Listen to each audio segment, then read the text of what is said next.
watch TV. Don't read magazines. Don't even listen to NPR. Create your own road show.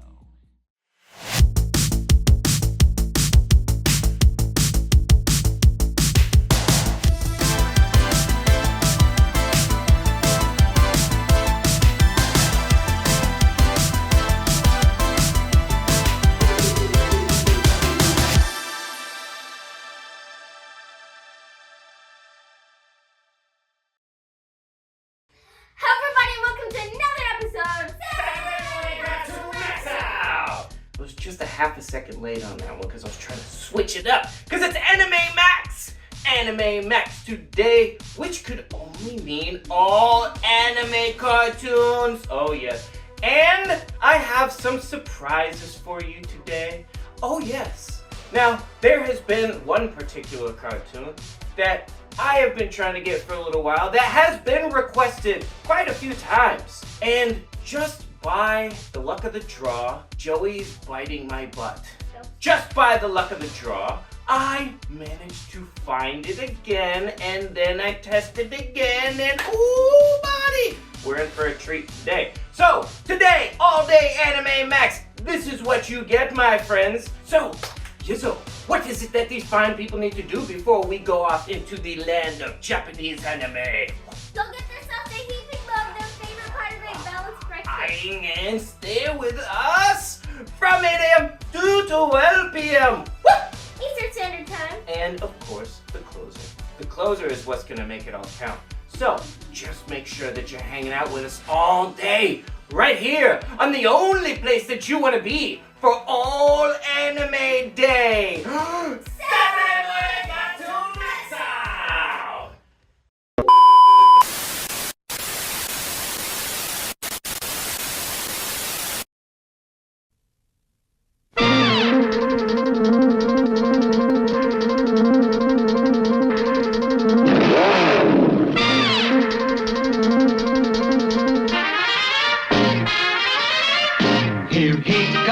Here comes Speed Racer, he's a demon on wheels. He's a demon and he's gonna be chasing after someone. He's gaining on you, so you better look alive. He's busy revving up the powerful Mach 5. And when the odds are against him and there's dangerous work to do, bet your life, Speed Racer, you'll see it through. Go Speed Racer, go Speed Racer, go Speed Racer, go! He's up and flying as he guns a car around the track. He's jamming down the pedal like he's never coming back. Adventure's waiting just ahead. Go Speed Racer, go Speed Racer, go Speed Racer, go!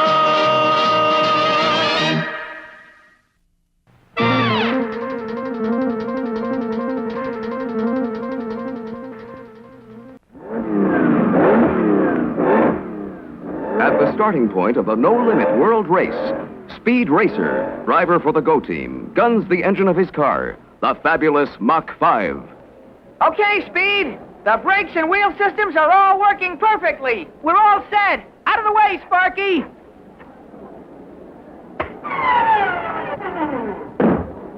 Wait, Speed, wait for me. Sorry, I'm late. You know you won't win if you don't have me as your assistant. And here comes Speed's kid brother Spritle with Chim Chim. Hop in, Chim Chim. Spritle? Oh. There's no room for you and Chim Chim in the Mach 5. I built that car to hold only 2 people, see? Hey, Trixie. I know every part of the car. After all, I'm the mechanic, so let me ride in the race with Speed. Oh, no. I know every part of the car just as well as you do. I'm able to change tires fast and make all the repairs. Those jobs are much too tough for a girl. Is that so? Listen, Sparky, I can do everything in the Mach 5 that you can do. But this is the most important race we've ever been in. Let me ride. No, I'm going to be the assistant. But this race will be tough for a girl. I can be tough if I have to. Get out. No. I'm riding. Oh, put me down. Sparky, cut it out. The other racers are getting into position. Oh. This should be some race, because any kind of car can be in it. That's right. Cars from everywhere in the world. And all kinds of drivers, too. It's going to be dangerous. Hey, look what's coming!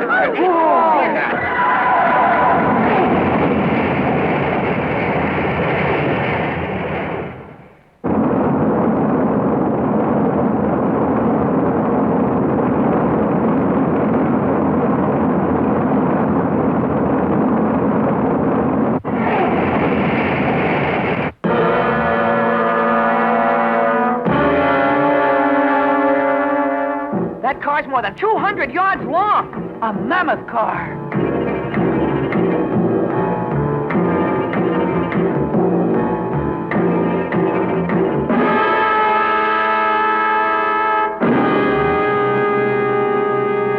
Racing car fans, the officials will now inspect the entries in the great no-limit world race.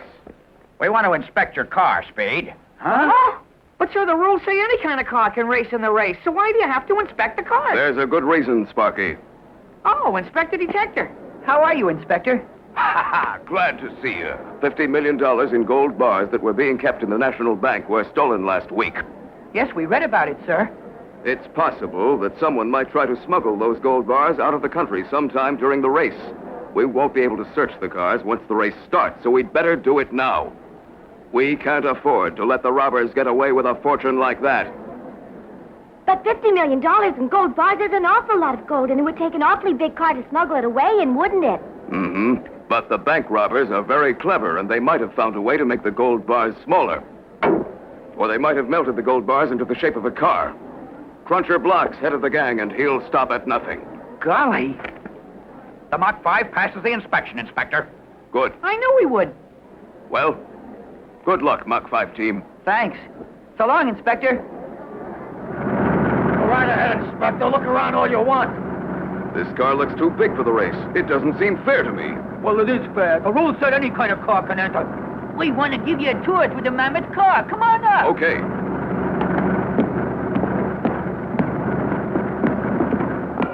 The main engine has 7,500 horsepower. Each mammoth wheel also contains an engine of 1,500 horsepower. Altogether, the mammoth car is driven by 30,000 horsepower.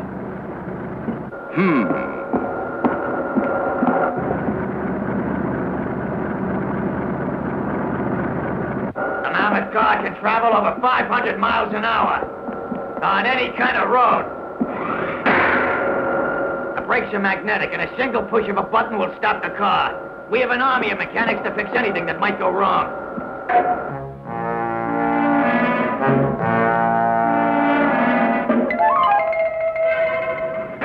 The car is so powerful, we can't lose the race. Did you find out how many cylinders the engine has? And if it's equipped with a supercharger? The car's equipped with everything anybody can imagine. Oh.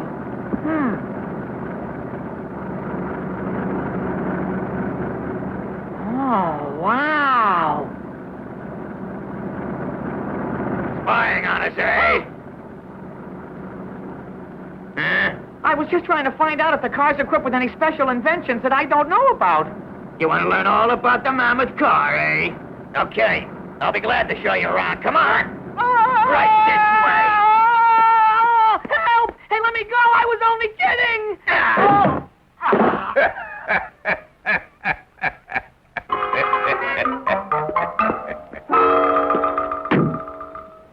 Where's Sparky? I don't know. I don't see him around anywhere. He might be up to mischief. I would be if I were him. Right? Right, Spritle, but you're not Sparky. Maybe I'll have to be Speed's assistant driver, so I'd better get into good shape.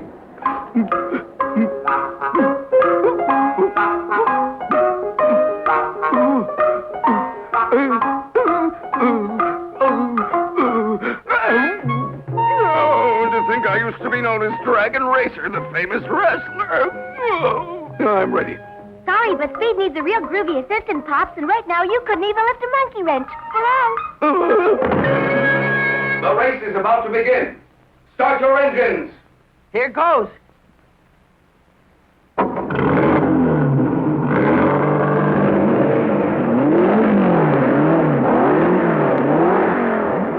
Who's that? Huh? Unknown to Speed, this is his older brother Rex, who ran away from home years ago.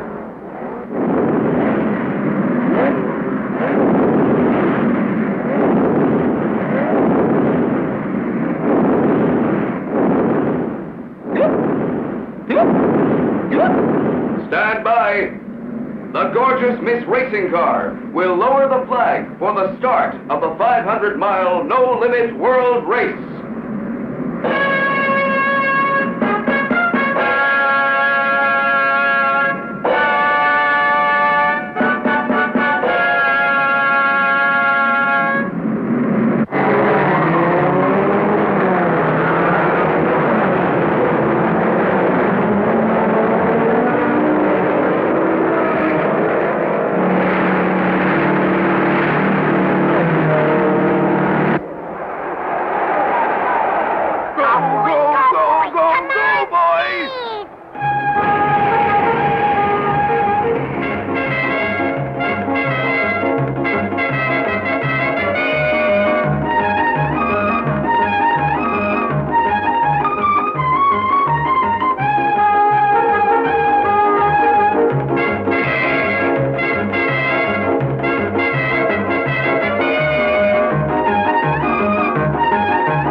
Come on, Sparky. Get up.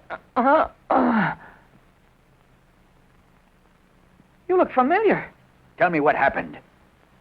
I was looking at the mammoth car when its driver grabbed me, dragged me in here, and knocked me out. The mammoth car's driver?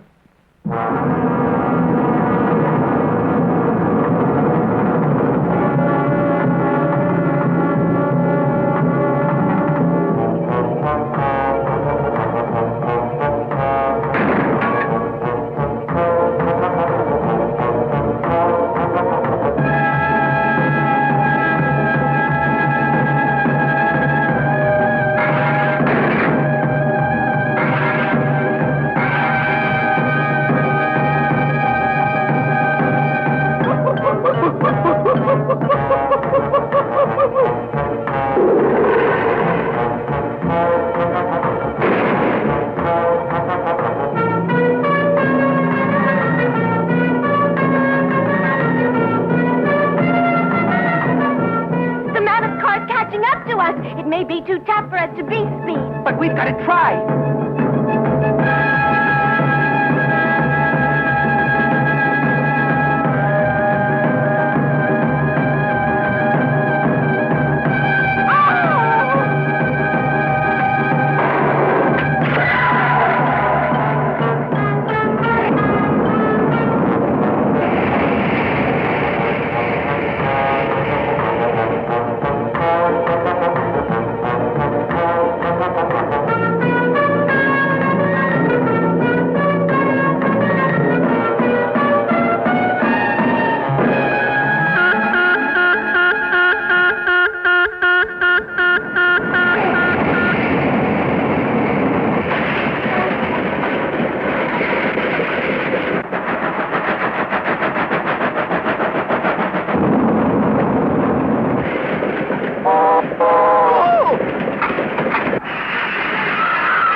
メカニズムフル装備、史上最強の万能戦艦デラックスバトルシャークコピーより発売中。超合金バトルフィーバーもよろしく。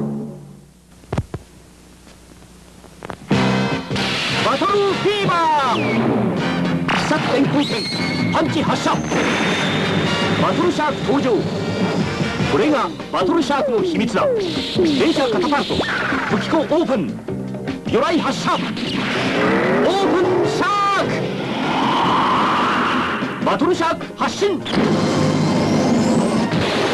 トルコンビネーション2ポピーより堂々発売中。5連合体作戦ガッチャスパルタン登場。電気ベルトパワーアップ。デラックス特肉ミカガッチャスパルタンコピーより発売中。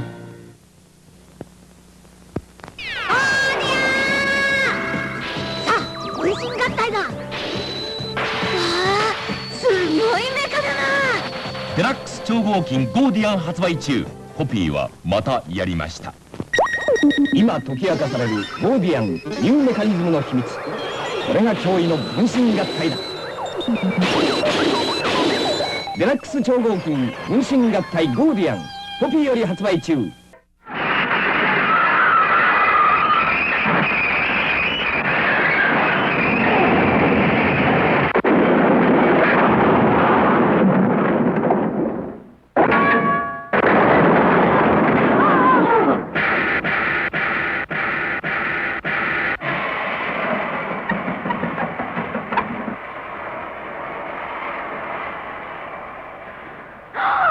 Come on, let's help the engineer to clean up.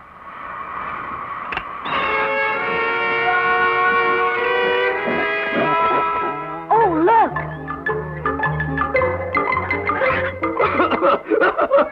Is that clumsy monster supposed to be a car?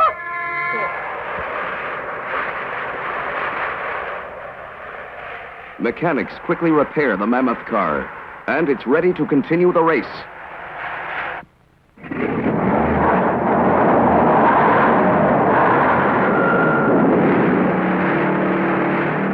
The car's pulling away. Let's go.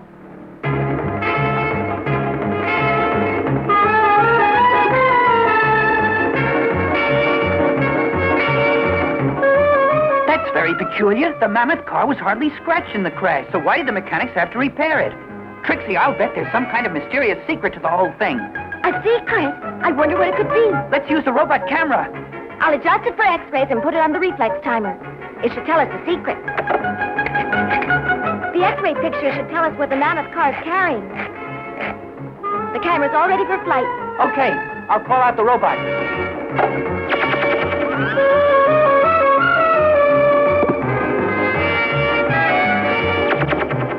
The robot carrier speeds ahead with the X-ray camera, which will shoot through metal, and may be able to reveal the secret cargo of the mammoth car.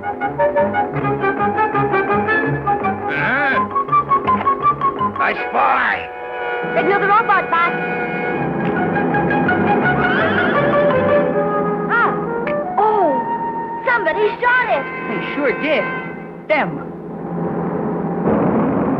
The mammoth car sends a radio signal. The signal travels halfway around the world to reach the luxurious secret headquarters of the owner of the mammoth car, the notorious Cruncher Block.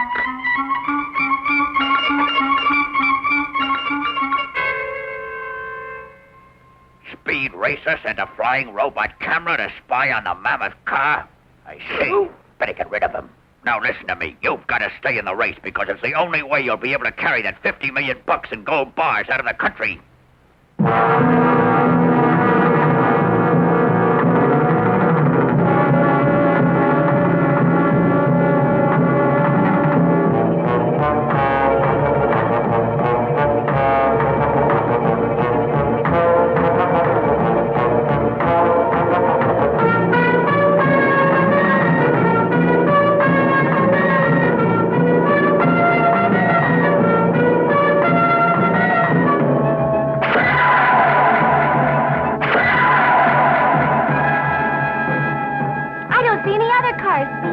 Now the race is between the mammoth car and us, and I'm beginning to suspect that they may be carrying the gold.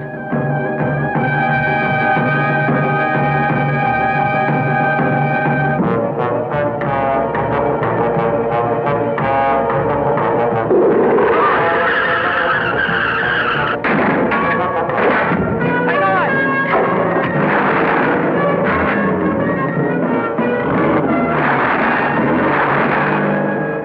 Speed, look! Huh?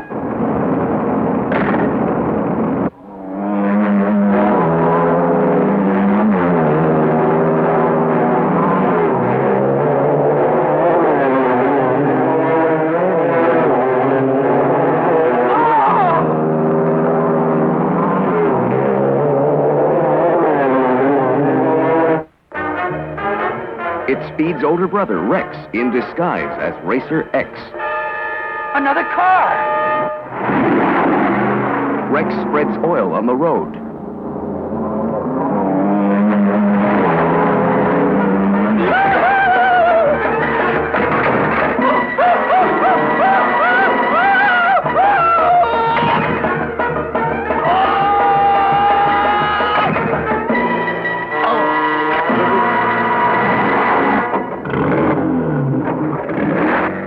Thanks to Racer X, we can go on now. Go! I see. So the driver of the mammoth car slugged you, huh? They'll stop at nothing to win, so we've got to catch a plane to where they are and try to help Speed and Trixie.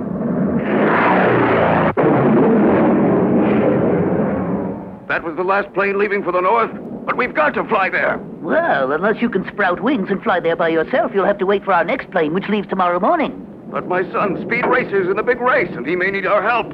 But I can't help you. We don't have any more planes. Oh, no? What's that big thing sitting out there? Don't tell me it's a bird. No, sir, but it's privately owned. It belongs to Cruncher Block. My special motorcycle mayhem team failed to stop the Mach 5, but once we fly up there, I'll personally see that the job's done permanently. Uh-oh.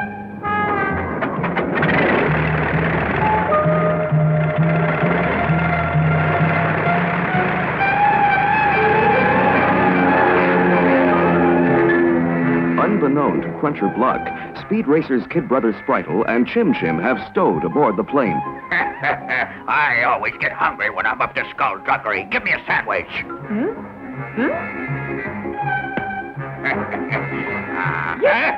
Where is it? You pig, you ate it yourself, eh?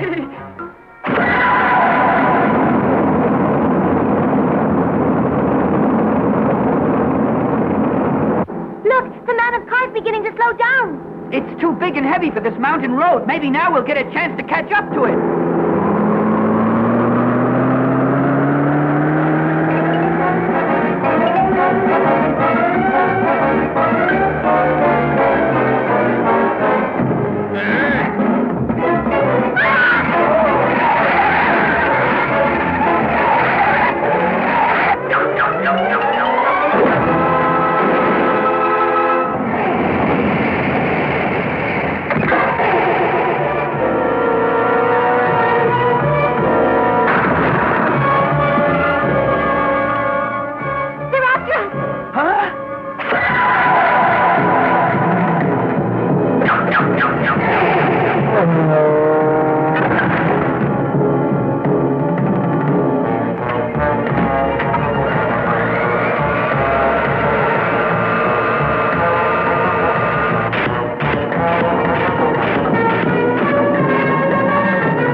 We made will be too narrow for them to follow us on.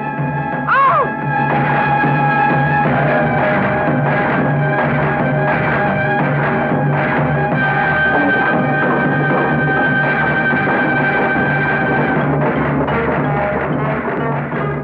Here comes the mammoth car again. I've got to find some way to stop it.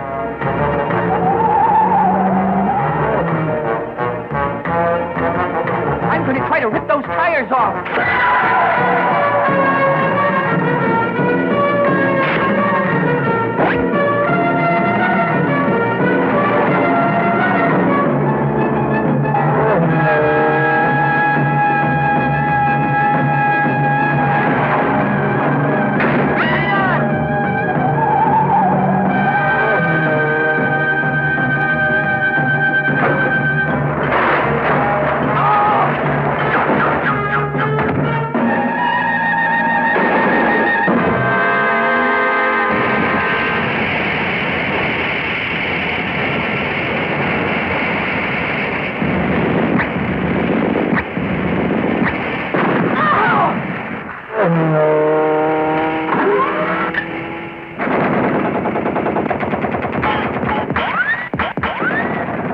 I'm going to try to get away from them.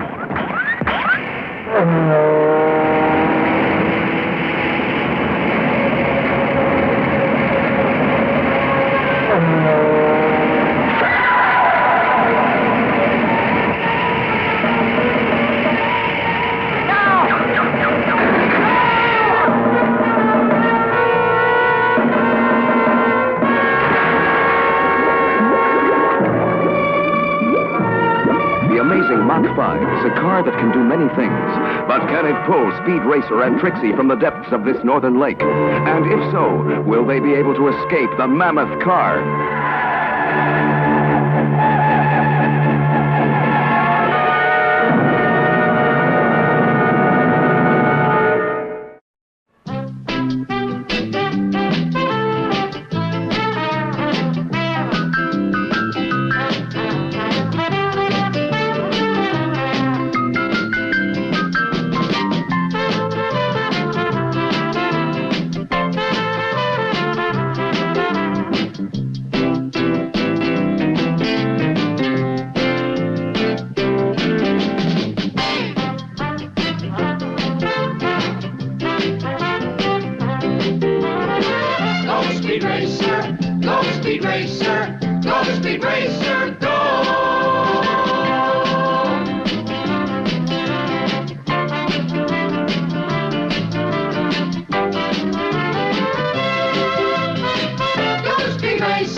Stay tuned, another action-packed lineup of Saturday morning cartoon MAXOUT is coming your way.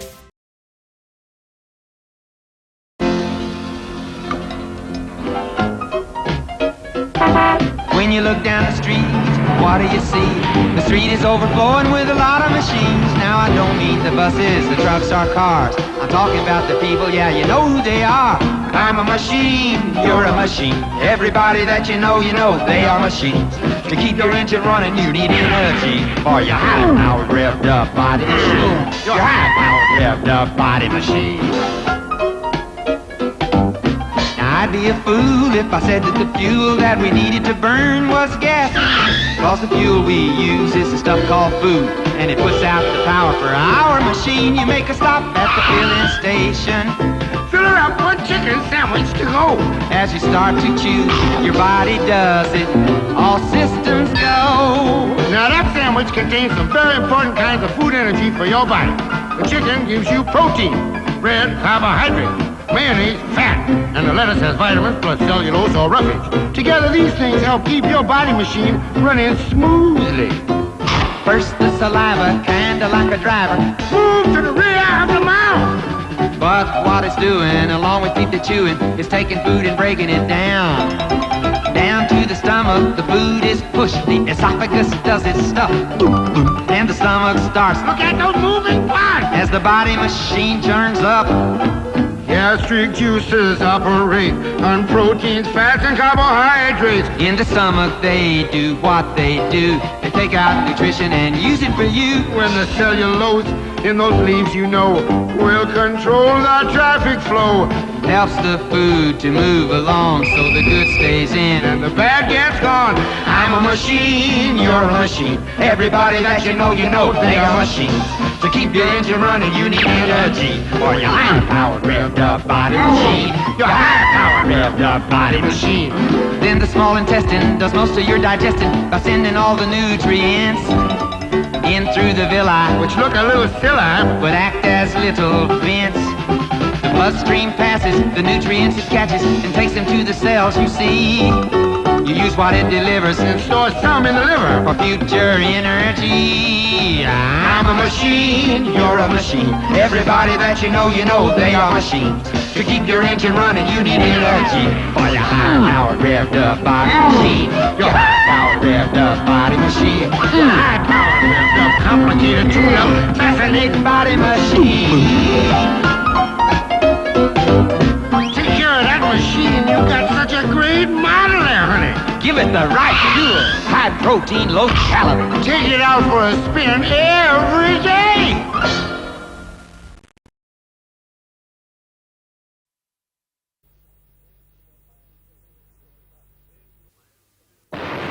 Into a land filled with darkness came a little girl with a mission. After proving herself to be worthy and brave, she became known as Rainbow Brite. Now, along with her magnificent horse Starlight and her loyal and true friends Twink and the Color Kids, she lives far away in Rainbow Land, a wonderful place full of color and happiness.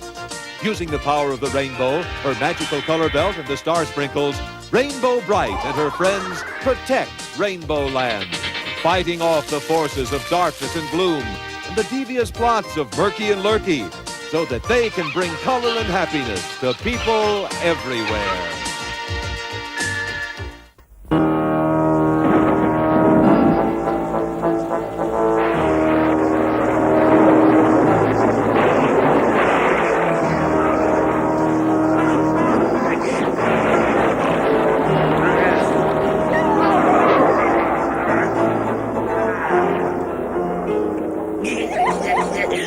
Good night, Monstro Merc. Pleasant dreams.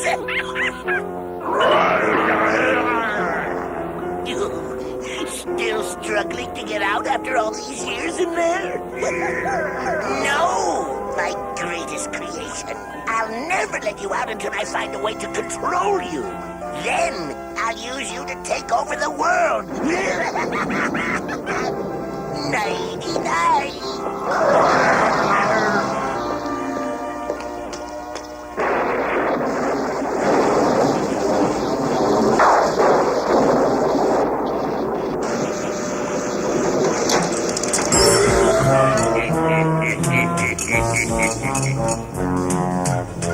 What was that?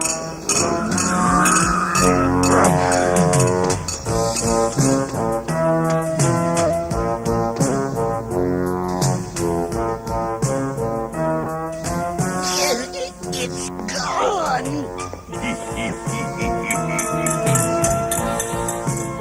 Lurky, come quick. What's up, Murky? The monster Merc escaped! Look! Prince in the dust!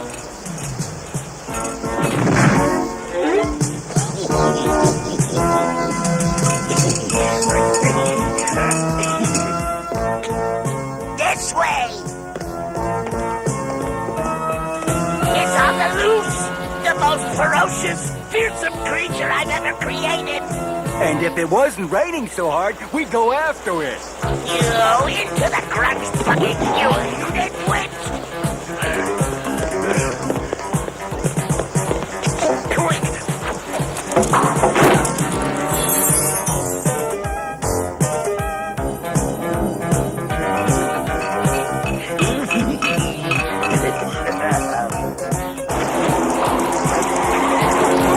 Uh-oh! The Monstro Merc went into Rainbow Land! I can't let it fall into Rainbow Brite's hands until I find a way to turn its fury on her. Rainbow, it's picnic time. Come on, join our potato sack race. I wish I could, Canary, but I have to go and spread color on Earth. Bye.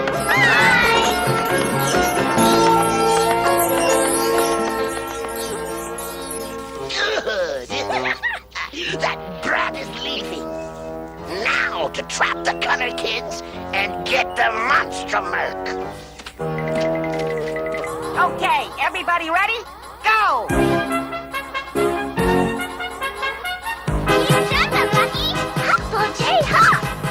Go, Hammy, go! Look, Patty, we're ahead of Red and Buddy. When I passed out the sacks, I left potatoes in there.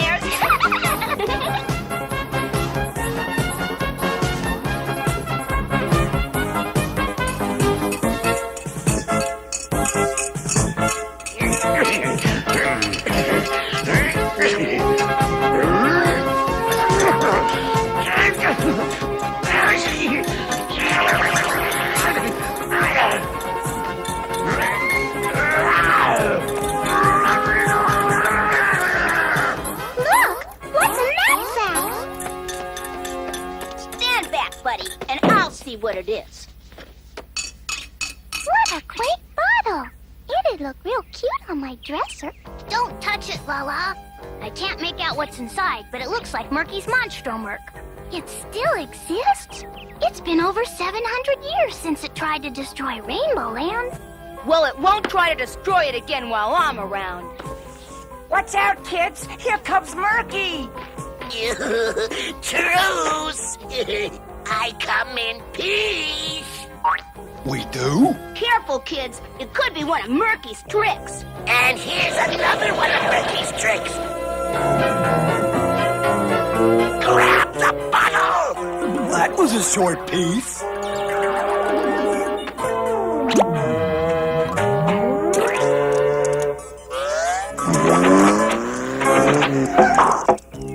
I can't move.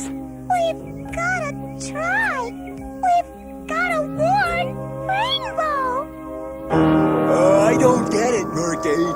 If you're afraid of Monstro, Murk, why don't you zap it to bits? Because its electromagnetic force can drain all the color from flowers, trees, meadows, everything. Plunging the world into a colorless wasteland. I must find the formula to master it. Guard that bottle. Yeah, I'll make sure the cork is in good and tight. Whoops.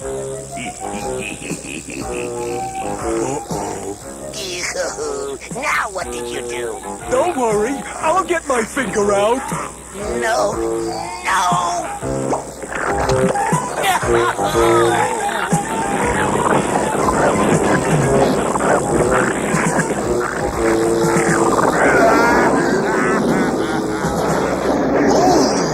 When you created a monster, you created a monster. You will pay for tricking me into that bottle. I spent 700 years in there. Can't you take a joke? Now the joke's on you. Look in the bottle. No, please.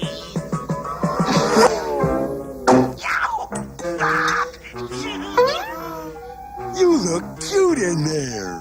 Let me out, please. Only if I'm ruler of the pits, and if you will be my slave. Yes. Yes. You'll make a good slave, Murky.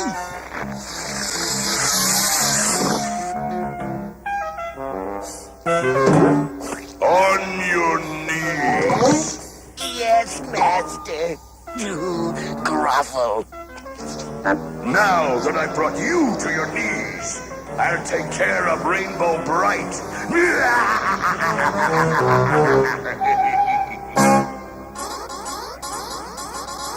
Bright. Come on, we've got to send out the alarm to Rainbow. Hurry, Lala. We have to push our buttons together. The alarm will get to her in time. I know it will. Won't it, Violet? I don't know, Canary. Rainbow could be millions of miles away by now. A green star sprinkle, Twink. That frog's left leg needs a touch more green. A frog's left leg? Isn't that being a little too fussy?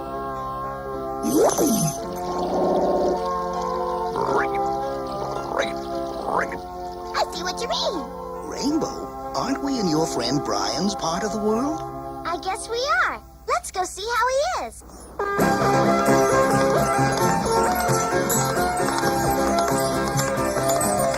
There he is.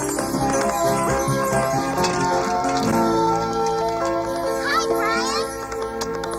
Hi, Rainbow. Hi, guys. Get this off. It'll fade in a moment, Brian. It better. I can't deliver newspapers with this gook on my face. Did you miss us? Sorta. I mean, kinda. That is... Let me help. It's okay. Well, I gotta deliver these. Bye. I'll help you. Thanks, Rainbow, but that's my job. I don't mind helping. But I'm getting paid for this. Okay, if you don't want my help, careful crossing the street, Brian. I can get across the street without help from a girl. It's the alarm. There's trouble in Rainbow Land. Let's go. Wait, I'll help. It's okay, Brian. You have your job and I have mine. But if you ever feel like coming to Rainbow Land, put this in any lock. Although I may not be home. Well, I probably won't have time to come. I better get up there and help. I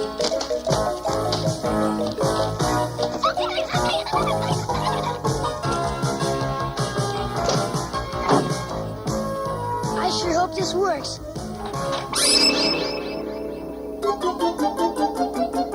I sure hope Mom doesn't find out about this. She says there's enough stuff in my closet now. I wonder what the trouble is. You can bet it's important. The color kids don't activate the alarm unless there's real danger. After these messages, we'll be right back. Here's the world of Rainbow Bright, Starlight, and Loki, each sold separately. I'm Rainbow Bright, and I have the power of the rainbow to make everybody happy. I'm Loki, and a bitch can't make me happy. With my purple star and my horse Starlight, wow! I can make you happy and bright.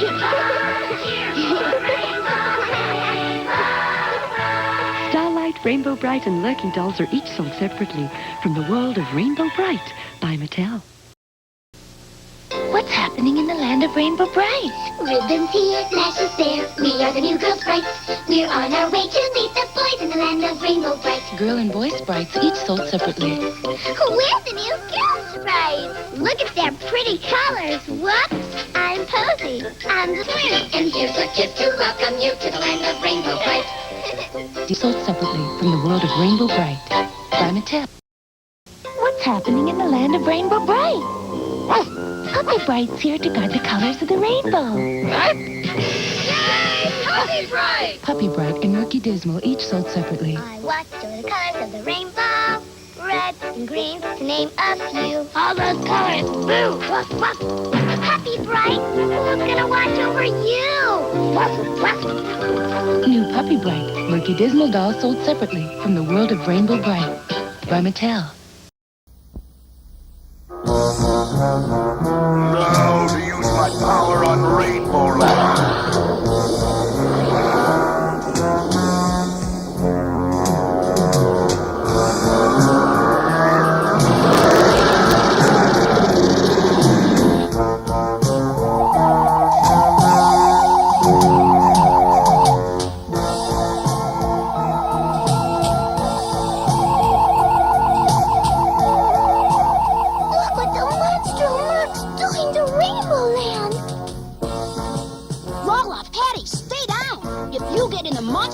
Range, you'll lose your colors too. We gotta do something, Violet. What can we do?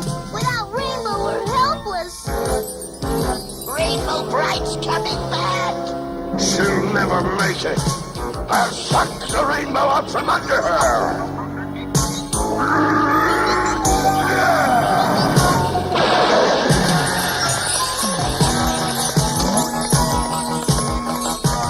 The rainbow.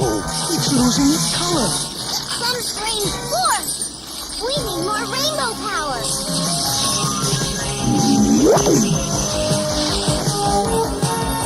It's working.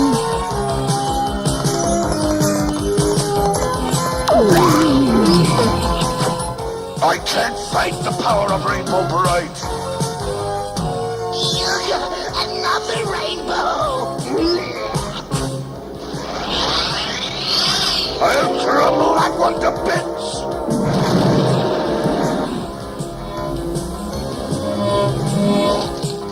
Hey, something's wrong with my rainbow! Whoa! Whoa! What's that? It's Brian! It's going to fall! Rainbow! Help!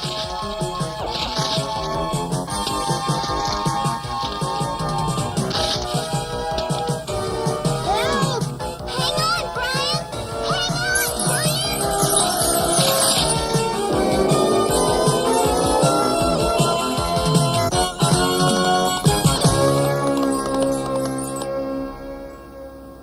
What happened to my rainbow? I don't know, but you can bet Murky's behind this. We'd better hurry back to Rainbow Land. You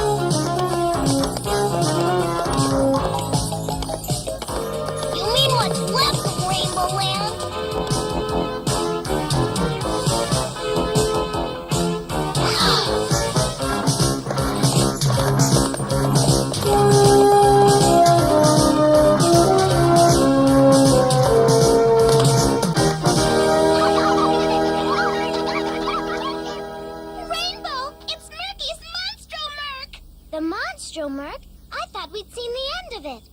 It's a good thing I'm here.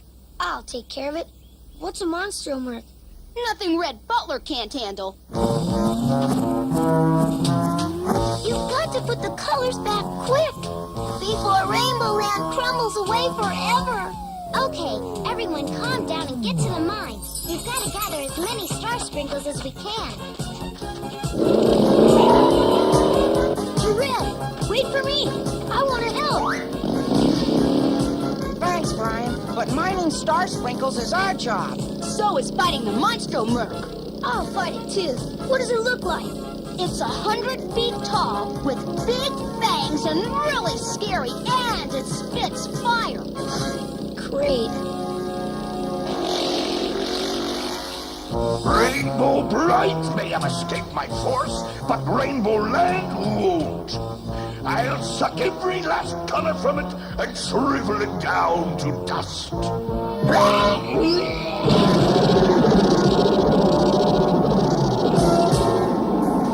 Keep the star sprinkles coming. I'll need enough to make a giant rainbow wall. Good idea. The monstromurk's force won't get through that. Hurry, kids! Excuse me, Brian. Coming through, Brian. Canary, can I help? It's okay, Brian. Red has everything under control. Good work, Sprites. Keep it moving. Way to go, Red. I don't know what we'd do without you. Now I know why red is my favorite color.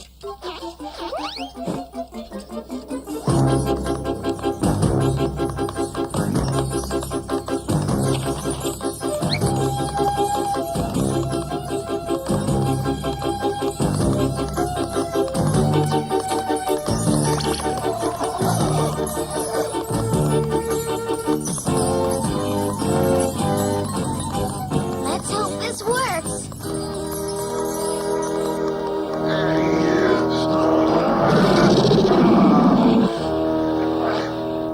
What's wrong? It's Rainbow Bright. She's stopping my force.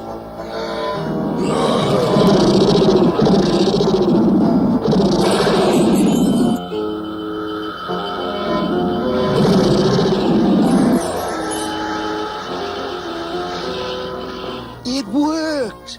But I hope it's not too late to save the trees and flowers.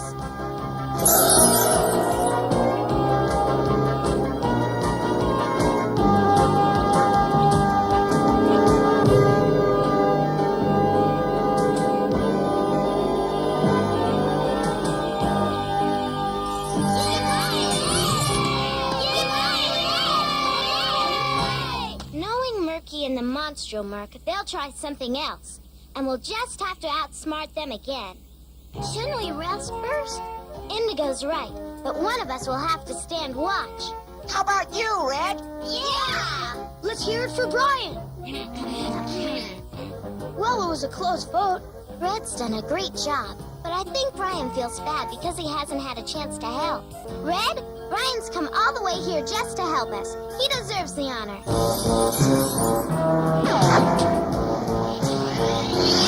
Capture Rainbow Bright. Without her power, the Rainbow Wall will crumble. Yes, sir. Yes, sir.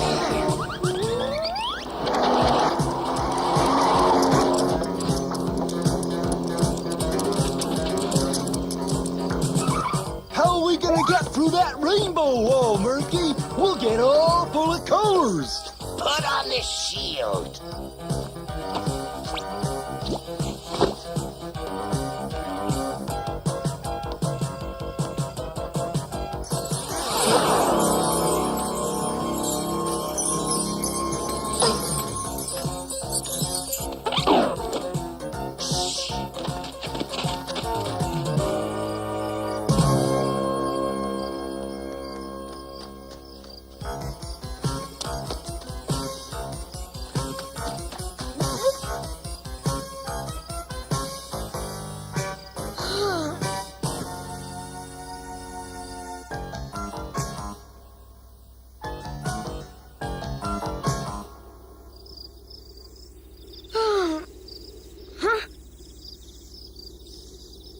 Who's there?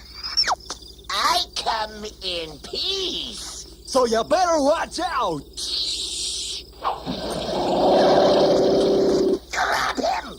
Sorry, but this is peace.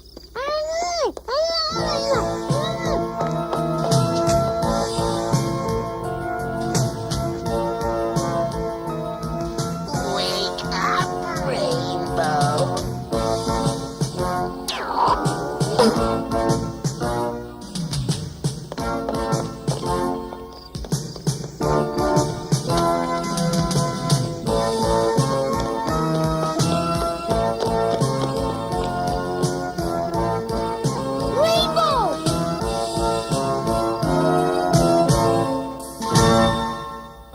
When you meet a new friend, it opens up a world. A world whose brightness never ends. It opens up a world. There are rainbows drifted around it. You just take a look around there, making brand new friends. So the shining light in every face shines for all to see to make the world a brighter place. Rainbow bright and me. So the shining light in every face shines for all to see to make the world a brighter place. Rainbow bright and me.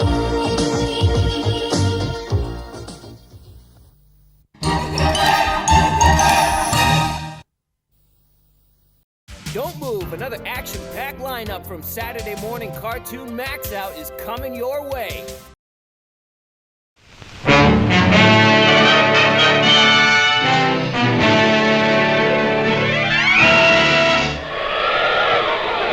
Up in the sky, look! It's a bird! It's a plane! It's Superman!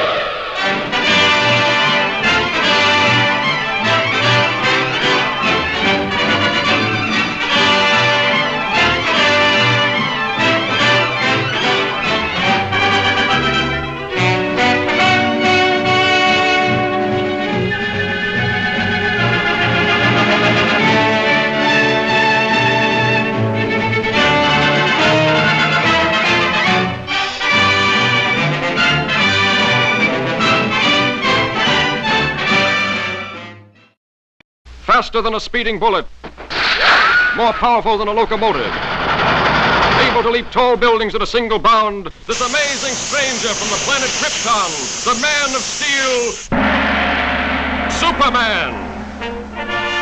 Possessing remarkable physical strength, Superman fights a never-ending battle for truth and justice, disguised as a mild-mannered newspaper reporter, Clark Kent.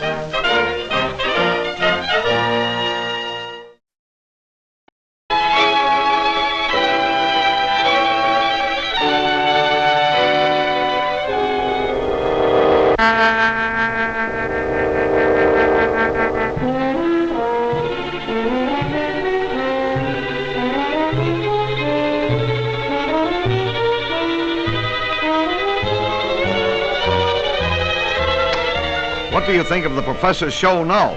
I still think it's pretty dangerous business. Hope nothing goes wrong.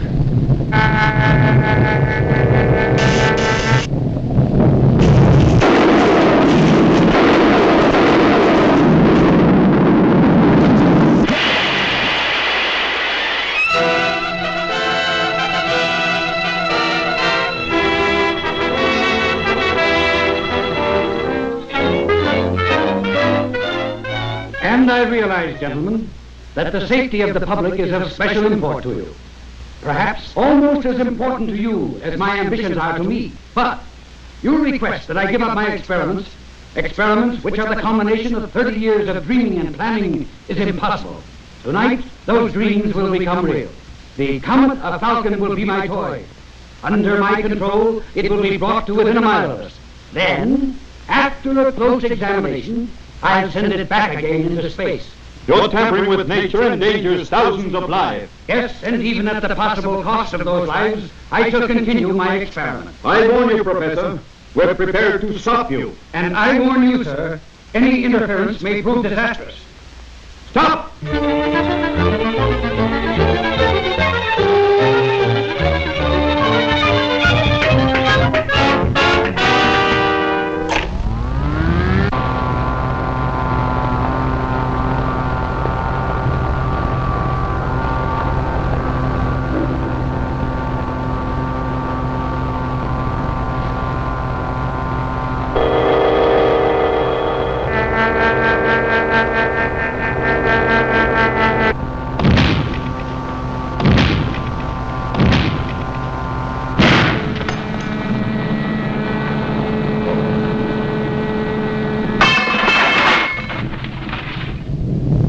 listen to me, you meddling fools. Do you know that the power...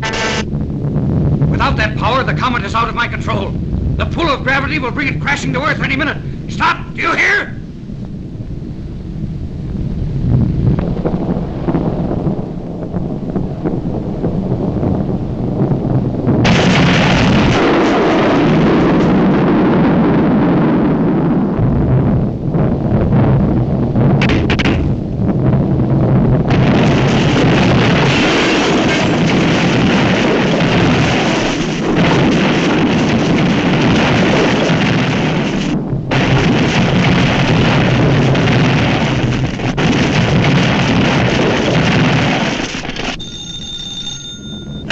City editor.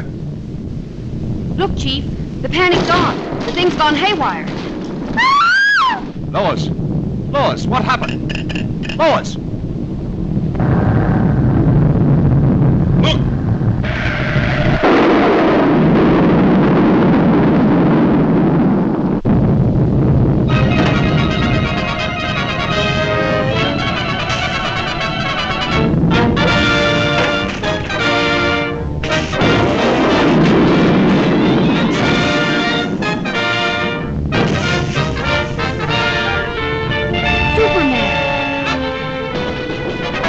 Are you all right?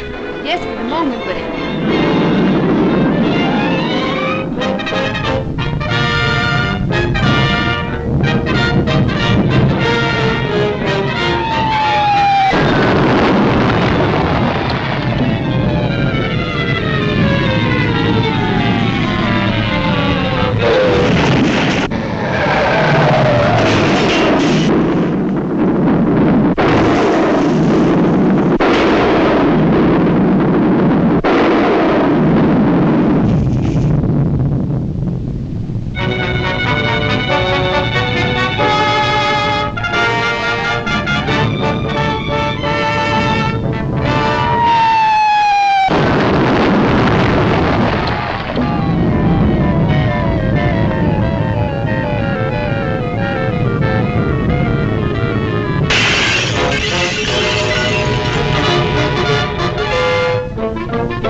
Miss Lane, the controls.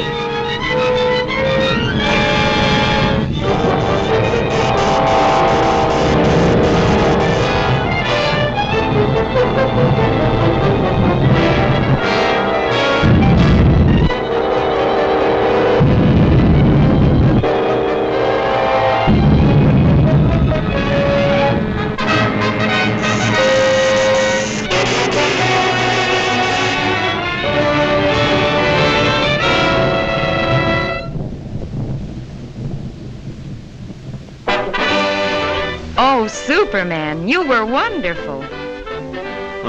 You're pretty wonderful yourself. Oh, how did you get here? Thanks to Superman.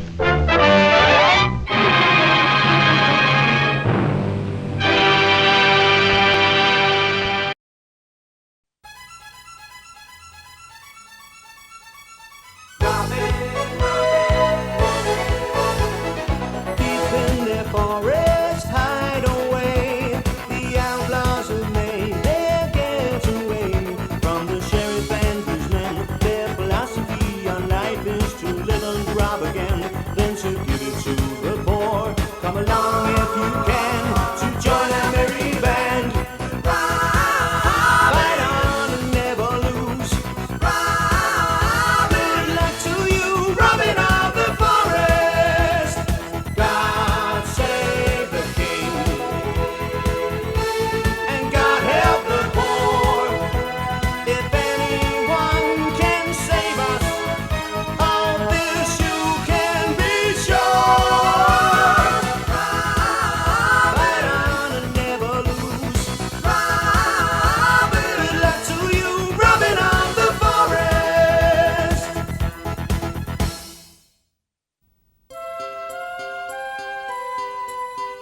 Our story takes place in England during the 12th century A.D.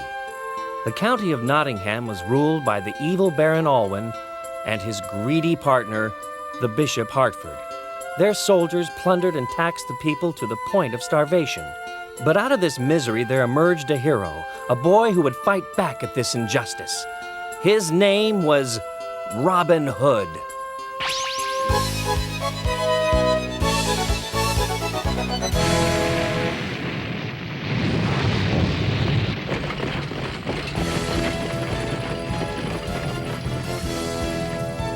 Destroy the castle! Burn it to the ground! Let this be a lesson to all those who disobey me. At last, the Huntington family will be destroyed forever. Quickly, girls, follow me! Don't worry, Winifred, I'll get us out. Come on! Will! Jenny! Winifred! Where are you? Will! Can you hear me?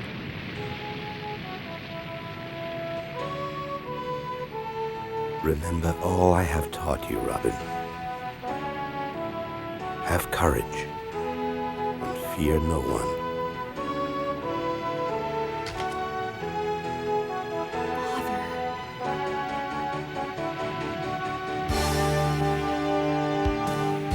So now, Robin of Huntingdon, there is no escape.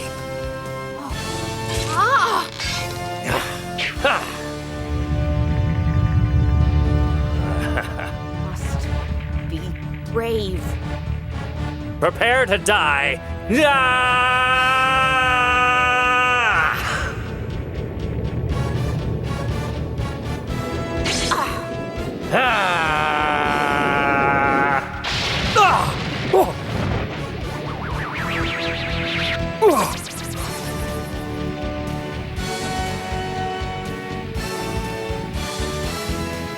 You'll pay for that, Robin.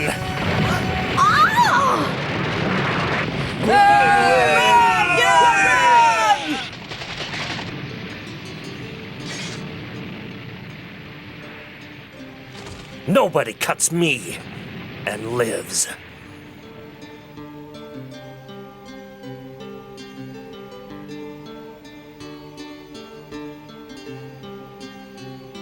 Our castle. What are we gonna do? Please don't cry, sister. If you do, you'll make us all cry. It's so sad. Baron Alwyn gave the orders to burn down our castle. Why does he want to destroy our family? One day, Alwyn, I'll get my revenge.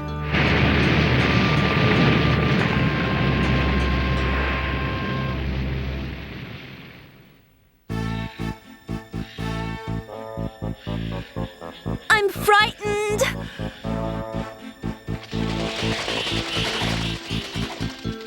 It's so scary here. We must go on. The Baron's men will be searching all over the village for us by now. There's nothing to be scared of. This is Sherwood Forest. But I am scared and hungry.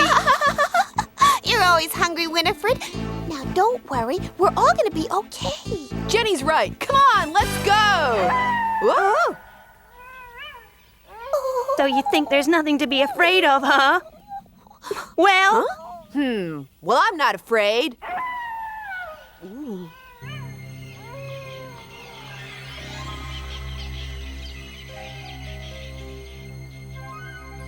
Will, can you hear anything? No, but I got a funny feeling someone's watching us. Where? What is it? Shh, be quiet. Nobody move. Stay close. Keep your eyes open.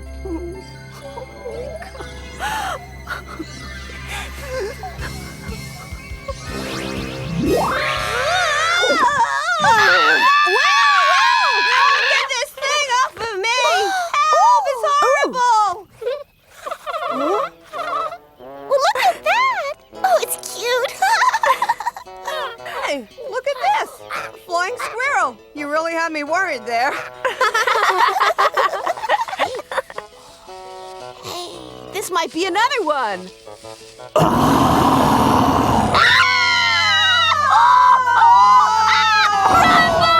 Jenny! You think it's gonna chase us? It already is! Run!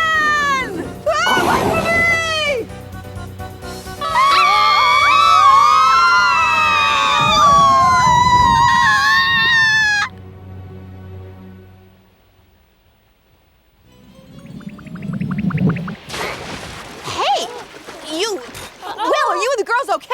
Yeah, we're fine. Robin, look behind you! See if you can reach it.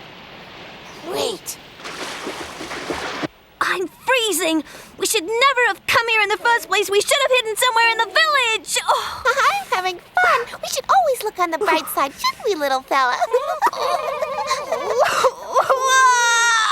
Will you stop crying, please, Winifred? Oh, we got a problem. Look up ahead. We're going through the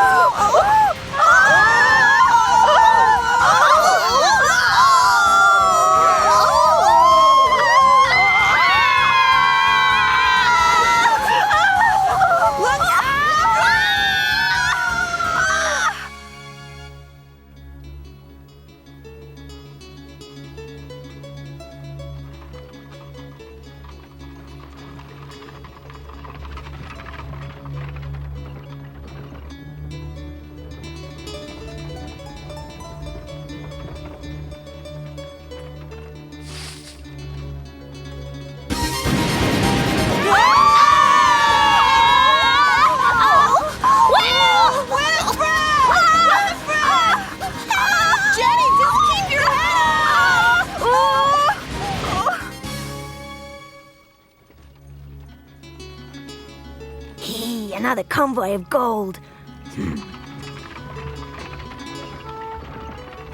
I better report this to the chief.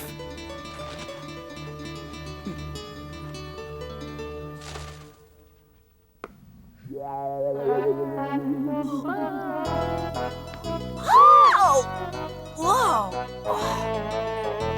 Will, wake up! Wake up! Jenny! What happened? Where are we? Stand by for blast off! What was that? I will now attempt the impossible. And I shall prove that humans can fly like birds in the sky! Oh my gosh! I'm ready. Matthew, Mark, Luke, John.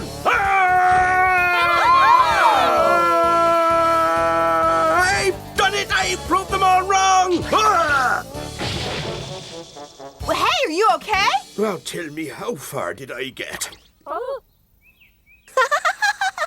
You look so funny. How dare you make fun of me when I saved your lives? If our dear Lord hadn't seen to it that I'd saved you, you'd all be doing some flying yourselves with the angels in heaven. You mean you saved us from drowning? With the Lord's help. My name's Tuck. Oh, there. I'm a friar, you know. I live here in Sherwood Forest. You're the funniest friar that I've ever seen. Friar Tuck, what happened to the other little girl that was with us? I only found you three and a squirrel. Robin? Thank you for saving us, Friar Tuck. Where exactly did you find us? Go down that slope and then straight ahead. I will stay here and pray for the safe return of your dear missing friend. Good luck. Be on your guard. The forest can be a dangerous place. Never struggle against the will of nature. Learn to harness its power, and it will work for you. You're a wise man, Friar Tuck. God created nature before mankind. If you treat the natural world with respect and wisdom, Robin, it will become your strongest friend and ally. I'll remember that. What? Thanks, Bye, Friar Tuck! Bye, Mr. Tuck!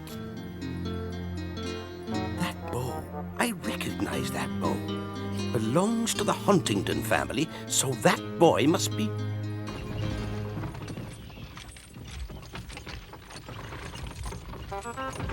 Halt there! Stand and deliver! Hey! What is this? Move out the way! I am Much, the bandit, and I'm the one who gives the orders in Sherwood Forest. Now, if you want to live, hand over your treasures and go! How can you be an outlaw? You're just a skinny little kid. If you want to rob us, go ahead!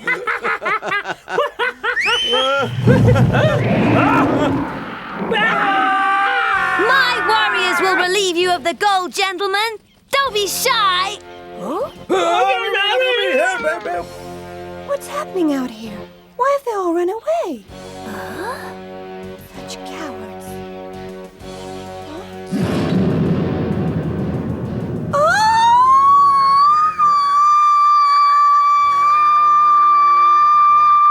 Huh? Hey, what was that? A scream! very close. Mm-hmm. No! Don't! No!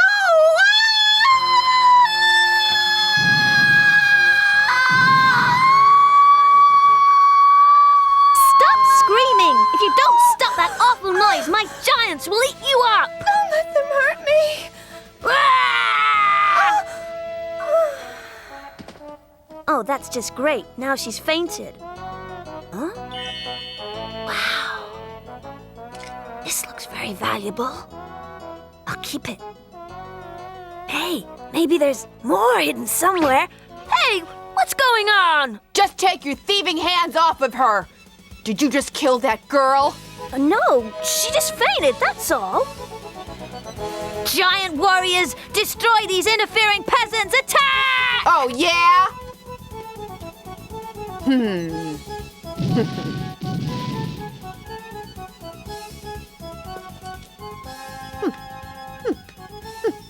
Ha! Ow! Yes! Oh, help! I can't! Is she falling? My head! You'll pay for that. Come on, on guard! Wait!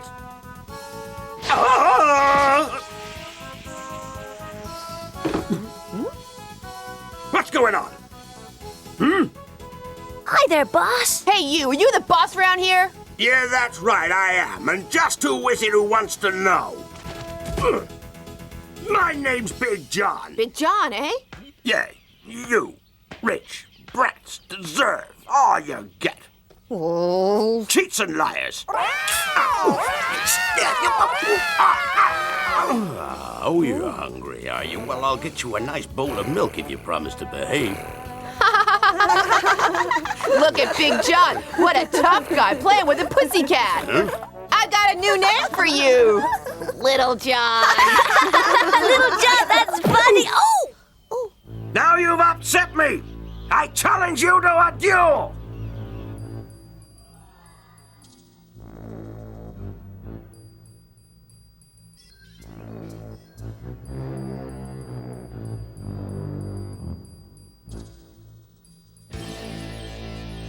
The rules are simple. Whoever falls loses. I agree, but if I win, the girl goes free, okay? But you sure ain't gonna beat me. Oh!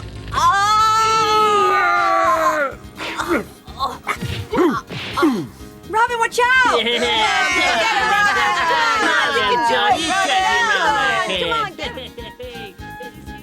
Hey, Chief, knock him off his perch! Excuse me, sir. Was it you who saved me from those giants and brought me here? Did I save you? You're nuts!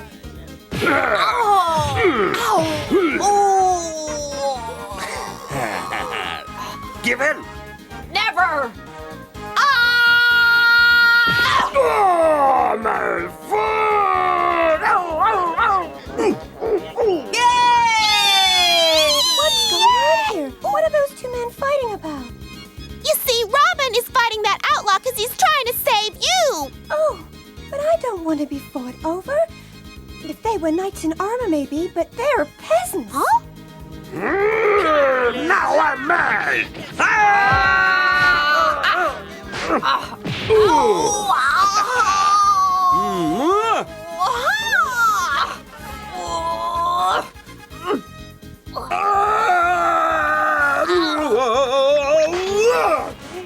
Stop it! Huh? Stop fighting, did you hear? It's Winifred! It's my sister! Are you okay? Sure. Oh, Winifred, it's wonderful! You're Oh, Winifred, we thought you drowned. How did you survive the river? It was that man over there. He saved my life. Why did you stop us, Former, in the middle of a duel? He's amazing. If it wasn't for John, I wouldn't be here now. Will, I thought I was going to die in that river. Winifred! Winifred! Betty, just keep your head above water! Huh? Hey, look at that! Hold on, lady, I'm coming! Ooh.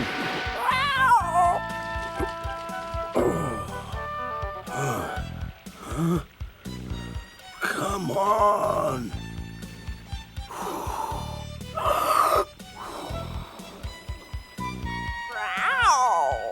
When I woke up, there he was. Can we get on? Whoa! I'm gonna finish this duel if it kills me! Take that! Robin! Ow!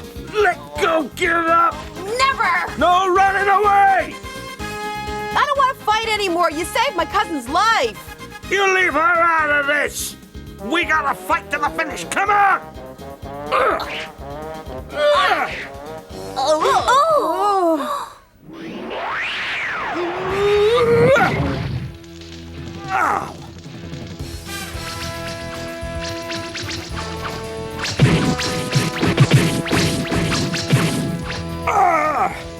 March! We must save the camp! Get the women and children to safety! Quickly now! Aye, sir! Baron Alwyn's troops. I knew they would come. Why Baron Alwyn? Is he looking for you? I've been forced to surrender myself to him. If my family are to live, I must obey the Baron's orders and go to Nottingham. Oh, Robin, that's awful. My name is Marion, and I am one of the Lancaster family. Baron Alwyn has blackmailed my parents into giving me to him. If I do not go, he will destroy our castle and burn our crops. My cross! It's gone!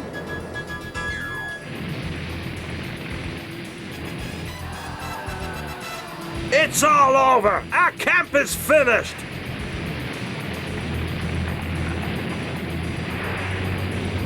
This evil must stop.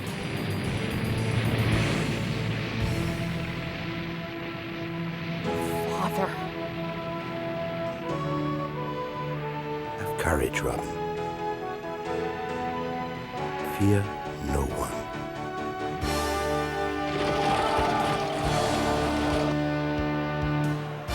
Baron Alwyn! Columbus charge!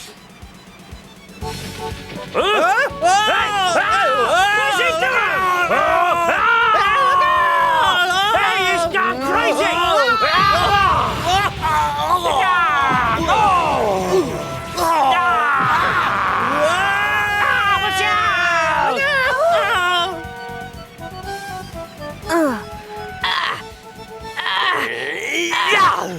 Hey, this is no time to be playing games. I'm not! Look over there! It's our emergency defenses. Oh, if I can pull this rope a bit harder, I can put it into action! You'll never do it. Wait! I have an idea.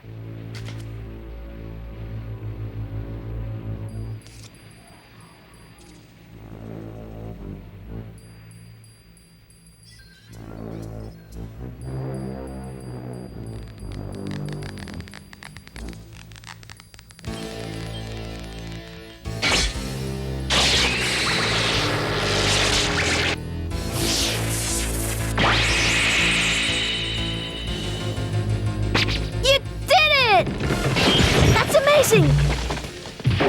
The logs are moving! Huh? Oh! Run! Come on, Mary, let's go! Where can we go? Don't argue, hurry! Hey, Robin! Nice job, but don't forget we gotta finish that duel one day! I'll see you around, Little John!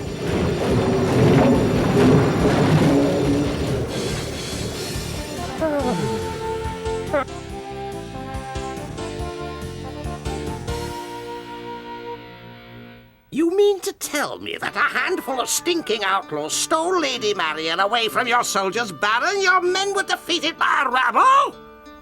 That is incredible. It's tragic you were not there yourself.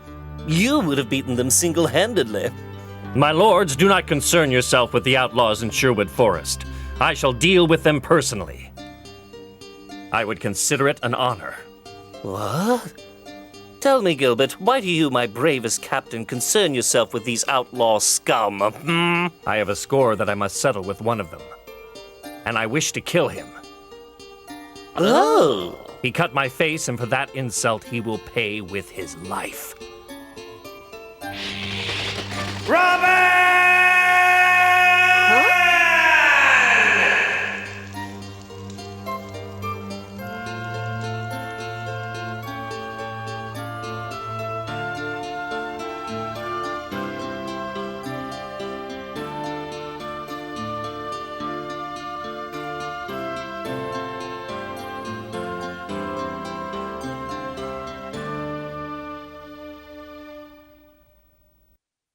forest hideaway. The outlaws have made their getaway from the sheriff and his men. Their philosophy on life is to live and rob again, then to give it to the poor. Come along if you can to join our merry band. Fight on and never lose. Good luck to you, robbing of the forest. God save the king, and God help the poor.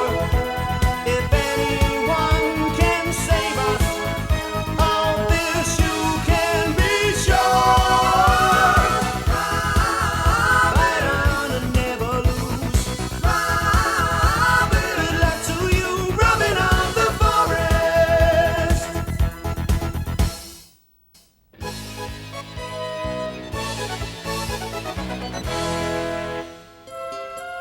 Life in Sherwood Forest sure is interesting for Robin and Marion. Although it is a beautiful place to be, danger is never far away.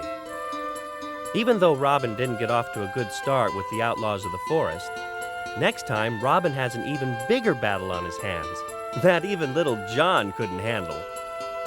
But the adventures they will have in Sherwood Forest would always be overshadowed by the evil Baron Alwyn. Don't move, another action-packed lineup from Saturday morning cartoon MAXOUT is coming your way.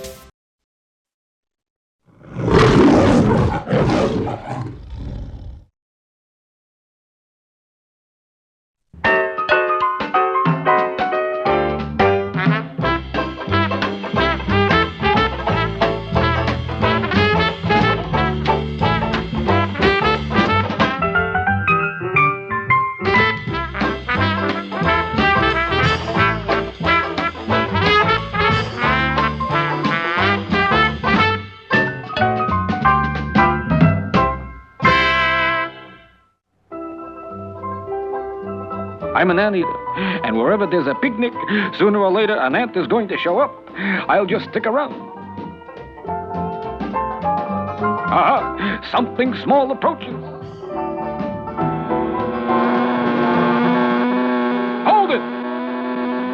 Hey, what's this? I don't believe it. They got motorcycles for ants.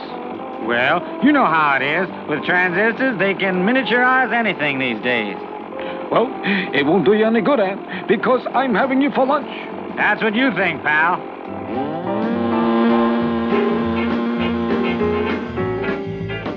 So it shouldn't be a total loss. I'll get him on the return trip. Man, I never saw so much delicious food. Boy, this French bread sure makes a great peanut butter sandwich. Here he comes. You know, peanut butter really sticks to the roof of your back.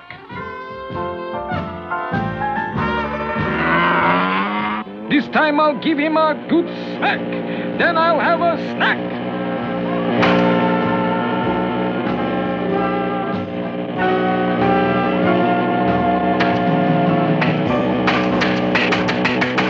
You're wasting your time, pal. Wasting my time, am I? Well, we'll just see about that.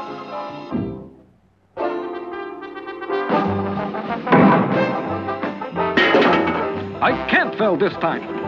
He's got to come this way.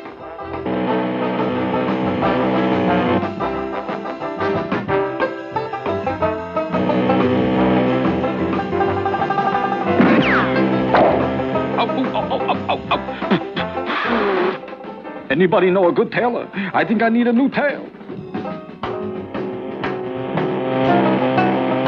Why go to a lot of work to catch an ant when I can use Instant Hold, the latest scientific discovery?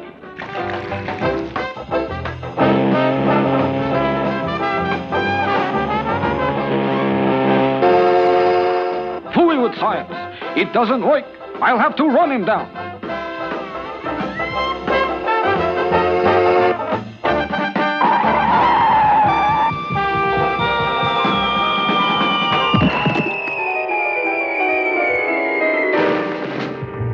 was wrong. Instant hold does work. It works rotten. Just goes to show you what you can get these days on a credit card.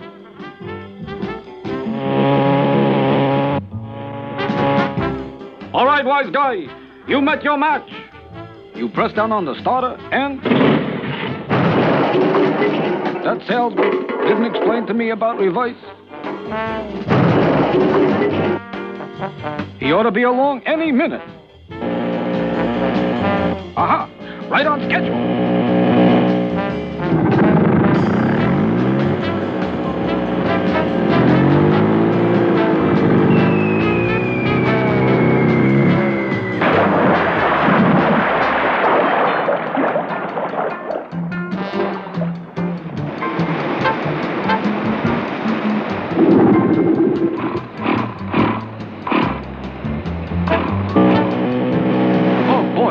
That was a close one.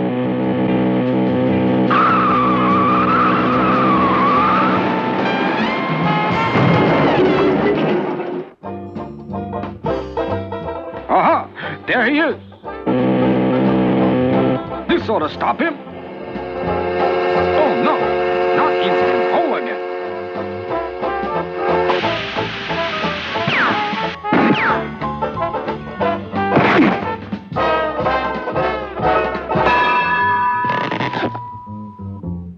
I hate you, instant hole.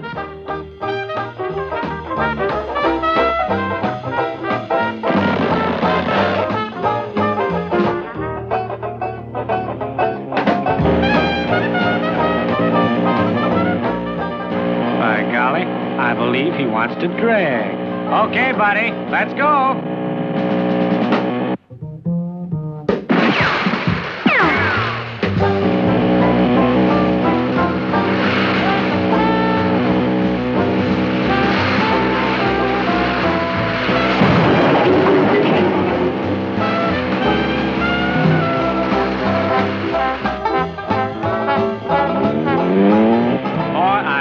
Love eggs. He likes eggs? Good. I got a Lulu for him.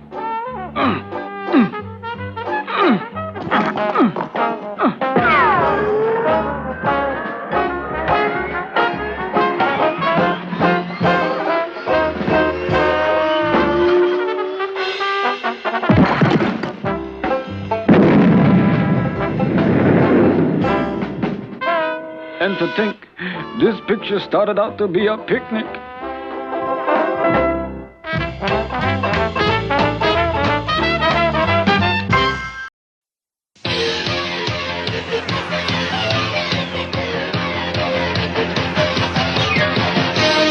It is the 31st century. Ulysses killed the giant Cyclops when he rescued the children and his son Telemachus. But the ancient gods of Olympus are angry and threaten a terrible revenge. Mortals, you defy the gods? I sentence you to travel among unknown stars until you find the kingdom of Hades. Your bodies will stay as lifeless as stone. Ulysses, the way back to Earth has been wiped from my memory. Father! Oh, Father! You are alive, my son.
Ulysses, navigational conditions require increase in automatic force.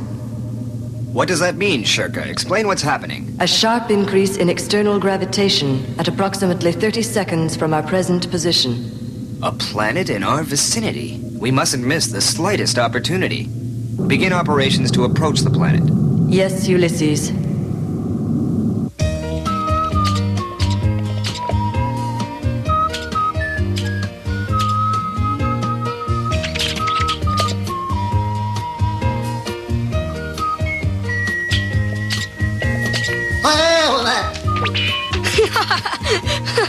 Uh-oh. Hey, Yumi! I want to see Newman or my brother again. Distance 50,000 kilometers, visual display confirmation.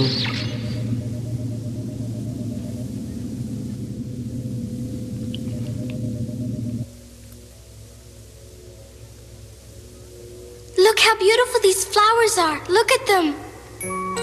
Look, Numenor, they're just like the ones on Zatra. That's the same sweet smell. If only you could see them. Our world is so far away I can hardly remember its name. It's so nice here, Numenor. I wish that you could feel what I'm feeling.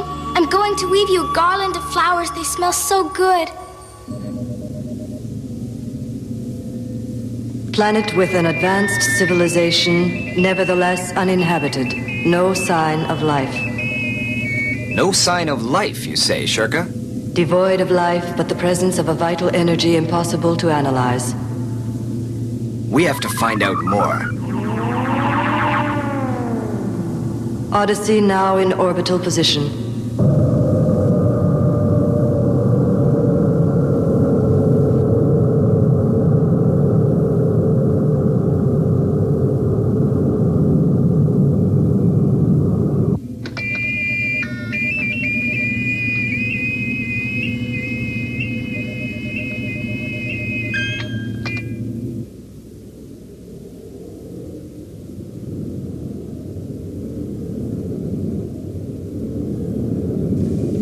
It's astonishing. The planet is one great city.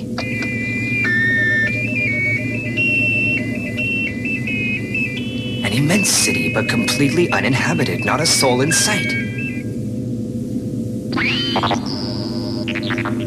Shirka, I need additional information. I have dispatched a research probe.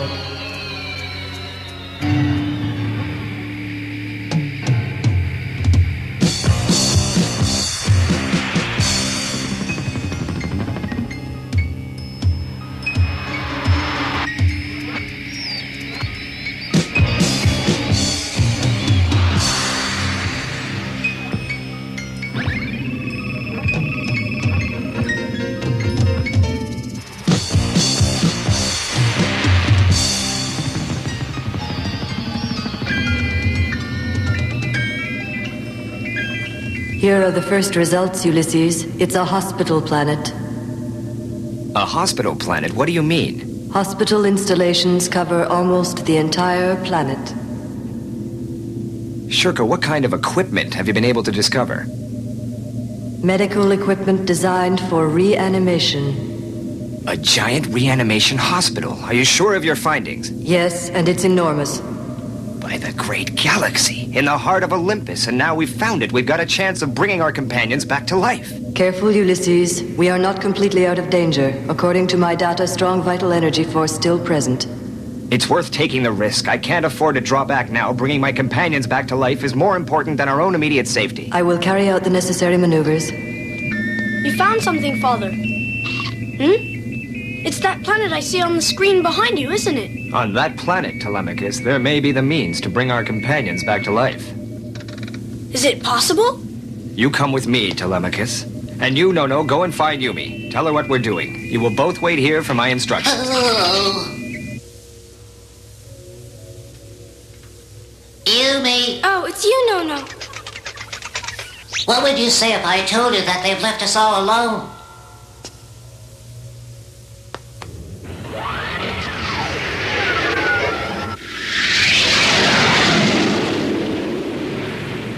You're right. right. They have gone, but where? Ulysses says on this planet there may be a way to bring our companions back to life. Oh, that'd be wonderful, Nono. Do you really think so?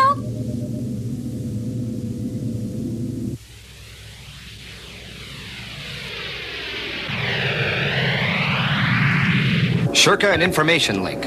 We are about to explore the reanimation buildings. The electrodynamic reanimation theater appears to be functional. What does he mean? Reanimation, Shirka? This planet is one enormous hospital. Its reanimation facilities may enable us to bring our comrades back to life. Did you hear that, Nono? I must go to that planet. Numenor is my brother, and we have to wake him up no matter what. Hey, wait. That's not been authorized. I must take my brother down there right now. Come along and help me. Hey, wait a second. It's not authorized. Ulysses said we should wait right here. Wait, always wait. He's my brother.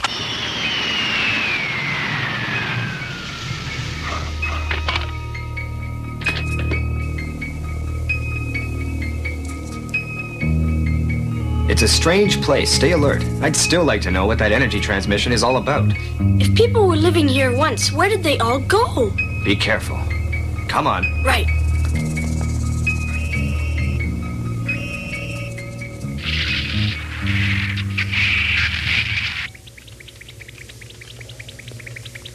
Yumi, no, you can't. Stop that and help me quickly. No. It's to save him. You understand? Save him. Oh, hurry, please. But I'm not supposed to. I can't.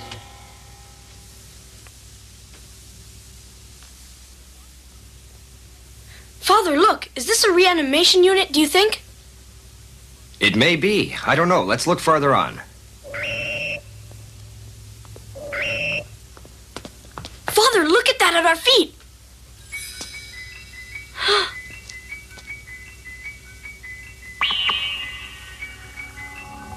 It's very strange. I didn't see it when we landed. Well, maybe we just didn't notice. Let's go.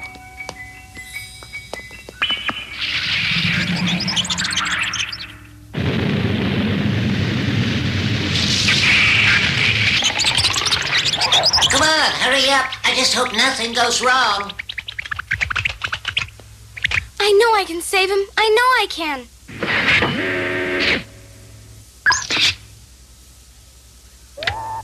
Ready? We're off. Thank you, Nono. Go.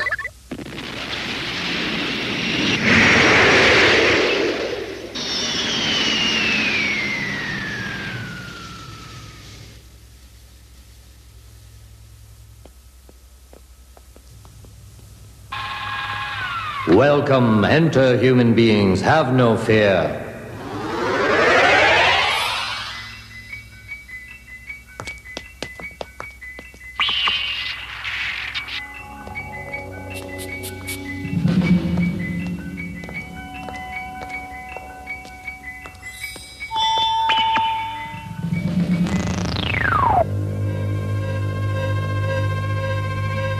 Welcome to you, strangers, whoever you may be. There is nothing you can do for me, for I am no more than a flickering picture. But learn from me and you can do a great deal for the rest of the universe. How? Do you understand anything of all this?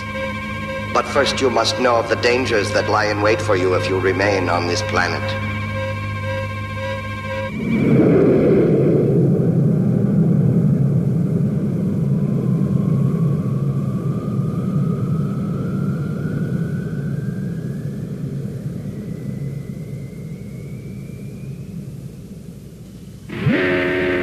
Let's not lose any time. Quickly! Yes, yes. We discovered ways of curing every sickness in Olympus by using the very energy contained in Olympus itself, even to restoring life to those who had lost it. The energy of Olympus. Now I understand why we were not able to analyze it. But we saved too many lives to suit the gods, and they began to lose their power, so they threw down some seeds on the ground, which have a fearful power.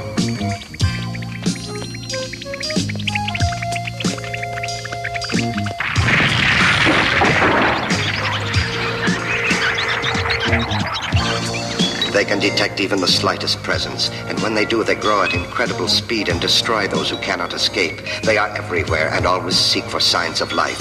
You are living creatures, and no doubt they have already sensed your presence. Flee now, strangers, and do not return until you can defeat them.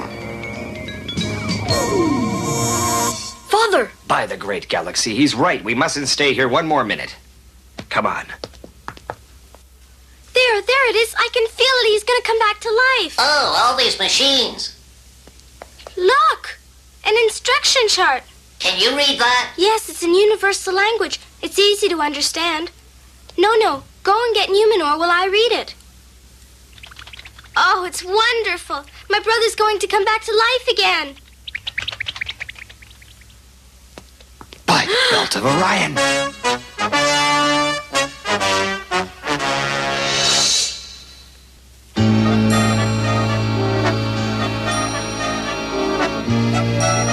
Oh, look, Father!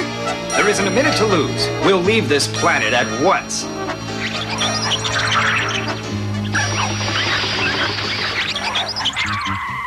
Careful! Quickly, Telemachus!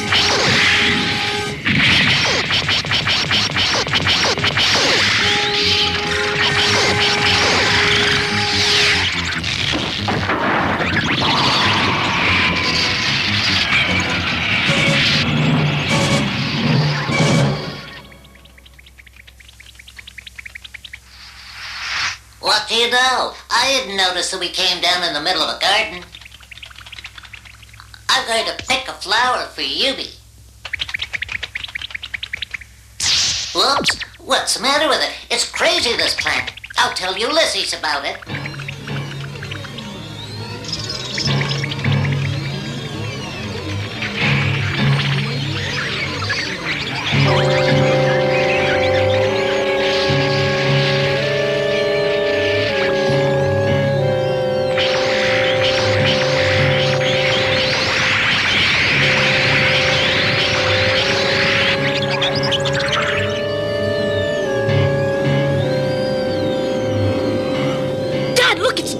Plants all over the place. We were very lucky that we found out in time.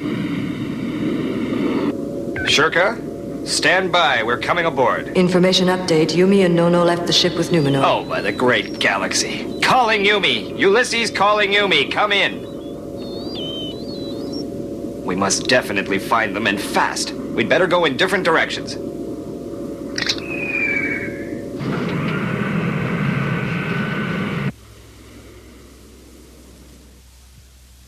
Are you ready, Telemachus? Yes, Father, I'm ready.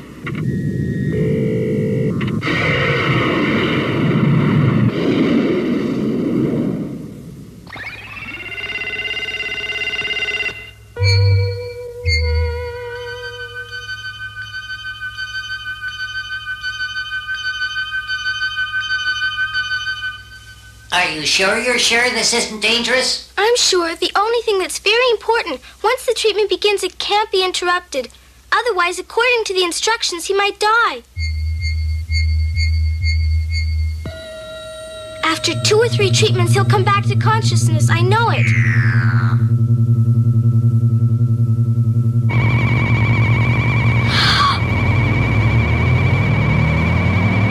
Come back, dear brother. Wake up, please. I need you so much. I miss you.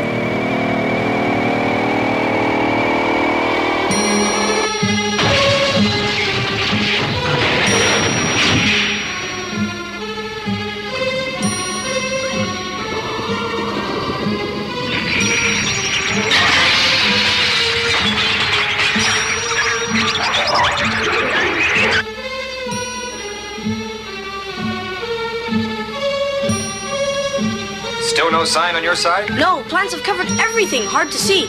Keep looking. We have to find them. Yes, Father.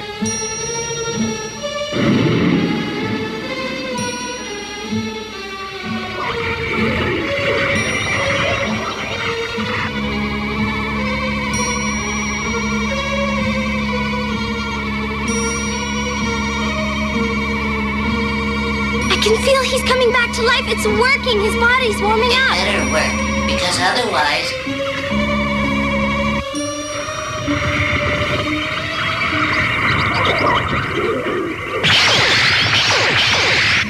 Oh, what's happening? What is it? How do you expect me to know?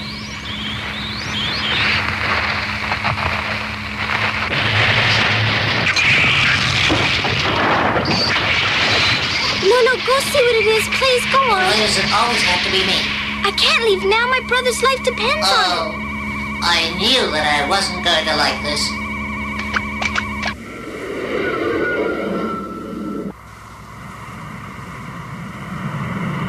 Oh, by the great galaxy! Father, right! I think I found them! I'm pretty sure that they're there, but the plants have destroyed a part of the building. A reanimation unit. They're climbing inside, quick! Cursing comets, the reanimation unit, I'm coming. All those flowers, they'll kill them, I have to... No, Telemachus. It's too dangerous.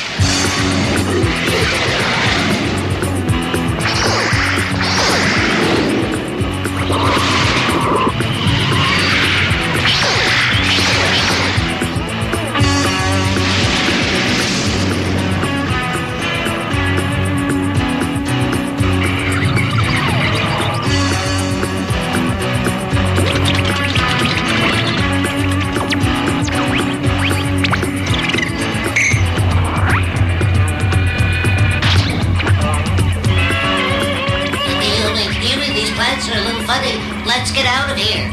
What are you talking about? Plants. Flowers can't be dangerous. Well, these ones don't look too friendly. Come on, let's go. Yumi, no, where are you? Yumi, no. I don't believe this. Oh, Yumi. Telemachus! Hurry, we have to get away. Where's Numenor? There, he's coming back to life. No, Yumi, you don't understand. Come on. You can't go on with it. We could be killed any minute. We have to go away and fast. No, if we stop the reanimation, we'll kill him forever. You mean he could never be awakened? It's true. If we stop the machine, he would have terrible troubles. Look, the treatment's almost over. Just a little while longer and it's finished. Oh, too late, Yumi! Watch out!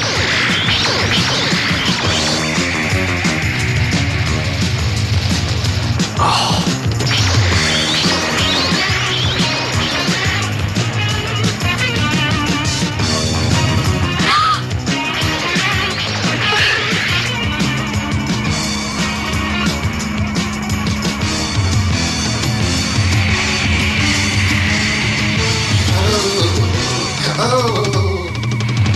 By the great galaxy!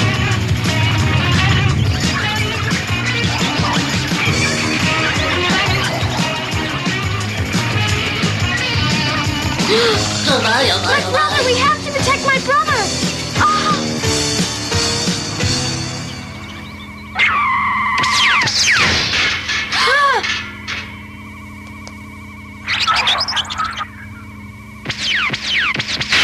Oh, it's my father!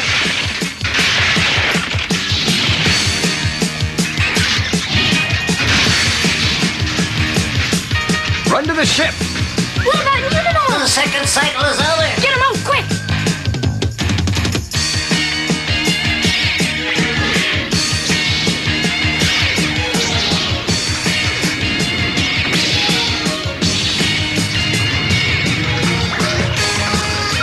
There's no time to lose.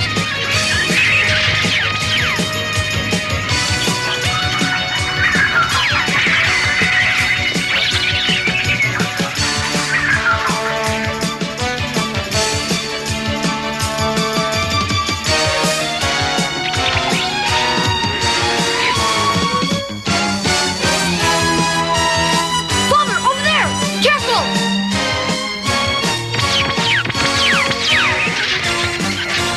Watch out! The plants are catching up with you!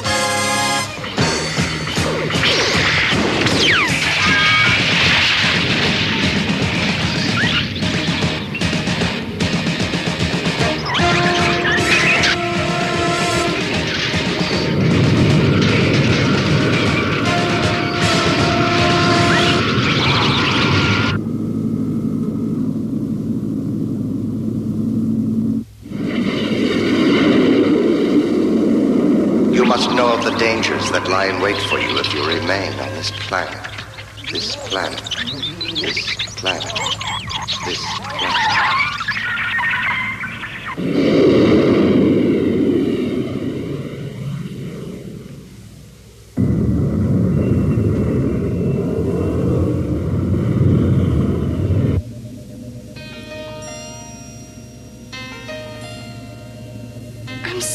made you risk your lives for me, but I wanted so much to revive him. I understand. I too long to revive all our faithful companions. But you should have trusted me a little more. Forgive me, Ulysses. We must never give up hope. Stay united, my children, and be confident. Together we'll triumph and escape from Olympus. I give you my word of honor.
Stay tuned, another action-packed lineup of Saturday morning cartoon MAXOUT is coming your way.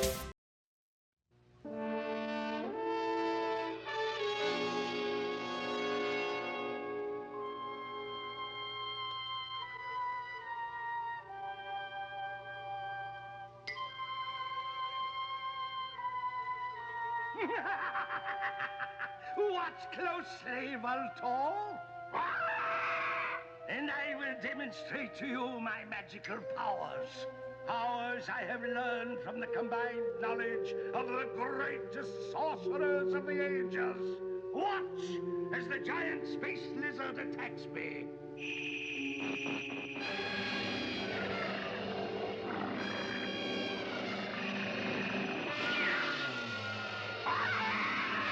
Thank you, Voltor, but I have only begun. Look! A giant horror bat!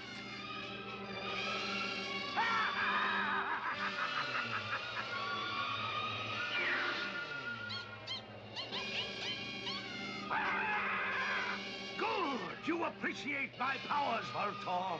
If only I had an opponent worth pitting them against. But wait! It's Space Ghost. What do you want, Space Ghost? Sorcerer, this is a warning. You are to stop using your great powers for evil. No one commands the sorcerer. How do you like that? He hung up on you. Keep the ship on hover, Jace. Right, Space Ghost. I'll have a face-to-face meeting with the sorcerer. I'm going on Inviso power and ejecting. By now, Space Ghost is on his way. I shall send one of my special creations to meet him.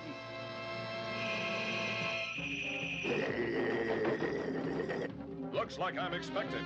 Here comes a giant quadromorph.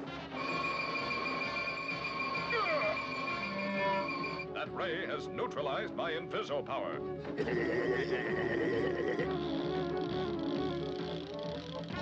Look! That gigantic moth's captured Space Ghost! He's wrapped up like a cocoon. Come on, hit your Inviso power, Jan. We're going after him.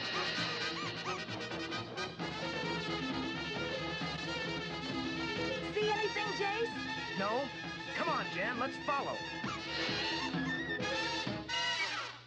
Can't reach my power bands. Stop struggling, Space Ghost. Soon you will have ample opportunity to demonstrate your powers. Meaning what? A duel, Space Ghost, a duel. Your so-called powers against my magical wizardry. Your wizardry, sorcerer? Yes, but perhaps you need a demonstration. Watch. I, the sorcerer, speak. Become visible and transform. Jeez, you look just like Blimp. So do you.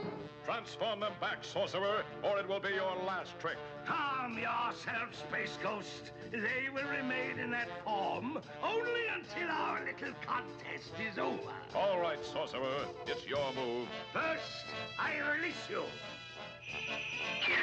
Now prepare to defend yourself. By my powers, I command you. Divino Cyclops, appear!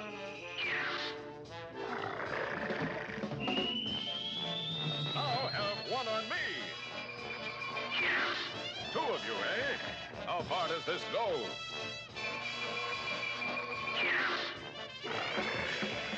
4 against 1, eh? I'll have to change those odds with my reversing force ray.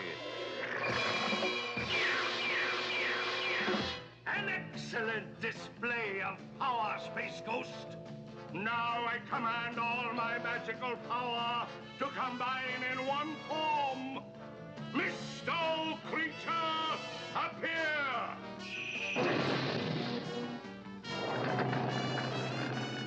You forgot my ice force field, sorcerer. Let's see how long it can withstand more heat.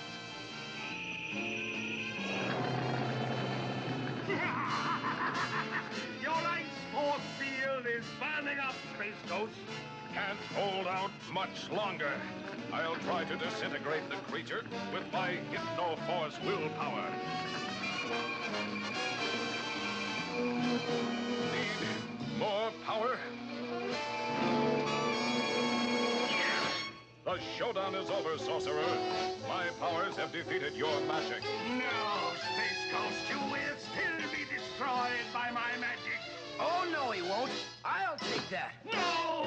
All my powers are in that wand! Give it to me! I'll give it to you, all right. Here. No!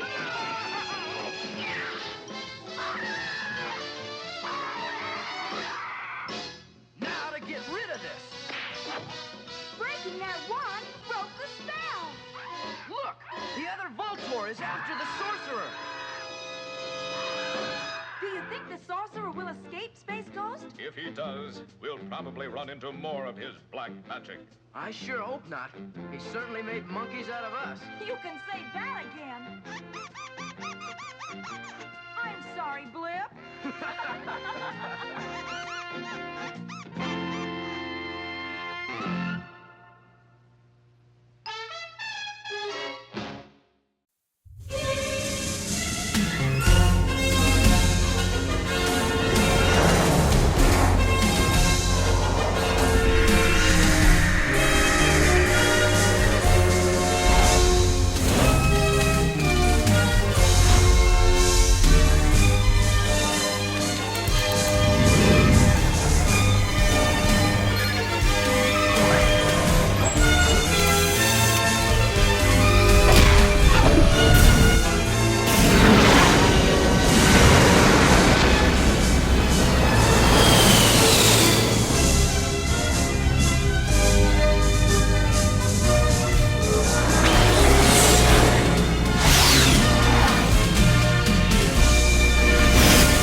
Activate hyperspace fold immediately! Captain Global, attempting to use an untested Robotech device, inadvertently causes a disaster. He not only transports the huge battle fortress, but also Macross City and its surroundings, all into deep space orbit near the planet Pluto. I don't know what happened exactly, but our first priority is to get the civilians on board the ship as soon as we can. Well? Captain, I can't seem to raise either the Daedalus Nothing or the on Prometheus any channel. It doesn't look good. I see. That's bad. They're aircraft carriers. They weren't built for outer space. What a catastrophe! Commander Hayes, order a squadron of rescue vehicles to bring the carriers alongside the ship. Aha, I'm surprised. Captain, is it more important that we link up with them than with Armor 1 or 2?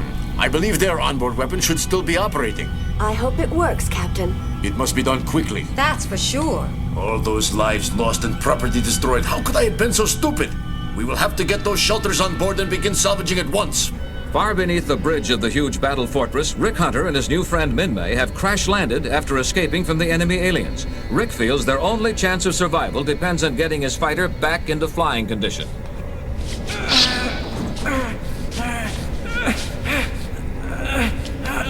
Rick, you'll never get that to move.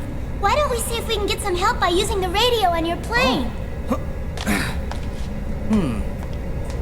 It seems like it would be the easiest thing to do. Oh, darn it. What's wrong? It's useless. The radio's broken. We'll have to try something else. Maybe this'll help us get out of here. Hey, what have you got there? A gyro compass. Oh, but I thought a compass had 2 arms that go back and forth. Huh? Well, the only compass I've ever seen was for drawing circles. I know. It's okay. With this kind of compass, we'll be able to make our way back to the plane if we get lost inside this big old ship and can't find our way out. I wonder what all these pipes are for. Maybe to cool some kind of energy unit. Oh. Ow! You okay? Oh, I'm all right. It was just a little hot. Well, now that was pretty dumb. Sorry. Yeah. Ow! What was that again? I wonder what's in here. Oh, no. This place is filled with scrap parts. I think it's a dead end. You mean we won't be able to get back? You can't go searching for your friend now, Roy. But I'm telling you, Rick is out there somewhere. I can't just abandon him, you know?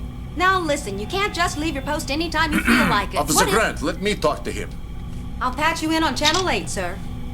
Commander Fokker, Glover, your request is denied. I'm sorry to hear about your friend, but we have over 70,000 civilian survivors on board this ship now, and we need all our officers on duty to ensure their safety. Aye, aye, Captain, whatever you say. I'm sure that 70,000 civilians are a whole lot more important than my friend. Over and out, sir. Hothead. Where are we? I don't know. What is this place? It's huge. Huh? What? Look at the size of that door. Why don't we both climb up? Okay. Yeah! Maybe there's a doorway at the top that's open that leads to the hallway. Thank you. That leads to the outside. Why, I could be home for dinner. Hey, this place is a giant airlock. It must be built for those huge aliens. I hope they don't come back. Hey, where are you? What's going on? What? Oh, Rick, look at that. What do you think happened? I don't know. Where did all that come from? Boy, what a lot of junk. It looks like a whole city blew up. Could all that be from our home? I'm not sure. How could it all get up here? Attention all crew members. The captain has commenced inspection. Over and out. Hey, you guys, the coffee's ready. Oh, good. Oh. I could really use a cup. I can't believe what a mess we've got ourselves in. The captain had to use that hyperspace fold. We've got over 70,000 survivors on board, and we've lost communication with Earth. If we were attacked now, who knows how bad it would be. We should have standard communication systems working properly in just a little while. I know, but if we use that system, we run an awful risk. Those signals are easily traceable. We might give away our position. Oh! Commander Hayes, RX-24 Block Sector Command Post Leader wishes to speak with you. Coming. Oh, brother. Some coffee break. Well, we figured out this passage doesn't lead anywhere. How does your leg feel? Any better? My leg's a lot better, but I've been getting very thirsty. Thirsty, huh? I've got some emergency rations in my plane, but I haven't got any water. Ah! Ow! Of course, I'm so stupid. Why didn't I think of this sooner? You know, we're surrounded by water. Wait right here. What in the world is he talking about? Ta-da! I believe Madame requested some water. Refreshments coming up. Careful, don't hurt yourself. It's harder than I thought. Let me help you.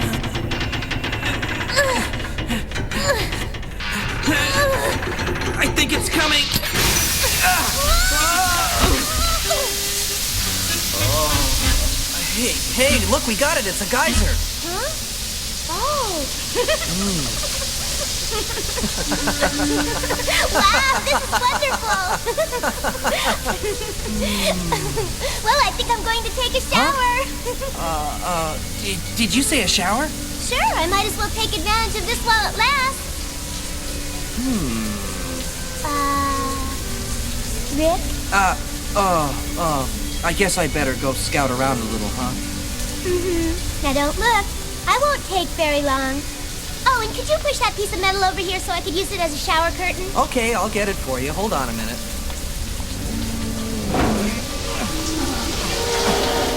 There, is that good enough? Yes, thank you!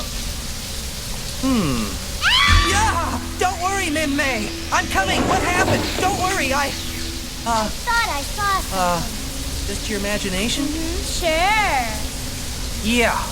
Well, excuse me.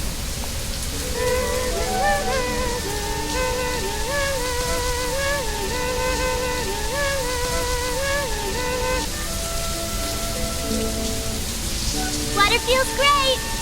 Rick? Rick? If that's you, stop playing tricks. Rick, you answer me right now. Here! And what are those? I brought you some fresh clothes. It's an extra work suit that I found in my plane. Boy, that shower is just what I needed. I feel a whole lot better now. Thank you so much for the suit. You're welcome. Even though it is a bit big, the sleeves are much too long. The creature without any hands. Ugh. I brought some emergency rations. Here, this one's for you. Oh, thank you. Let's see if this stuff's any good. Yeah, not bad. Shouldn't we be careful how much we eat in case we have to make it last? I'm not worried. We'll be out of here soon. Yeah, but what if we're not? I used to be a junior nature scout. I'll get us out of here all right. Well, I bet you didn't get any merit badges for pathfinding, did you? Now stop worrying. I promise you I'll find a way to get out of here. Even though that was a badge I didn't get. I knew it. Hey, what's so funny? I was sick the day they were testing. At least I know what a compass looks like.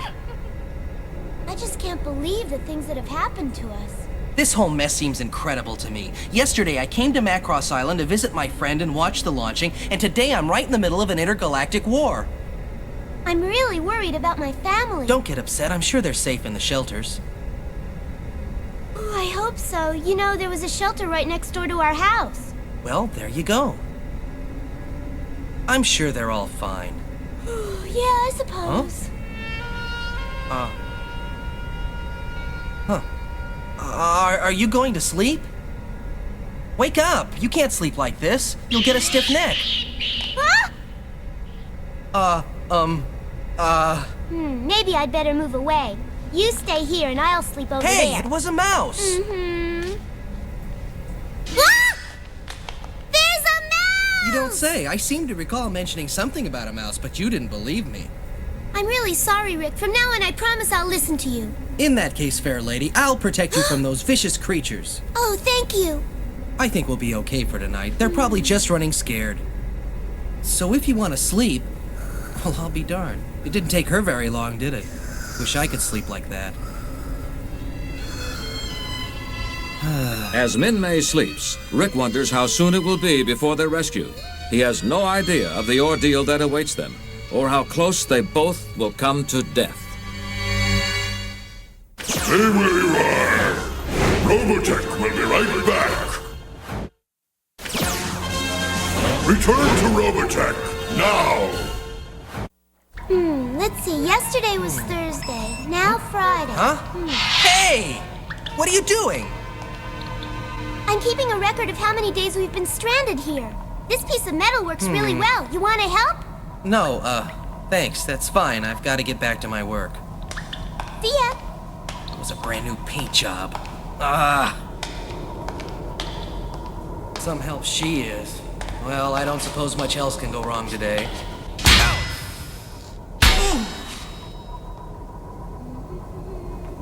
Oh, Rick, how do you like our new tent? It's great. Wow. By making stew, we can make our supplies last longer. Right, I forgot. You're in the restaurant business. No, that was my Aunt Lena's restaurant. Actually, I want to be an entertainer. Huh. You planning to be an actress? Well, I study acting, singing, and dancing. Here. Thanks. That doesn't exactly prepare you for something like this, huh? 5 days have now gone by, and Rick begins to worry they may never find their way out. He makes constant drawings of his surroundings and studies them carefully, but the awesome size of the ship, with its endless corridors and compartments, has him completely baffled. He worries about Minmay and knows that despite her efforts, their food supply is beginning to run dangerously low. Can you believe they're rebuilding the city inside the ship? It's amazing. You can leave the tray right there, Steward, and thank you very much. Yes, ma'am. That looks good. So he orders me to go out there and get him, and I say, sir, don't get me wrong, I'm brave, but I'm not crazy. There you are. Oh, what's the latest information on the survivors? We finally have them divided by city blocks. They're starting to rebuild their neighborhoods. Really? That's incredible. While the survivors begin to rebuild their shattered city, Rick and Minmay are still marooned deep within the ship. Try as he might, Rick can't seem to find a way out. No luck, huh? Why don't you rest? I just don't know what else to do. This ship is like a big confusing prison. Yeah, a big prison floating somewhere in space. That's it, of course, we're in space. What about it? That's our way out of here. We'll leave through an airlock down here and get in from one above. We can't do that. We don't have any spacesuits. My flight helmet will protect me. I could float out, get some help, come back down here for you. It's a simple plan. Yes, but... Don't worry, it'll be easy.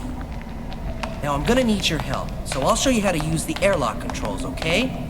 They're real easy. A kid could run them. All right, now, do you understand everything? Mm-hmm. Without oxygen tanks, though, Rick, then how are you going to breathe? I'll just have to hold my breath for a little while. Then won't you suffocate? I'm telling you, it'll be just like diving in the ocean. Wait a minute! I'm having second thoughts! Where are we going? I want to use an airlock near one of the big windows so that we can stay in close contact. Minmay, what is it now? You've got to stop this constant worrying. Look at that! I've never seen anything like it. What kind is it? Looks like a tuna, but it's huge. That sure is a big tuna fish. Real big. Tuna! Yeah! Yay! I wonder if there's any way I could snag it while I was out there. Sure, it'd be nice. Tuna fish! Rick, please be careful out there! Wave if you're ready! Okay! Well, here we go!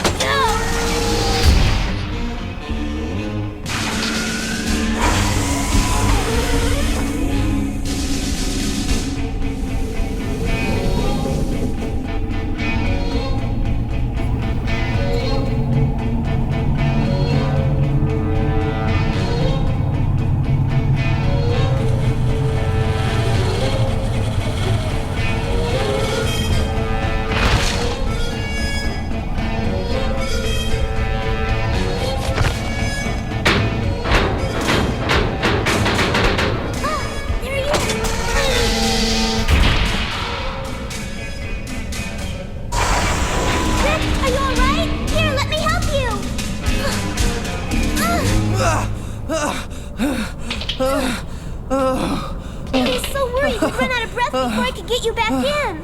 Well, at least I got the tuna back in. Some of it, anyway. Why are you sitting there with such a sad look on your face, Rick? You caught a fish in outer space. You were wonderful out there. Thanks, but that little fishing trip ruined our chance to escape. My suit got ripped when our dinner fell on me as I was trying to get it back in through the airlock. Now that I can't go out with this suit, I don't know what we're gonna do. Maybe we can cut a hole in the roof and then climb right up. I've already thought about that. I took some tools and climbed up there yesterday, but the ceiling's too thick. I just couldn't get through. What about an explosion? Huh. What would we explode? We've used up nearly all our rocket fuel. How much? Look. That's all we have left. Oh. 12 days come and go. 12 endless days. And so I practiced real hard and came back to win the amateur flying competition 8 times in a row, even though I was flying an old clunker. Rick, do you think I'll ever get to fly with you again? Oh, sure. Once we get rescued, I'll take you up all the time. Sometimes I dream of falling in love.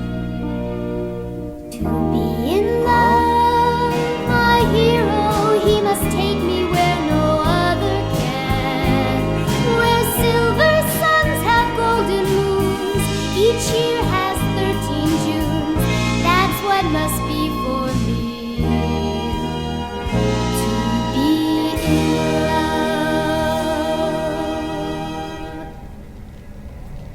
you've got a beautiful voice. Thank you, Rick. If I could do one thing with my life, I want to sing. It's always made me feel so good. I've taken lessons ever since I was 4 years old. It's always been planes for me. All I ever wanted to do was fly. I know how you feel, Rick. Sometimes you can't be happy unless you do what you dream about. So are you sure that being an entertainer is what you want from life? Yes, I guess. But I really want to be a bride. You mean married? Well, I guess you'll probably make somebody a wonderful wife. Thank you, Rick. But now I'll never have the chance. Don't you even think that.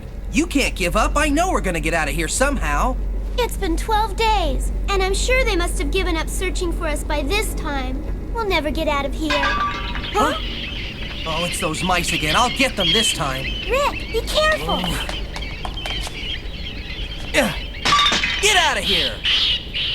There. We're never going to make it out alive. We're going to be here forever. We've been here too long. They'll have forgotten about us by now.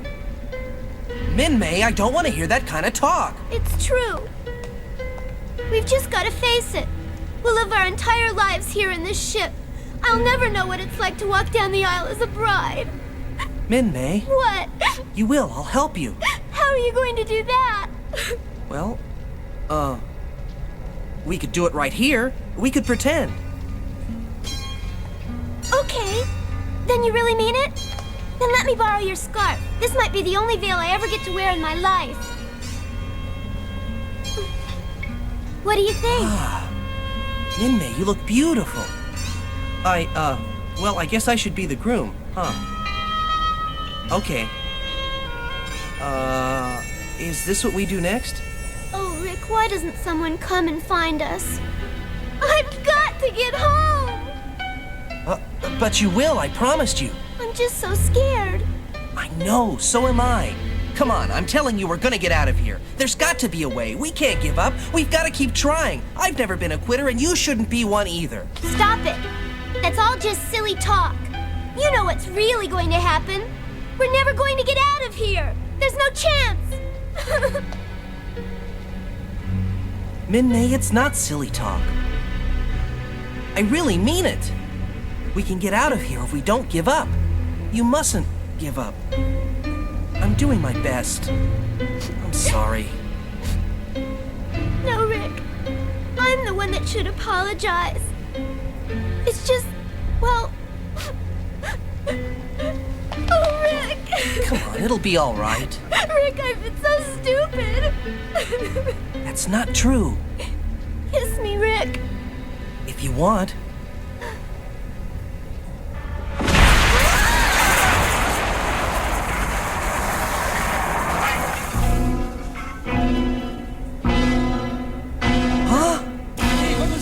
Missile? It looks to me like it might have been a bomb. Look, there's somebody down there. It's a couple of kids. Are you guys okay?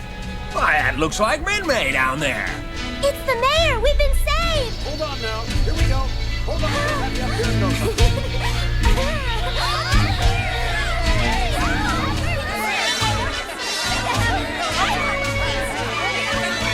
Are we dreaming or something? What in the world is going on here? I can't believe it! The whole city's here! Oh, Rick, look! The restaurant and Aunt Lena's house are right here! It's Min-May! Oh, Jason! As you can see, my boy, the entire city's been moved intact. It's quite an achievement. You've got to tell us how you and Min-May got trapped way down there. Did you know you've been missing for almost 2 weeks? I'm Min-May's uncle, young man, and I thank you for the protection you provided our baby girl. Oh, don't mention it. You're welcome. Oh, it was so frightening down there. You should have seen it. Attention! Message from the bridge. The disturbance in Sector 7X was caused by a construction accident. There were no injuries. The damage will be cleared up very shortly. We repeat, the disturbance is over. Please return to neutral status. And the mice. Oh. A bad dream. Well, my boy, you must be one happy fella. Well, son, what's wrong? Get up! Exhausted. We better get him to a doctor right away. Rick was exhausted from his ordeal and shocked at seeing the city on board the ship. And he was confused by Min-May's attitude towards him. She seemed so distant now. Below, things had been very different. Rick will be forced to make many adjustments in the months ahead, as will all the residents of the transplanted city. Their safe existence back on Earth will be long forgotten as they face an enemy determined to capture their vessel.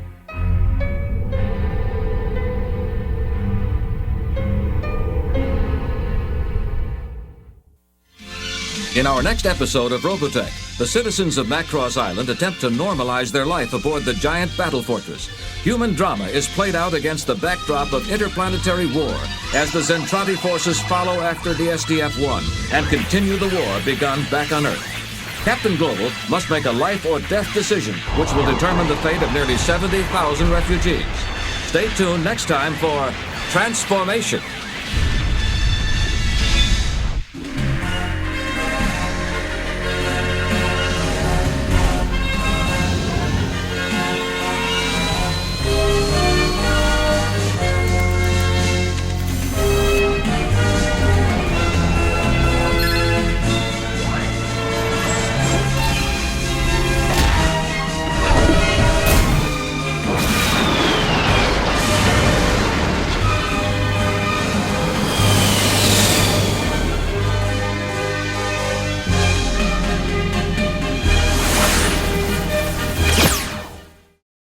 Stay right there for another action-packed lineup of Saturday morning cartoon Max Out.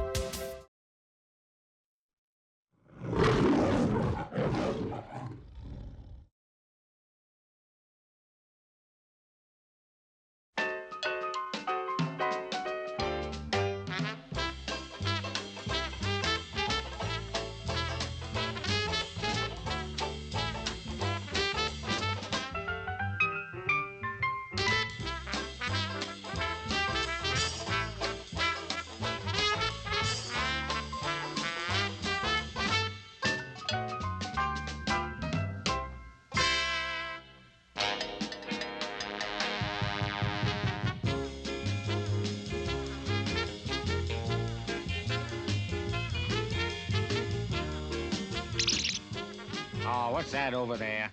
Ooh, it looks like a picnic. I love picnics. You know, my mother used to take me on picnics. I think I better get over there before the other ants in the neighborhood get the idea and take all the goodies. Hey, now, that's good food. They don't fool around when they go on a picnic. These are good people. Hey, Ant. What's the matter? You lost, pal? I want to talk to you for a minute. As a matter of fact, I want to talk to you about your future. You know, you're talking to the wrong guy. I'm semi-retired. You know, it takes 200,000 ants just to make a decent sandwich, and I'm having trouble with just one, and the day's half over. Hey, you know, speaking of the day half over, I gotta get this pie back to my little pad before it spoils. Okay, you asked for it. You try to talk nice to a guy, and he turns his back on you. So here goes.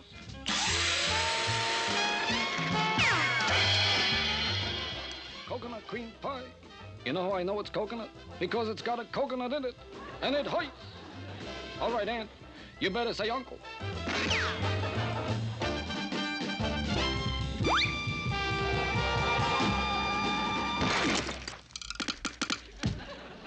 You kind of overshot the landing strip there, buddy.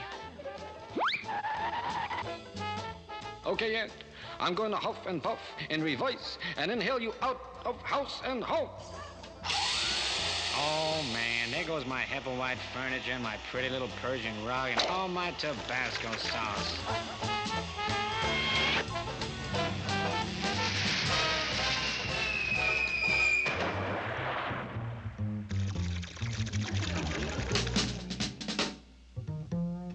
With all the ants in the world, I gotta pick a kook. It's just work, work, work all the time. I mean, it just ain't easy lugging a picnic home. I sure wish they'd deliver. This time, instead of going to him, I'll force him to come to me, or vice versa, whichever works best, you know what I mean? This is a sight you won't see often. A grown aardvark making an anthill out of himself.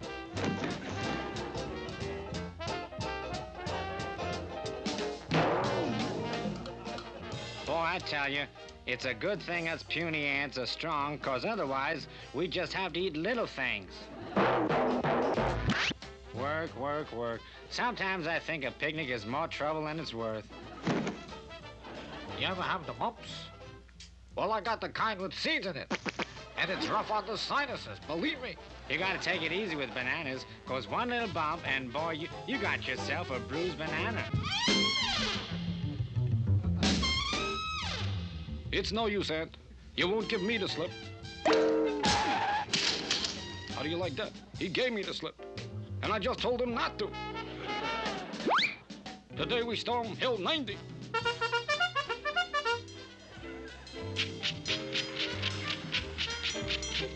Well, if he's gonna come in, I'm gonna get out.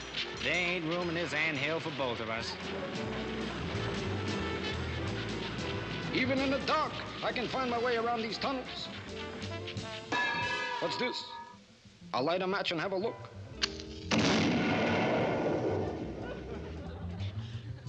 Look, how'd I know he'd have central heating? Hey, Aunt, just to notify you, the odd box strikes again. Even again, and again if necessary. No wonder he gets around so fast. He's got his own subway. Let's have a little light.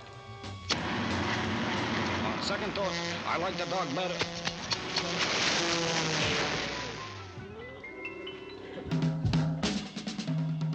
I know what I'll do. I'll smoke him out. It's the cheapest cigar I could find.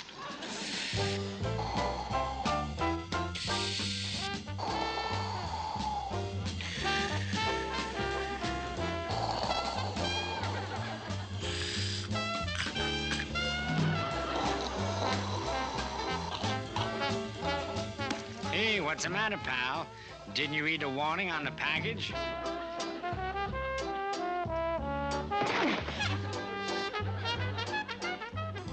Hey, can I do something for you, pal? Oh, yeah. Make a wish for me. Wish I was dead. You know, I'm thinking of starting an anti-ant protest movement. It's time somebody put their foot down.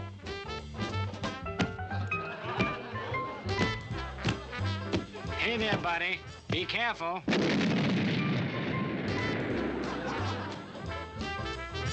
You know the moral of this story? It's people who live near landmines should tread lightly, and I do mean lightly.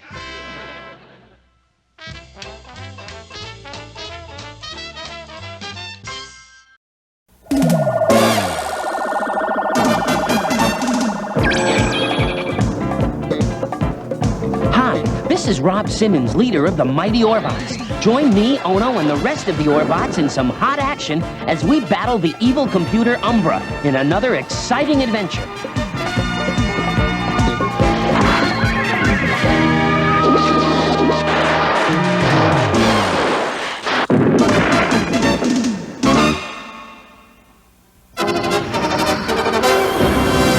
Go, mighty Orbots! They're joining together to fight for what's right everywhere. Mighty Orbots, protecting the world from the shadow of evil and doom. Orbots, champions of justice and truth. Oh no! Tor! What? Wow! Boo! Crash! Go, mighty Orbots, mechanical heroes and minds of being evil.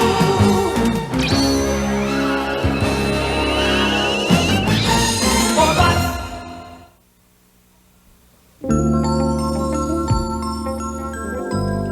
Welcome to the planet Idilla, one of the most beautiful worlds in the galaxy.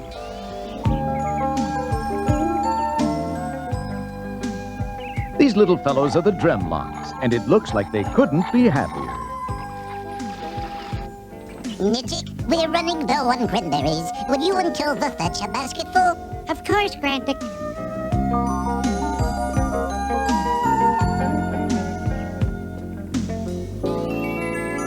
Nitchick, what's that? I don't know. Uh-oh, looks like trouble in paradise. That's a drone probe from the Shadow Star. I think we better tell Grandek about this.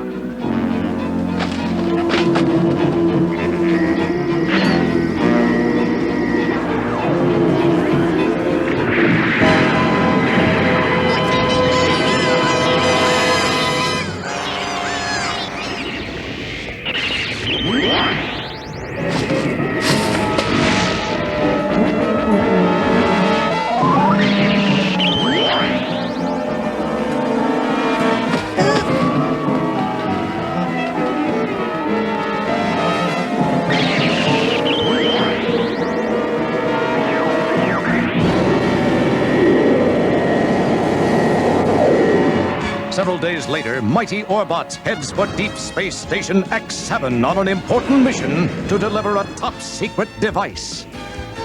Listen up, Orbots. You've been looking a little rusty lately, so it's time for some maneuvers. Let's try the old meteor maze.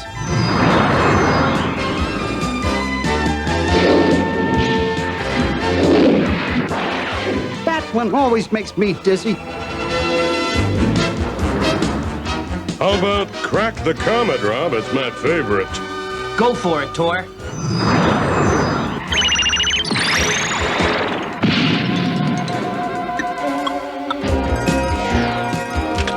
Let's get this new scanner to the space station before Shadow makes a grab for it. Just what does this invention of yours do, Rob? It can project any kind of energy, Boo, and it scans energy readings. Wow! Umbra would love to wrap his circuits around that. Rondu calling Mighty Orbots. Come in, Mighty Orbots. Mighty Orbots here, Rondu. What's up?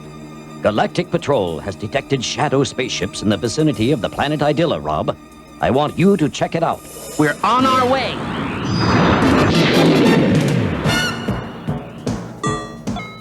That's funny. The scanner indicates high energy readings, as if from atomic power. But I thought Idilla was a primitive planet. Yes, so did I. Mighty Orbots approaches Idilla's day side, unaware that the Shadow satellite is now orbiting the night side. We'll be able to investigate more thoroughly if we split up. Orbots, separate!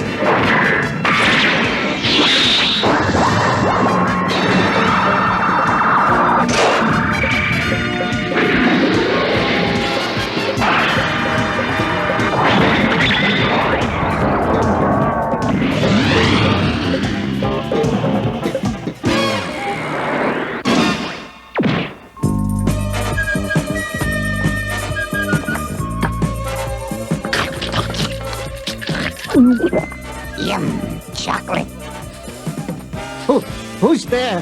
Whoever you are, I'm not afraid of you. No, I'm not afraid of you. Yeah, me too.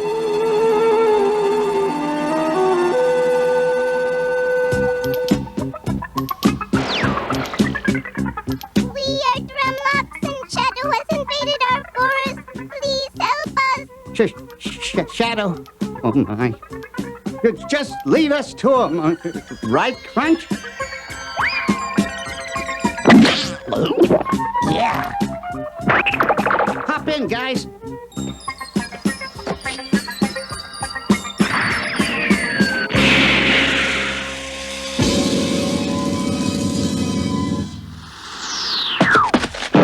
This world is so beautiful. I hope there's nothing to that Shadow report. I hope not, too. Because I happen to have 2 tickets to the Saturn Symphony tonight. 2 tickets? Oh, Tor. Just 2 tickets, huh? A good idea, Tor. Someone your size needs 2 seats. Now, come on. Let's check this place out.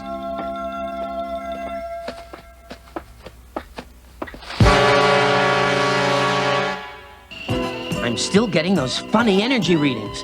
Rob, look! Let's see what he wants. You must help my people. Shadow has taken over our forest. Shadow? Oh, no! Climb in.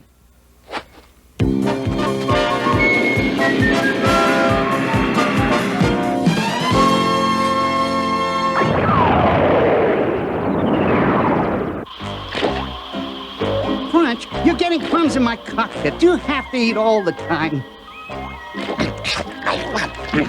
Don't have to. Just like to.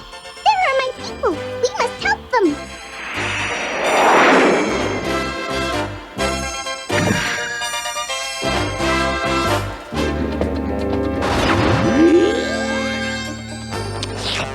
Yum! Strawberry.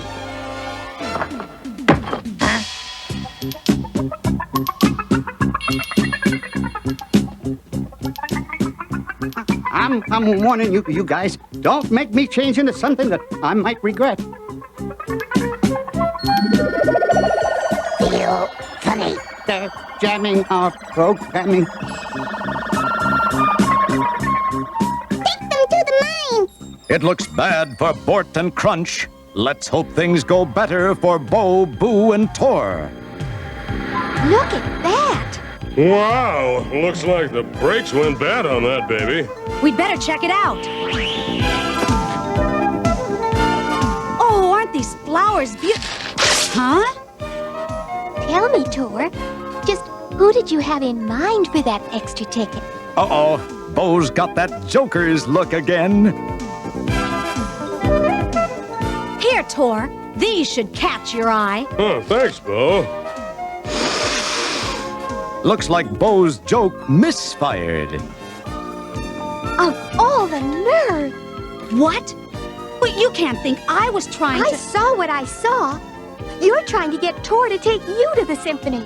Make that backfired. Hey, Boo! Bo, come down here. Let's see if anybody's home.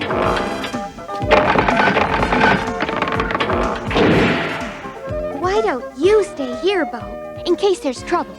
You mean so you can have a chance to talk Tor into taking you to the symphony? Ladies, please. I can understand you're both fighting over someone as wonderful as moi, but we got a job to do.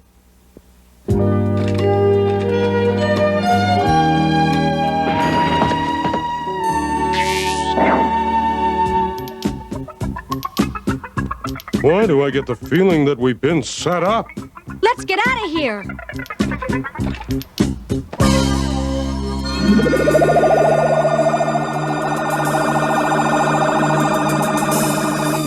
Things are getting worse and worse.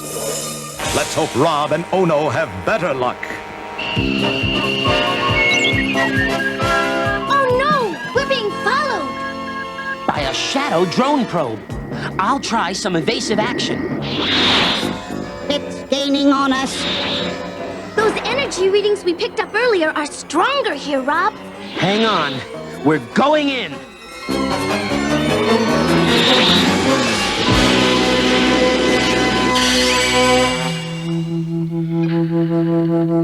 Brendick reporting, Master. We have captured nearly all of the robots. When you have them all, they will be taken to Shadow Star.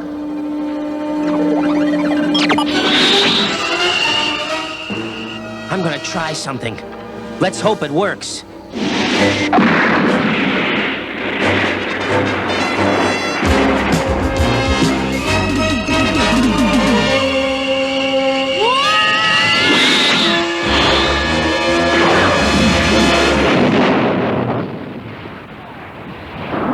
We did it! We did? We did! Yay! Whew, it's chilly in these caverns. Don't worry. You won't feel the cold for long.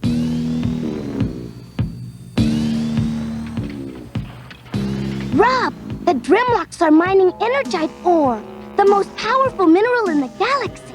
So that's what the scanner was picking up. Correct. We are mining it for Shadow, and your friends are helping us. Oh no! Our telepathic powers have made them willing servants of Shadow. And now you will join them.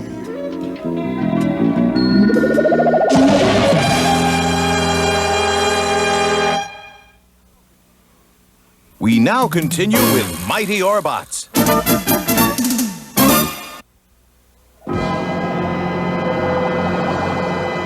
Oh no! We're being hypnotized. Oh no! Use the scanner! Jam their waves! Stop them! After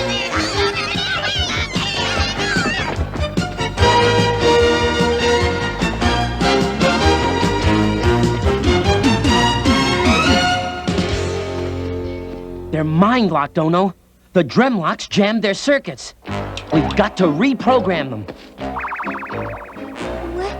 Where am I? Yeah. What's going on? You were captured by the Dremlocks. Now I remember. This is all your fault. If you'd watched for trouble like I suggested. And that you talked Tor into taking you to the symphony? No way. Oh, the nerve. I never. If you two can't behave, I'll put you both back in a trance, understood? You've got to sneak back into the mines and reprogram the guys. Boo, take Bo's hand and turn her invisible.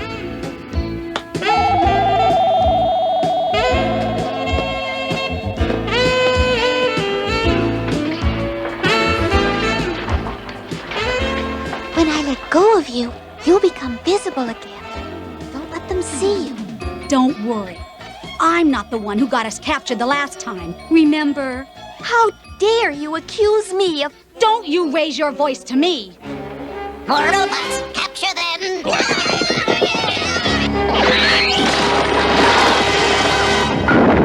Robots! I order you to capture your comrades! It looks like Bo and Boo are in quite a fix.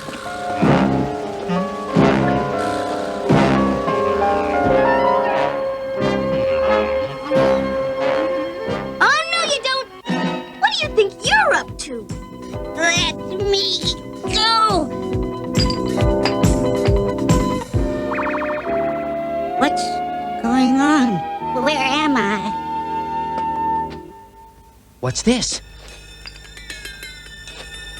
Looks like a cerebro control unit. Shadow must be using them to control the Dremlocks' minds. I remember now. They sent drones from a satellite. Umbra ordered us to mine the Energite for Shadow. If we can get Mighty Orbots back together, we can smash that satellite and free the Dremlocks. And speaking of our pals... Looks like I'd better cool Tor down a little.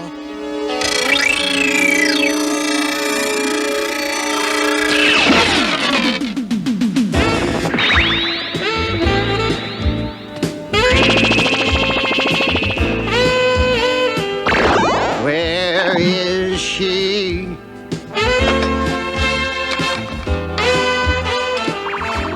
Hey, I'm me again, I think.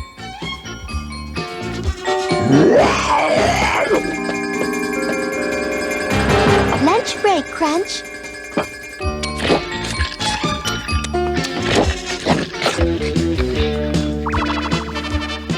Yum!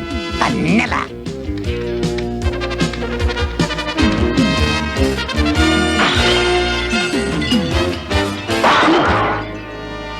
Putting the chill on me, huh, Bo?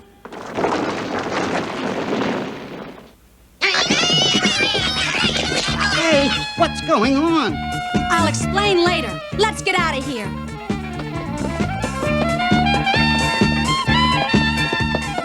We're in big trouble, Orbots. Come on!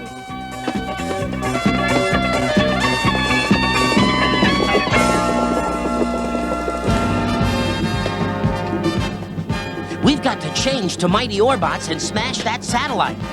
But we can't change in here. This corridor's not big enough. Brandek's laboratory is large enough. I can take you there.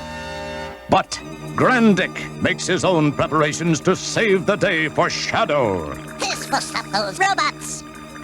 We'll see about that, Grandic.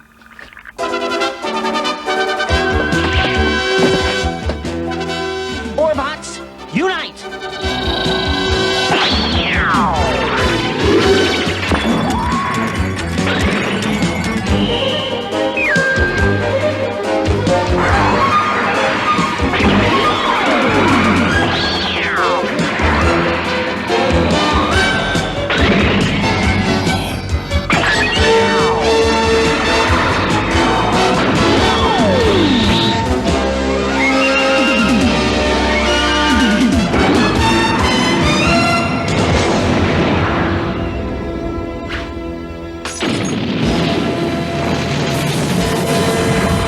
Hey, things are getting kind of rocky.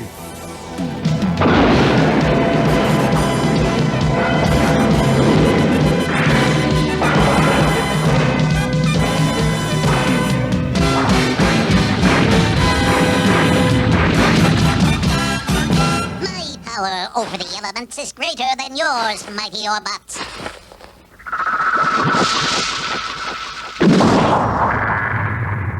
This is embarrassing, fighting a little guy like this. My sentiments exactly, Tor. Let's wrap this up, now. Mighty Orbot's blow has caused a cave-in.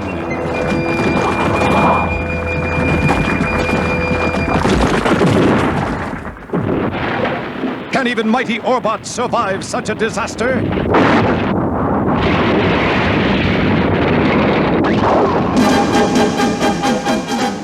It sure looks like it. Good going, gang, but we're not out of the woods yet. The rest of the Dremlocks are still under Shadow's control. Oh no! I'm picking up a power beam from the satellite, Rob. It's causing the Energite to become unstable. In a few minutes, it'll explode and destroy the whole planet. Just like Umbra. If he can't have the Energite, he'll make sure no one else can either. We've got to stop that satellite.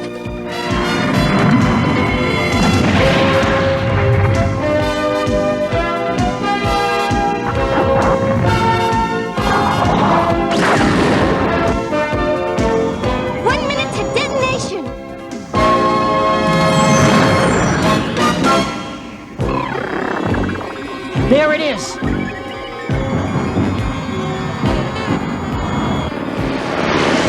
Uh-oh. Those are guard drones.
This ought to put a crimp in your style.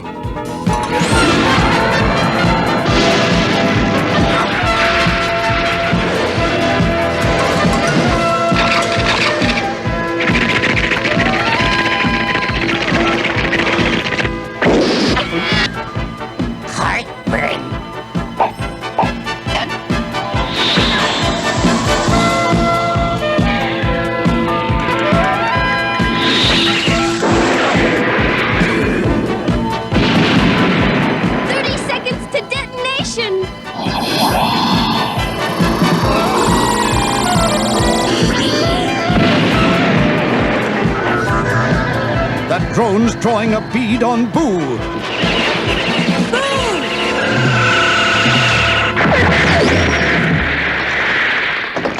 Thank you!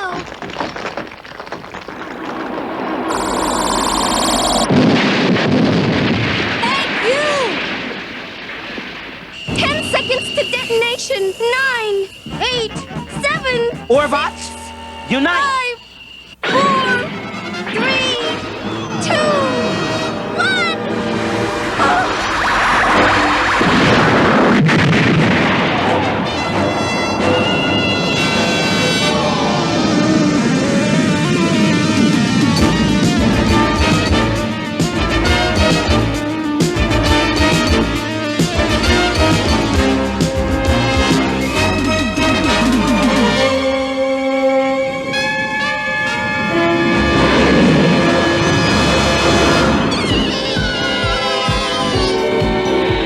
Mighty Orbots has saved the planet Idylla. What a guy. Thank you, for risking your lives to release us from Shadow's spell. It's worth it to know that there's another free world in the galaxy, Grandic. Boo. I want to apologize. No, it was my fault. Let's just forget it. That's what I like to see. Friends. After all, you gotta work together. Hey, what's going on? Put it out, girls! Oh, come on! Let me down! Maybe later, Tor. Yeah, right now we're gonna go buy our own tickets to the Saturn Symphony. What a revolting development this is.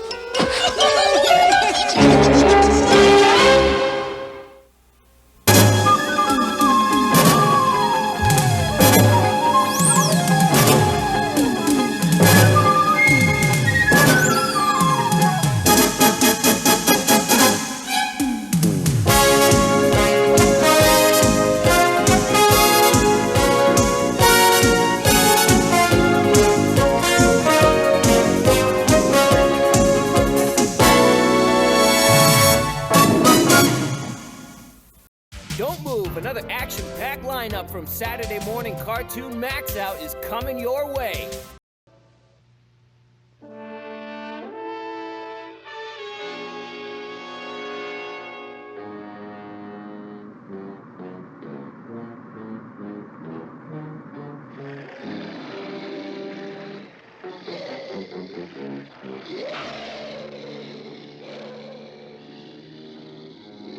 Patience, my pets. Soon we will take our first step in the conquest of the galaxy, the invasion of Jupiter.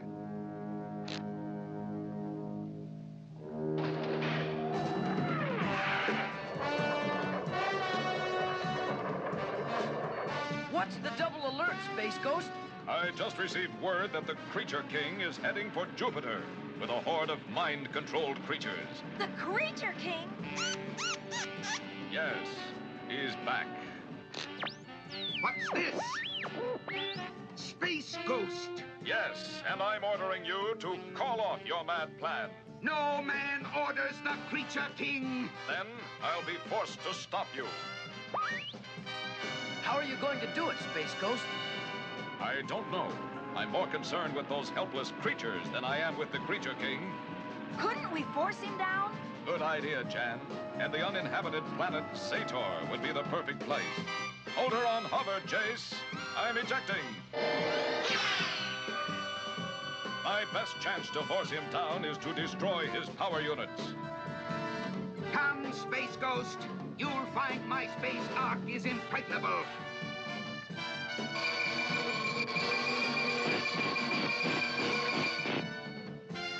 You destroyed my power, but I'm not through yet. Look, Jace. Space Ghost forced him down.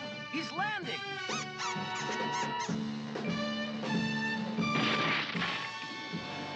Go, creatures! Attack Space Ghost!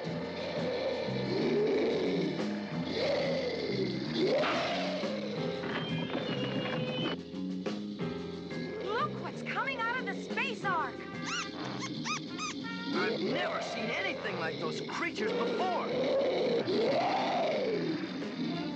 And look what's coming out of the top.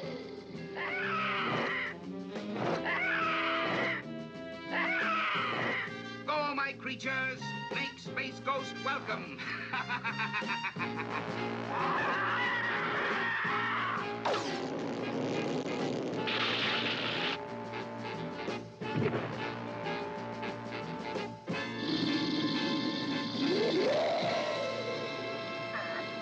My only chance is to activate my force field.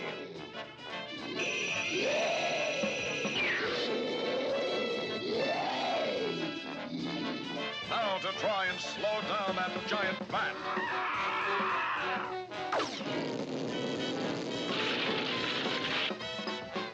Space Ghost is defeated!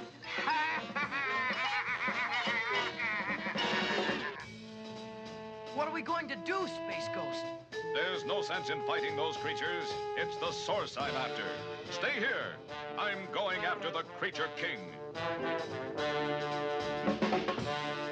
He said to stay here, Jace, but look what's coming. It's your Inviso power, Jan.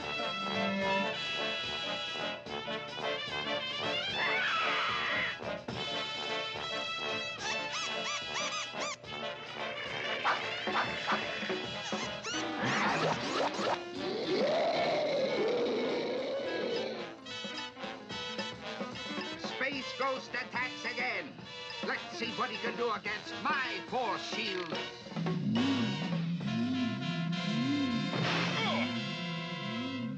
The Creature King really has come up with a force shield. How about that? Even though we're invisible, that bat knows where we are. Yes, and it's calling up reinforcements. Look, a giant spiny armadillo. And look, a winged serpent. If I can't get through the force shield, I'll go under it.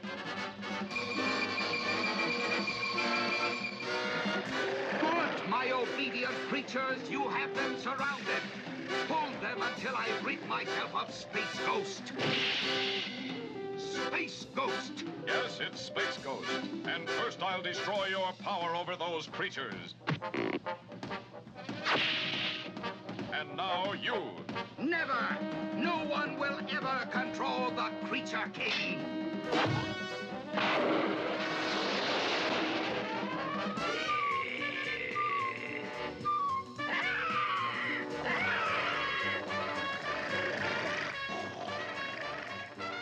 Look, the creatures are going away. I don't get it. With the controls gone, they're just wandering around without a master. And it's our job to herd them back to the Ark. How? With electro guns that won't hurt them. Let's go. Get along, little doggy. Get along. Giddy up. Come on, giddy up. Good work. You've got them all back in the Ark. Well, now that they're back in their cages, what are we gonna do with them? How about starting a zoo? Good idea, Jan. It'll be the first zoo in the galaxy. Yeah. See, Jace? I guess girls are good for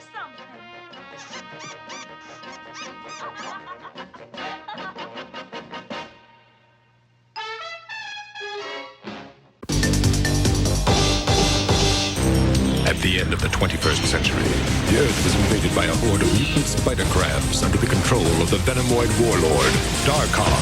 When I descend upon the Earth, darkness will unfurl its banner across yet another region of the cosmos. Even the heroic men and women of the Space Knights cannot defend the Earth without the help of a mysterious young man named Slade, who has the ability to transform into the superhero known as TEKNOMAN.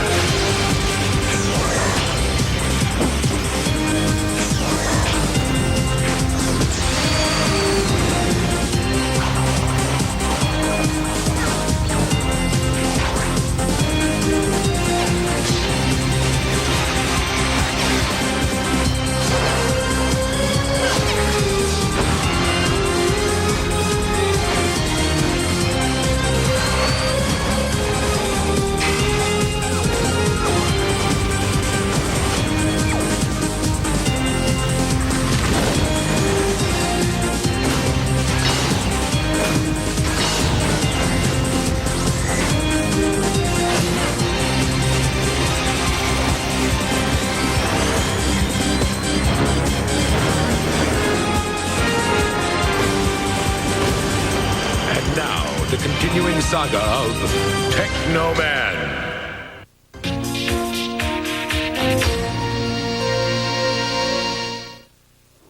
Those spider crabs must have a weakness, and we've got to find it. Or there won't be anywhere on Earth that's safe. Ah, you worry too much. We'll find a way to stop them. You'll see. We'd better. And soon. Then again, we might not. Find a way to stop them, I mean. In which case, the Earth is doomed, which means that for the sake of humanity, you and I will have to take off from the blue Earth and find another planet to live on. It'd be our responsibility to make sure the human race doesn't die out. Very funny. Listen. It's our duty to make sure the human race survives, right? So we'll find an uncharted planet, you know, sort of like the Garden of Eden, and we'd be the new Adam and Eve. I think I'd rather marry a spider crab.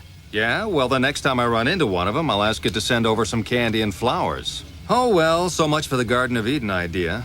Your loss. Adam and Eve. Commander Jameson, all I meant Come was... to think of it, the Garden of Eden would have suited you perfectly, Ringo. There was nothing to do there but eat. So, you left his channel open on purpose, right? Mm-hmm. Now listen up. We're running low on samples of the alien spore plants. They've taken root all over the planet, and we still have no clue as to their purpose or biological makeup. It's obvious that they are to play a part in the conquest of Earth, but how is still a mystery. But with the samples you provide, we may find some answers. You've just been assigned to Quadrant 427. When can you be ready to move out? Oh, immediately, sir. Our beloved leader's wish is our command. Flattery will get you nowhere. Worth a try. Hey, guys, good luck out there. How you doing, Tina? All right, you two, you've had your fun. Now move out. Yes, Commander. Watching from his secret underground base on the dark side of the moon is the supreme commander of the invaders, the Venomoid warlord, Darkon. Report, Gunner. How goes the invasion of Earth? All goes according to plan. As we suspected, their puny armies are no match for our spider crabs. Their feeble weapons have little firepower, and their so-called planetary defense force is nearly helpless. Their troops are being defeated all over the planet. Within a few weeks, all resistance will be crushed, and the planet Earth will be completely under our control. Excellent. But beware of the Technoman Slave. He escaped before completing the transformation and may still be loyal to Earth. If he attempts to interfere, destroy him!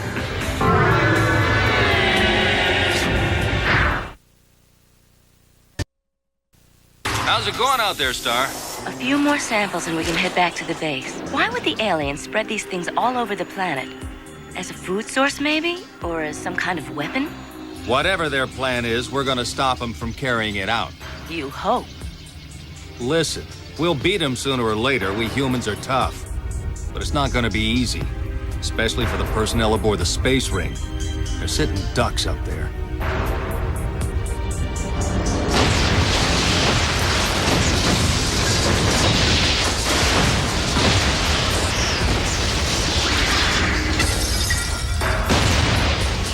They're attacking the space ring. I've got to stop them.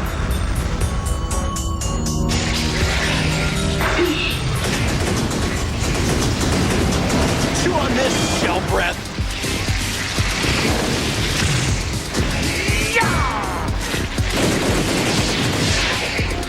You two were made for each other.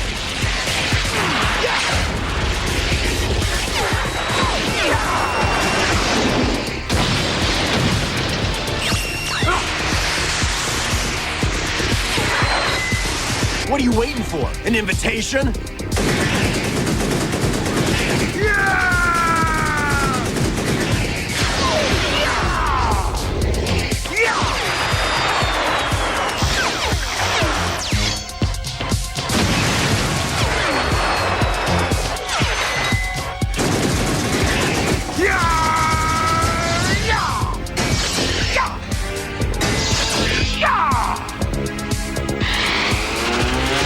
Great! Two for the price of one!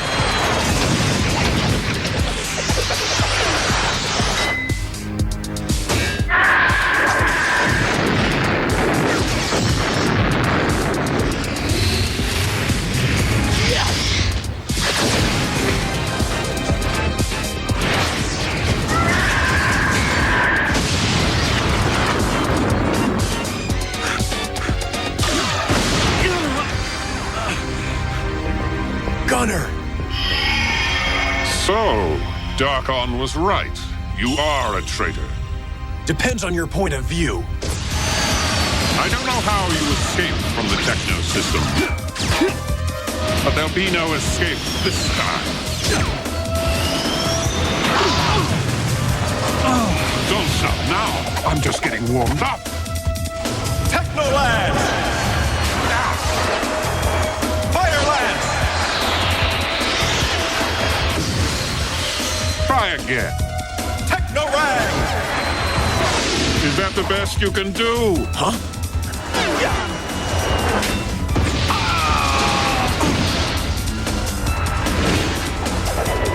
You're not listening, Gunner. Sorry, I didn't get your point. It's hard to believe that you would serve an alien master like Darkon, but I'll make you see how wrong you are. That's what you think. Huh? Gunner, you can still regain your humanity. You must fight against Darkon and the dark side of your techno power. If you don't, you will be destroyed. You fool. Did you really think you could stop us? You haven't won yet. Our victory is only a matter of time, but I'm afraid your time has run out. Goodbye, slave.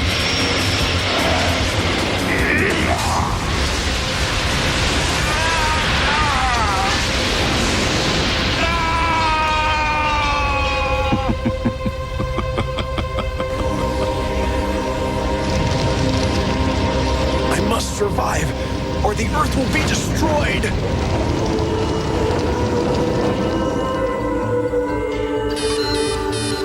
What's that?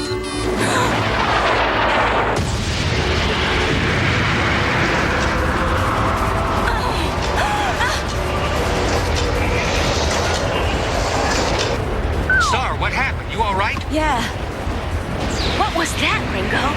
I don't know, but it left a crater big enough to hold the entire Allied Defense Force. We better go check it out. Right.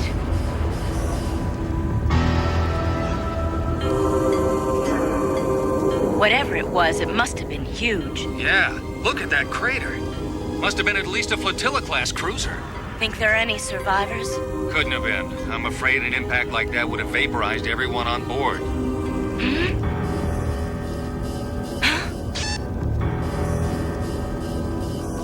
What's that?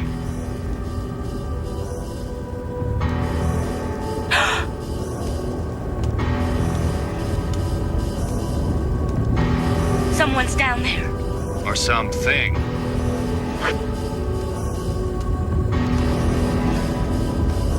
Yeah. Question is, who is he?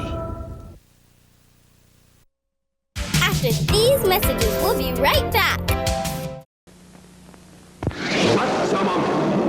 ニューゴッドフェニックス全公開 G1 号から G5 号を搭載君は火の鳥を見たかデラックスニューゴッドフェニックスポピニカシリーズ発売中未来合体ダルタニアス今衝撃の合体革命クロースイン未来合体デラックス超合金ダルタニアスポピーより発売中スーパーマード緊急発進せよバーディーベータミー搭載完了ミサイル発射ウルトラマン上発進ザ・ウルトラマンデラックススーパーマードポピーより発売中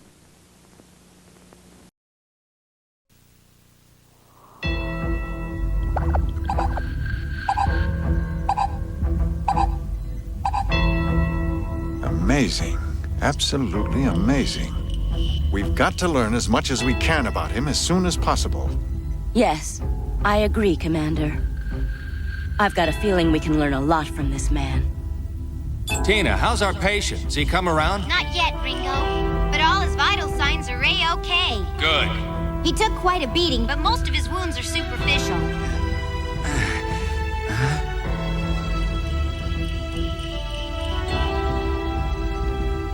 See? What did I tell you?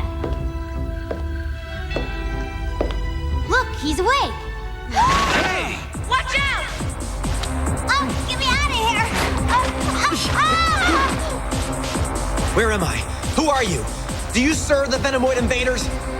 Or are you loyal to the planet Earth? Answer me! Venomoids? You mean the aliens? An answer. I want an answer right now. Yeah? Listen, you jerk, we're space knights. We're fighting for the Earth, not against it. If anyone here's the enemy, it's you, pal. Is that so? Then why am I your prisoner? Hold on, buddy. And what's a space knight? You're in the Space Knight Command Center, not a prison.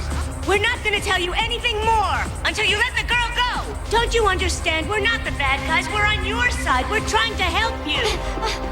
All right, wise guy, fun and games are over. Who are you? What's your name? My name? That's the question. I remember someone calling me Slade. That's all I recall. Huh? That's all? Who's in command around here? I am, son. Will you help me? In what way? I need to use one of your ships to get back up to the space ring. That? You mean to say that that's what... What's that sound? The communication center alarm. It means there's some kind of emergency. Of course, the Venomoid invasion. Bring our friend along, Ringo. Come on.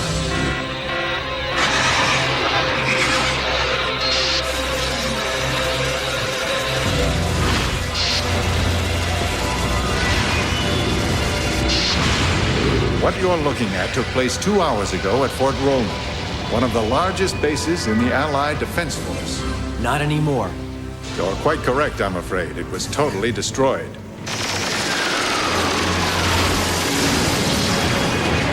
These pictures were just received by coded relay from one of our few remaining orbital satellites.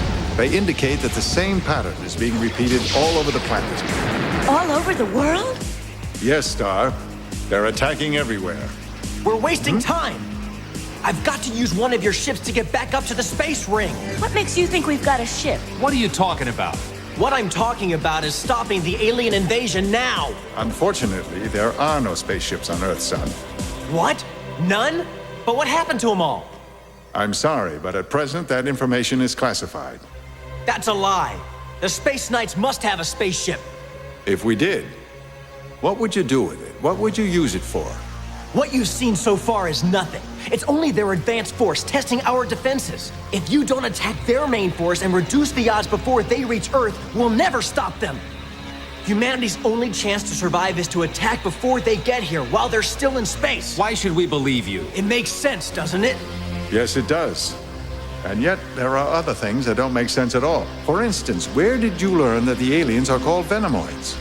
And what makes you think that fighting them on your own would do any good? Just give me a ship. There's no time to explain. I need it now.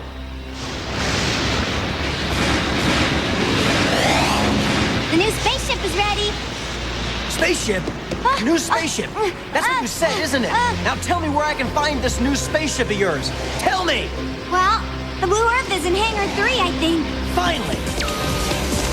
Emergency alert! Emergency alert! Code Red Alpha! Code Red Alpha. Repeat, Code Red Alpha. Intruder alert. Intruder alert. Destination Hangar 3. Code Red Alpha. Code Red Alpha. Intruder alert. Intruder alert. Why would he want the Blue Earth? He probably thinks she's got weapons aboard like laser cannon. The Blue Earth doesn't even have a pea shooter. We know that, but he doesn't. Code Red Alpha. Tell me how to get to hangar number 3. Don't tell him anything, Maggie. Come here, you! Hey! No, Mac! Don't hurt him! I don't think he meant any harm! Intruder alert. Intruder alert. Destination... Sorry, gotta go! Mac! Red Alpha, repeat. Code Red Listen, in order to help the Earth, I have to use your ship, understand? Destination Hangar... Tell me, where's hangar 3? Where's the Blue Earth? Go out that door and take a left. Code Red Alpha. You'll find Hangar 3 about 100 yards down that hallway. Thanks. Thanks a lot. Destination Hangar 3. This is the place. Intruder alert.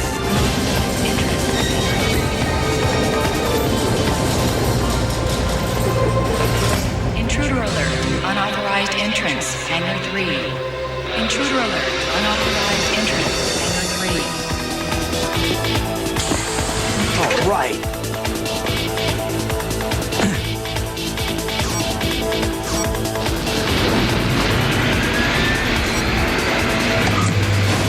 We've only got a few seconds. He's powering up. Come on! Right behind him.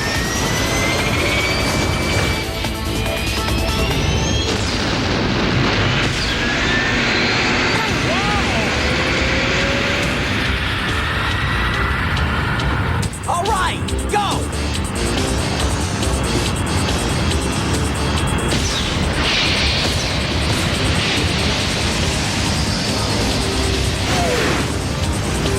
This guy must be some sort of a nutcase.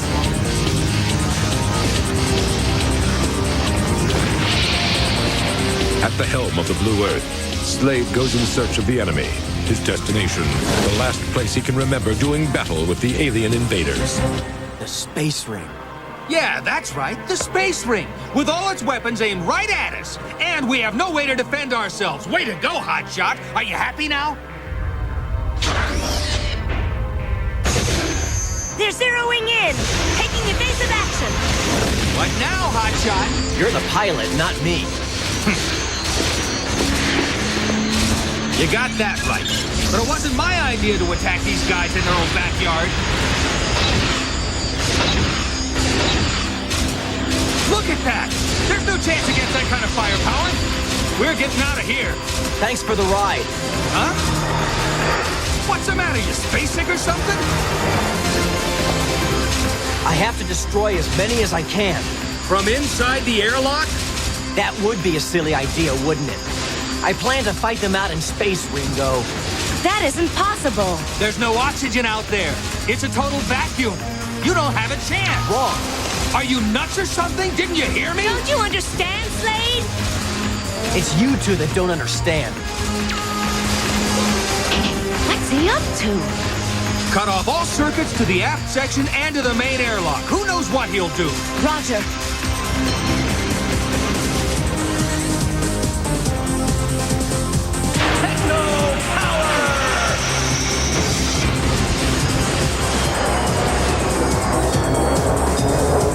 Wow, that's incredible. With the amazing power of his emerald techno crystal, which calls upon the universal forces of time and space, Slade is endowed with impenetrable armor, quantum energy weapons, and superhuman powers, transforming him into the superhero known as TEKNOMAN. Wow, did you see that? Yeah, but we're still in trouble. Who's space sick now, Ringo? Amazing! You said it.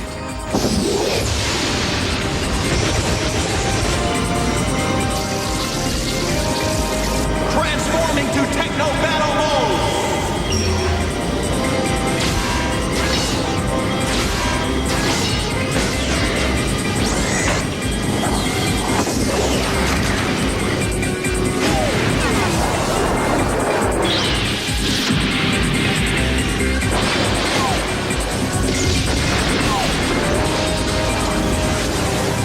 Who is he, Ringo? What I want to know is, what is he? To be continued.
Stay right there. Another action-packed lineup of Saturday morning cartoon Max Out is coming up next.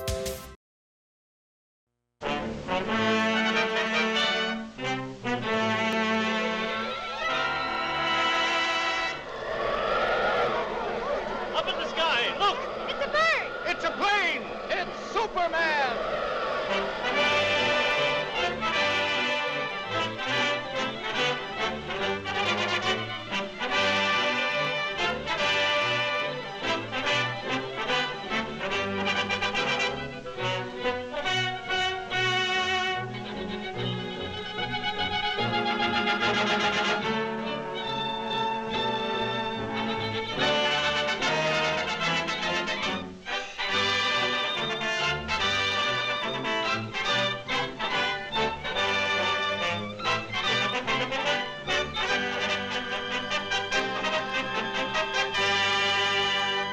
faster than a speeding bullet, more powerful than a locomotive, able to leap tall buildings at a single bound, this amazing stranger from the planet Krypton, the Man of Steel, Superman. Possessing remarkable physical strength, Superman fights a never-ending battle for truth and justice, disguised as a mild-mannered newspaper reporter, Clark Kent. Penetrating deep into the frozen wastes of the great Arctic plains, an archaeological expedition searching for prehistoric fossils makes an amazing discovery. A huge monster, as lifelike in appearance as when it roamed the Earth millions of years ago in the Mesozoic Age, is found frozen in the ice in a state of perfect preservation. Constantly handicapped by the hazardous sub-zero elements, the scientists and their band of tireless workers succeed in removing the mammoth creature from the frozen pit. The ice-encased monster is loaded into the hold of a huge freighter equipped with a special refrigeration plant and brought to this country. Here, in a specially constructed wing of the Museum of Natural Science, this awe-inspiring creature is displayed to the public for the first time.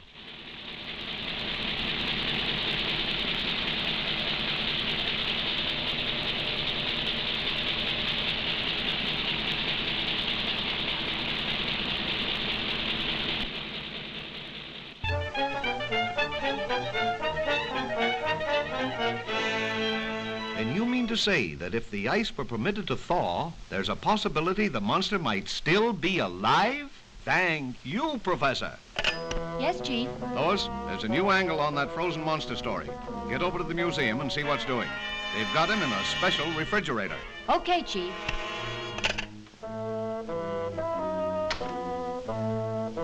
Oh, Lois, want me to go over there with you? No, thanks. You'd probably faint if you saw the monster. You scare so easily. Maybe she's right, but Superman hasn't fainted yet.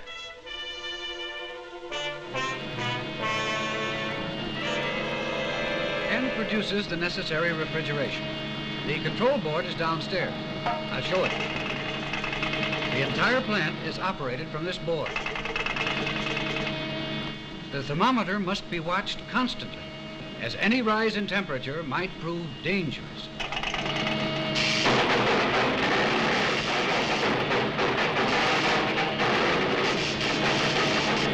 Cut those switches!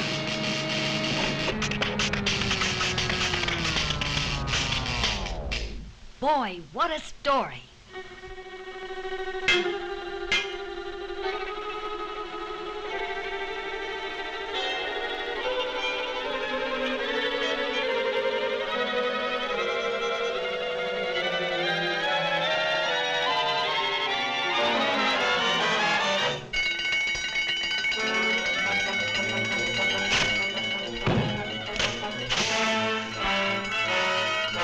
Outside, everybody. Step lively, please. Use the nearest exit. Please, folks, keep moving. We have to clear this room at once. That's what he thinks.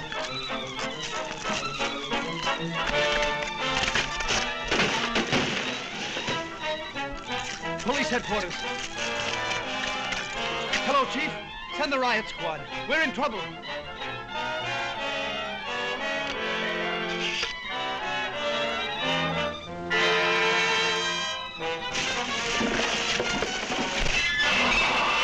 Hello, Planet. Give me the city desk. Hurry!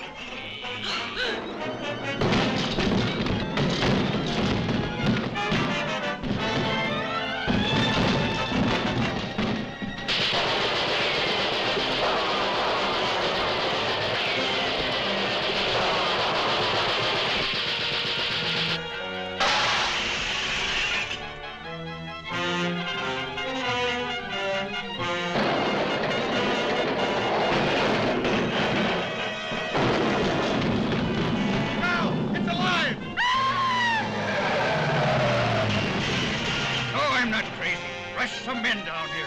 Attention, all cars. Proceed to fit the men at once. Chief, Lois is in the museum. Better get over there, Kent. Right. This looks like a job for Superman.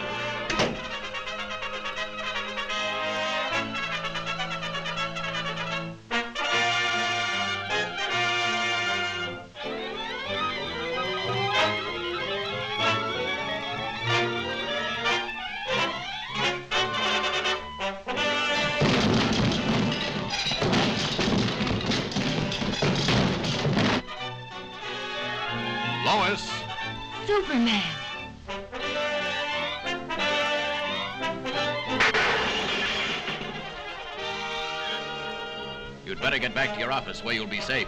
I've got some work to do. Yes, sir. And this the best story in years? Swell chance.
This time, stay put. Yes, my lord. And thanks.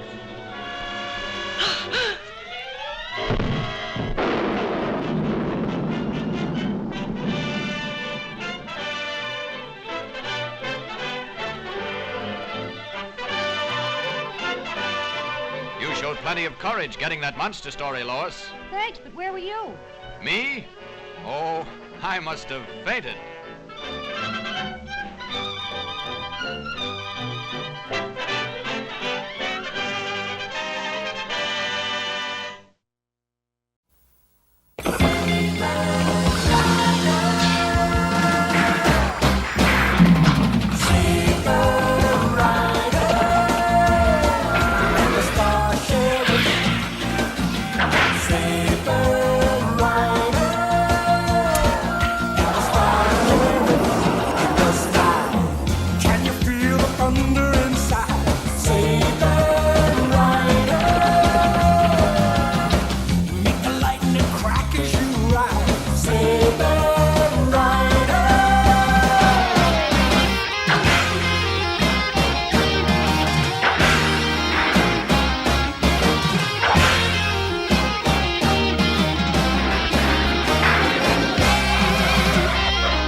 So long ago that we Star Sheriffs first assembled our special freedom fighting unit. We nicknamed him Ramrod, a peacekeeping vehicle shaped like a huge cowboy. We used him to protect the settlers out here on the new frontier. We needed the Ramrod vehicle to help stop the lightning attacks of the Outrider bandits. They were evil creatures who crossed into our dimension and raided our cavalry outposts. They used battalions of dimension jumpers and vapor beings who moved freely from their world to ours. We thought that Ramrod was our only chance to stop them. But in the end, it was not the Ramrod vehicle, but the human Star Sheriffs themselves who really made the difference. I should know. I'm their leader. I remember when it all began. My orders were to find Vancro, an outrider with ghostly eyes and a long, pale face. I knew there were bounty hunters seeking him, so I alerted the head of Operation Ramrod, a very special operative named April. Her father was the leader of the western sector of Cavalry Command. What's your report, April? Bad news, Daddy. We think the Outriders found out about Ramrod. But how? A spy named Vanquo. I'll have to go to planet Yuma at once. Good luck, April. April arrived on planet Yuma at the same time I did. Neither of us realized that we had come in the middle of their most celebrated auto race, the Yuma Grand Prix. A young driver nicknamed Fireball was leading the way in his red Fury Racer. The biggest race on planet Yuma, and it's in the bag. The other cars are so far behind, I can coast to the finish line. Smooth as a supercharged skateboard. Hey, what's that shadow? That fool! What's he doing? He's coming back around! And he's headed straight at me! Oh.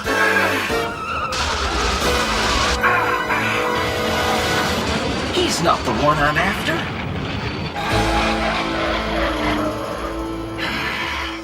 What's the matter with you? You crazy? Sorry, partner. Afraid I got you mixed up with somebody else.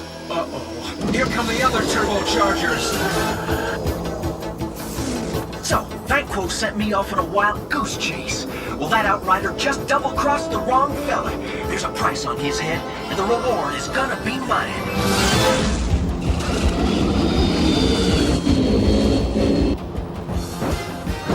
I had this race iced. Now I'm going to have to fight for it. Ladies and gentlemen, we can see two turbochargers approaching the finish line, and they're neck and neck. Here he comes, ladies and gentlemen. He's done it! In 23:18, a new speed record for the Red Fury Racer. What an incredible race! The crowd is going wild for Fireball, the youngest champion of all time. Yeah, thanks. Look out, those bandits! No, stop! Hold your fire! Ow! What a shot! Get him! Ow! They saved my little girl. But who did the fancy shooting? It could only be one person. It has to be the legendary Saber Rider.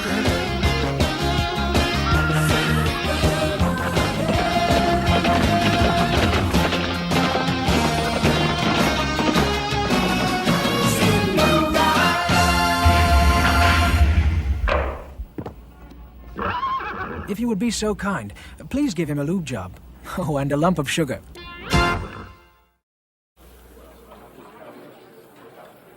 I'd like a suite, please, overlooking the lobby, if possible. Sorry. All our rooms are full. Lots of people here to see the race, you know. Race? What race? Why, the Grand Prix, of course. There's the winner right now. Hey, thank you.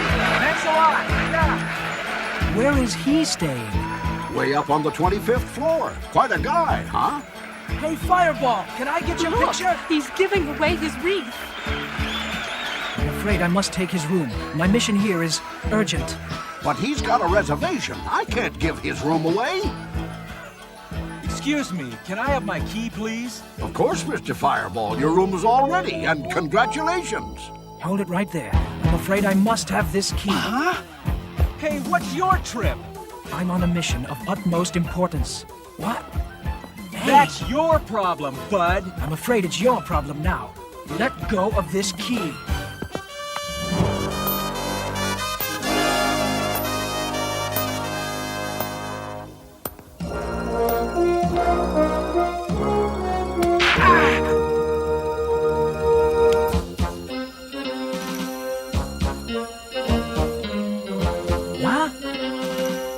Give me back that key!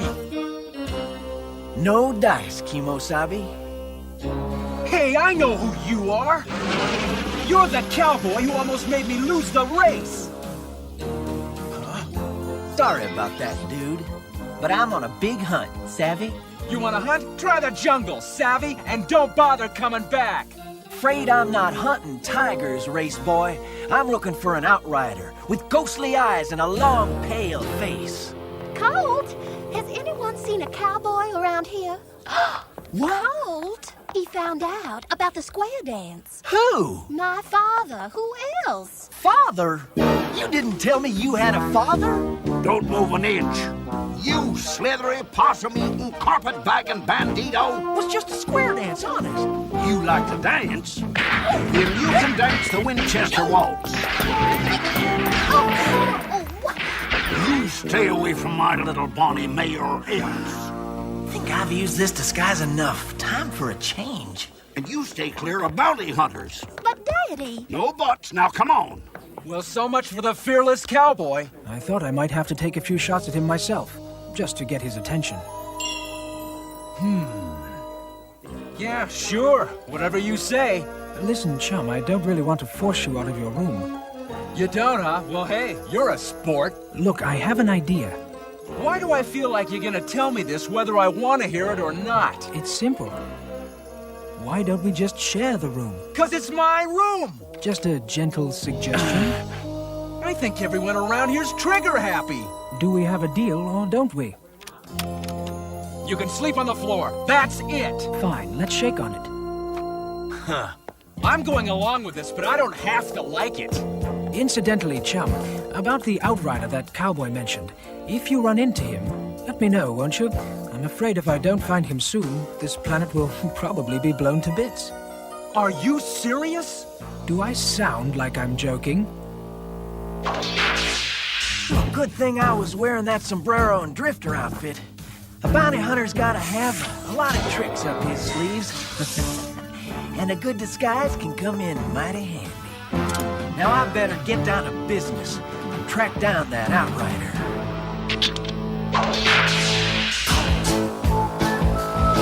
That bushwhacker's gotta be around here somewhere. I just gotta make sure I find him before he finds me. Let me talk to Nemesis. Yes, I've discovered where this ramrod contraption is hidden. It's a sitting duck. And so are you, hombre. It's at the frontier outpost, just right for plucking. All right, dude. From vapor you came, and to vapor you shall return.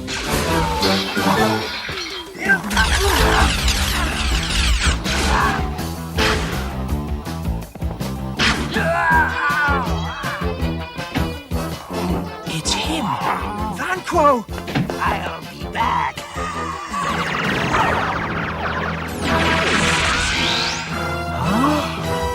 That outrider just turned into vapor.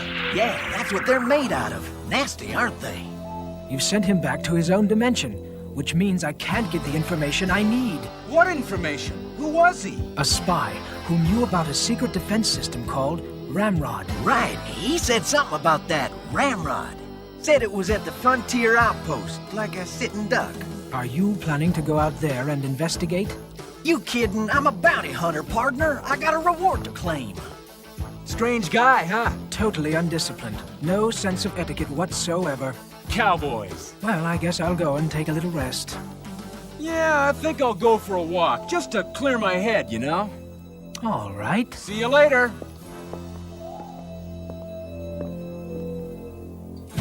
I'm going out to that frontier base fast. Got to get out to that frontier base quickly. Steed!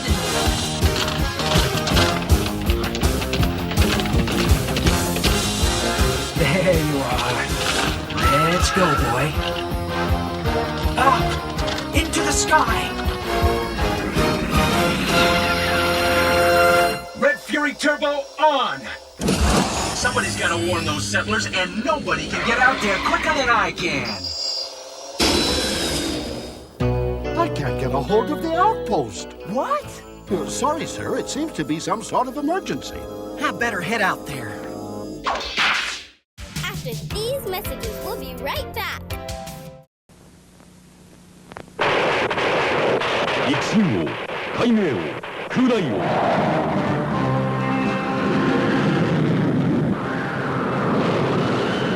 陸海空の最強ロボが全エネルギーを集結。超ハードメカゴッドシグマ宇宙合体。合体完成。宇宙合体デラックス超合金ゴッドシグマコピーより堂々発売中。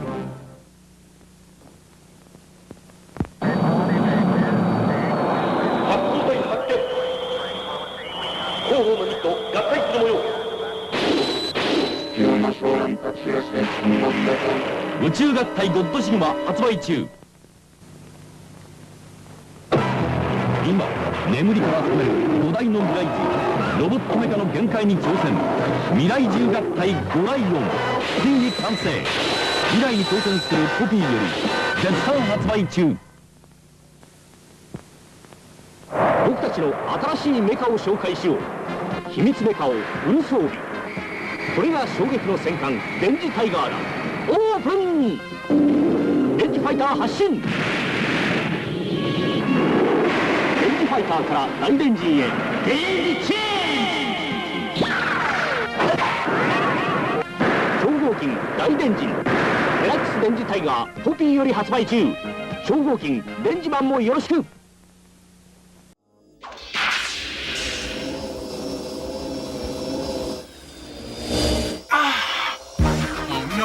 The attack is already underway!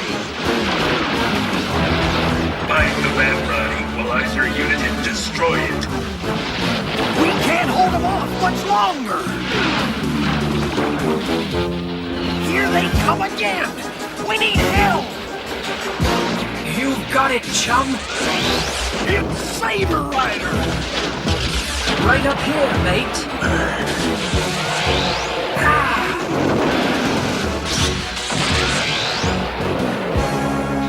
Look who's here! Those guys aren't playing around. Better get out the artillery.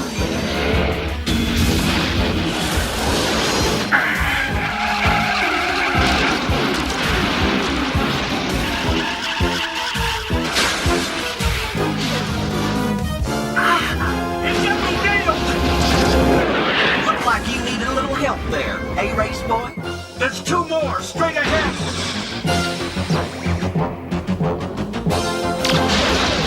Not anymore! That must be Ramrod! Over here! Hurry! Did the Star Sheriff send you? Star Sheriffs? Who are they? Never mind. If you can drive a race car, you can help with Ramrod. It's an experimental frontier fighter system. I'm afraid it's never been tested, but it's the only chance we've got. Hop in! Right.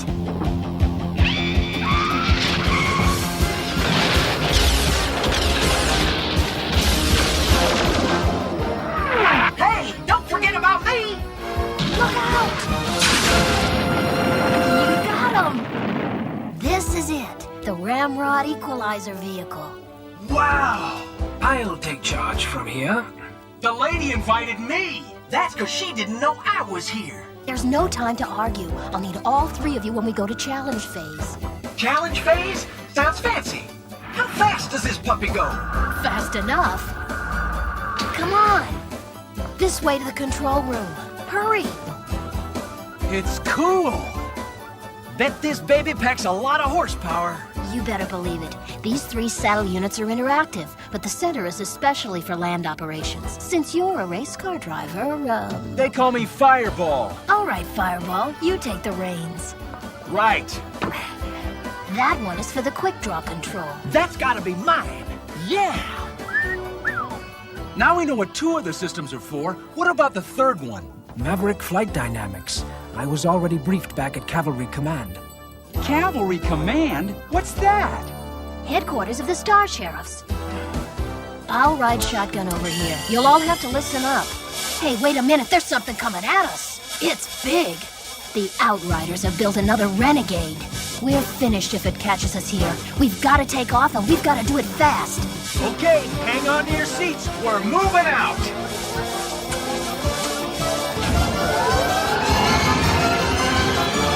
It's working!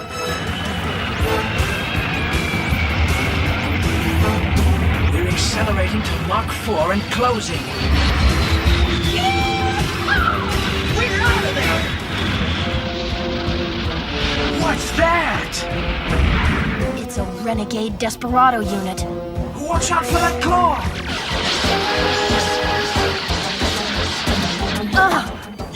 right, April?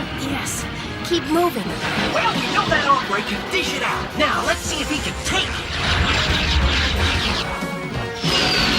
Look out! He's following us! We've got to go into challenge phase. What's that? There's no time to explain. Activate the rods above your key compartment. Hurry! Okay, let's see what happens. When the rods are clear, hit the flashing red light. Saber Rider, you give the signal. Okay, get ready. Not yet. Hold it. Now! All right. Ramrod will now take navigational control. Acknowledge, April. Navigational control on. Ramrod challenge phase 1.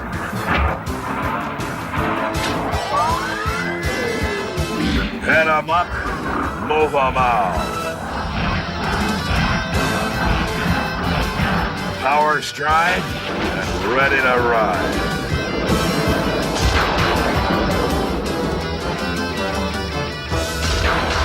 Here he comes.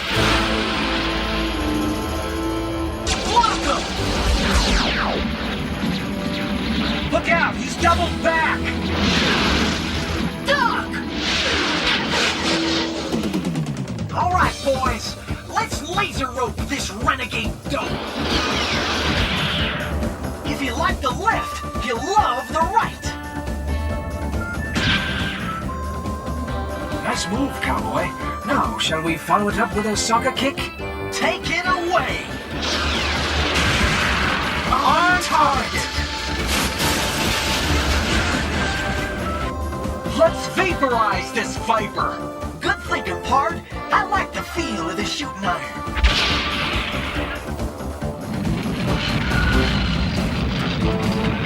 We may only have one shot, so let's use all the firepower we have.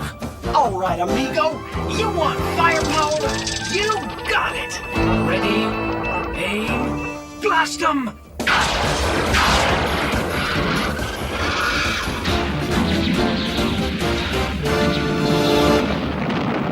Well, it looks like those Outriders have seen their last roundup. Yeah, but what if they come back? After that little lesson? No way. You're wrong about that. They'll definitely return. How do you know so much about it? You got an inside line on this thing, partner? He knows because he's one of us. A special agent of the secret Star Sheriffs.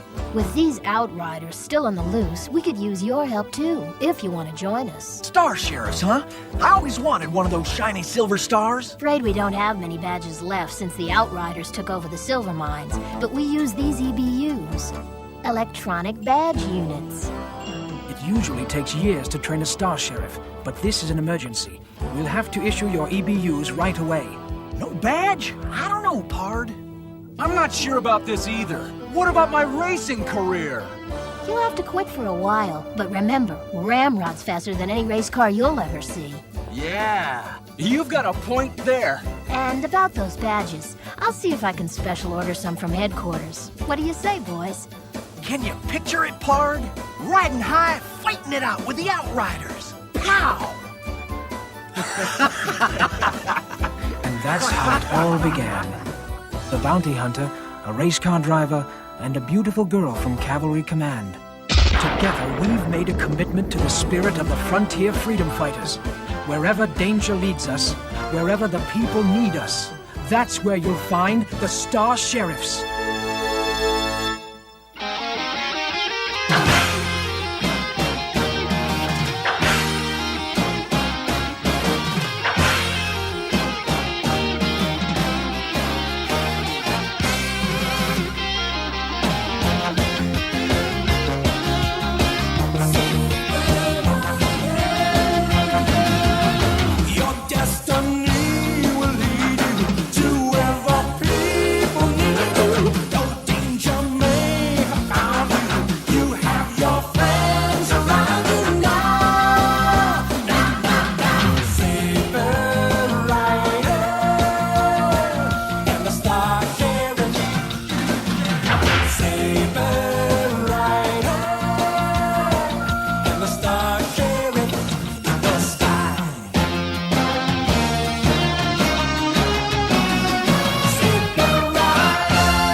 Mr. Chips. They got the answers at their fingertips.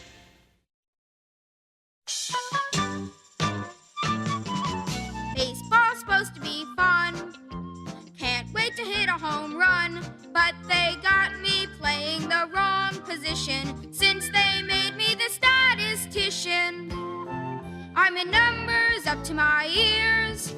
This is gonna take me years and years and years and years and Numbers? years. Scooter, did you say numbers? Yes, numbers, Mr. Chips. Batting averages, earned run averages, team standings. I can probably figure this stuff out, but I'll miss batting practice. Feed me those numbers. I'll do the work. You mean... Precisely. Sit down, Scooter. You're in for a treat. Numbers, you see, are just my meat. 'Cause I'm a number cruncher, a mathematical muncher. I can round numbers off, I can square them. I can line numbers up and compare them. I can change them around, rearrange them around. I can deal with them in any way you choose. I'm not a math professor. I am a data processor. I can mix numbers up and combine them. I can take them apart and align them. I can shake numbers up. I can break numbers up. I can turn them into something you can use. If you can punch them, I can crunch them. 'Cause I'm a number cruncher. Mr. Chips, you're amazing. Elementary, Scooter. A piece of cake. Just feed me the numbers and I'll process them for you. In other words, I punch them. Precisely, and I crunch them. I process numbers as quick as a flash for whatever results you need. I process numbers into measuring tools to measure sound and time and speed. I process numbers to find just how fast a rocket can get to Mars. I project the future and recall the past, and I can show you a map of the stars. Wow! I process numbers into curves and lines, display them on a graph or a chart. I process numbers into colors and shapes to make a digital work of art. A work of art. 'Cause I'm a number cruncher, a mathematical muncher. I can round numbers off, I can square them. I can line numbers up and compare them. I can change them around, rearrange them around. I can deal with them in any way you choose. I'm not a math professor. I am a data processor. I can mix numbers up and combine them. I can take them apart and align them. I can shake numbers up. I can break numbers up. I can turn them into something you can use. My baseball statistics. A piece of cake. But remember, first you have to punch them. I know, then you can crunch them. 'Cause you're a number cruncher. Precisely.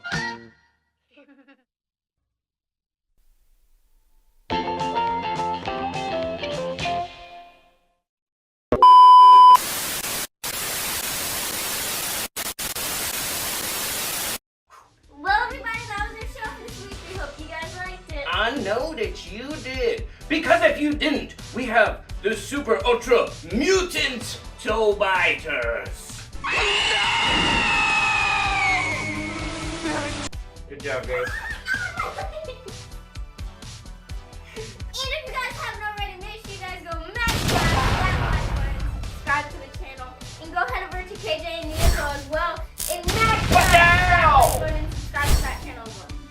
Max Smashes for all! What would we be called if we were a Zord, I wonder? The Maxoid Smasho? The Gundam Max? I don't know. That'd be interesting to find out. Anyways, we also have some artwork to show you today. Obviously, we have to show you the masterpiece.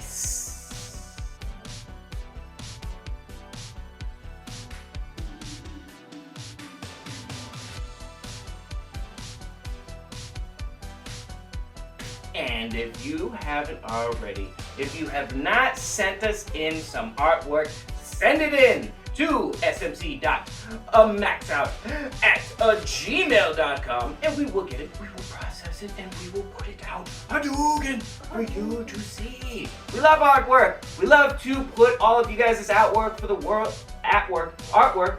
We love to put your artwork out for the world to see because that's what this is about. It's all about sharing art, having a good time. So make sure that you guys are sending that stuff in. And if if you haven't yet. Check me out over on Friday Night Sucks. We got a bunch of new stuff that we got going on over there. We got new lineups going on over there. I found a bunch of pilots, like old pilots that are failed pilots, but some of them are pretty cool shows. So we're gonna be doing lineups of like entire episodes of failed pilots. And we also got movie night, Friday Night Double Team. So come on over to Friday Night Sucks. Come hang out with me there. It's all adults, no little yizzles. But it's a great time. So come on over, hang out with us there. And of course, hit us up on Tuesdays and Thursdays. This past week, it was Tuesday and Wednesday because we had Thursday that was going to have the Independence Day episode. We had a full week this week, but usually we're gonna have it on Tuesdays and Thursdays. So MAXOUT Showcase over there. We have all kinds of entertainment lined up for you guys during the week on different channels. So make sure that you're hanging out with us right here on the only place for all of the cool stuff that I just mentioned. Saturday Night Cartoon MAXOUT!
Don't watch TV. Don't read magazines.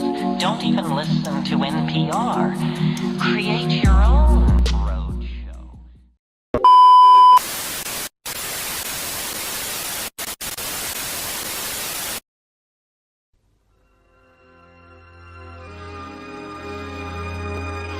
It is the 16th century.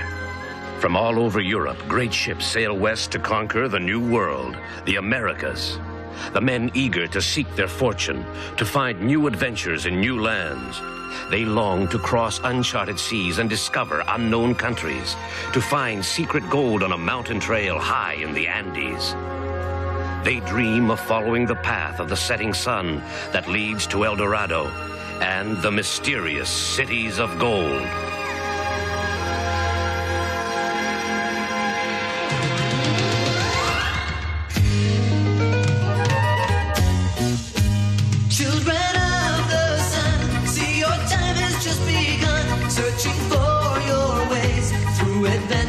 Every day and night, with the condor in flight, with all your friends in tow, you search for the cities of gold.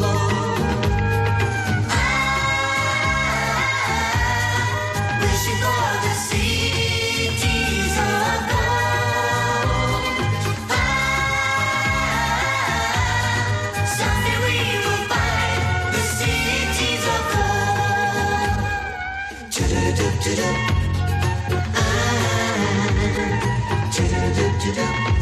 of gold. Cities of gold.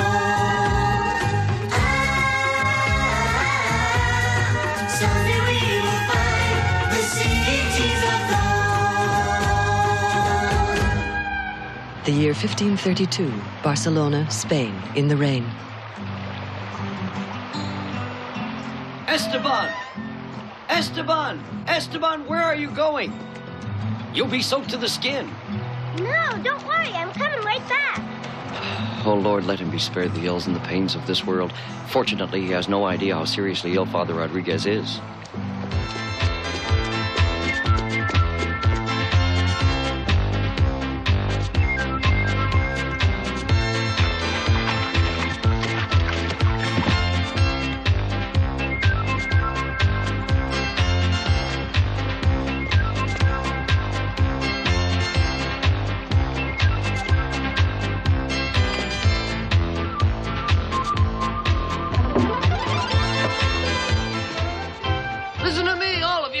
I'll make you an offer, a wonderful offer. Sancho and I will be leaving tomorrow for the new world aboard the Esperanza to find a city of gold. Yes, a fabulous city of gold. Inside that city, everything is gold. The streets, the houses, even the roofs of the houses. Streets of gold. Houses of gold? Oh, pure gold. Say, Pedro, in your fabulous city, is the beer made of gold too? You'll get pretty thirsty. No, wait, listen, I meant what I said. Put up some money, invest in our adventure, and help us find the city of gold. Help us. You'll get all your original money back 100 times over, 1,000 times. That's right, 100 times, lots. Yes, a couple of years' time, when the good ship Esperanza returns, her hold will be overflowing with gold. She'll be groaning under its weight. You understand? A mountain of gold as high as the mast. I'd rather eat and drink all I want today than sit and stare at an empty glass, dreaming about gold tomorrow I'll never see. Well said. Dreams aren't for me either. My friends, has anyone seen Esteban today? I've been looking for him everywhere. Esteban? Huh? Esteban? No. Now, about this golden opportunity, huh? All that gold? I know that Esteban often comes here to listen to the stories of your voyages. I've never known it to rain for so long in Barcelona. The Child of the Sun will have to do something. What? Who's this Child of the Sun? What are they talking about? My friends, this is very serious. The festival to honor the fleet's departure is due to take place soon, and he's the only person who can help us. Yes, Esteban, yes, of course. yes. We must get him to ask the sun to shine. Esteban can make it The shine. great city of Barcelona is prepared to give a reward to anyone among you who will help me find the young Esteban. Find him and you'll receive a whole piece of gold. Gold. Let's find him. Let's find the young lad. Hey, wait a minute. Tell me, just who is this mysterious Esteban? He is an orphan boy who has been brought up by Father Rodriguez, the dean of the cathedral. All I know is I don't know anything. Let's find this boy. Sancho, did you hear? Go, peace. Hey, wait for us! Wait for us! Wait for us!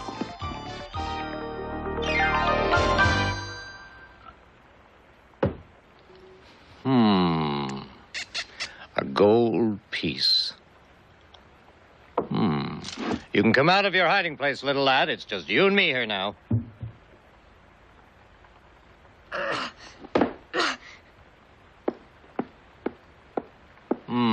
So this is young Esteban, the Child of the Sun. How did you know I was hiding back there? I saw you. It was easy. You were perched up on that barrel listening to the men tell their stories. Are you going to turn me in for a piece of gold? Turn you in, me? Don't worry, lad. I have no intention of doing that. I don't betray people, and certainly not for a miserable piece of gold. The city of gold they were talking about, do you think it really exists? Oh, yes, it exists. Well, then you must know where it is. If only I could be sure. The trouble is that no one has ever succeeded in. You? Is it really you? Wait! Esteban, wait! A little while ago, someone mentioned Father Rodriguez, the dean of the cathedral.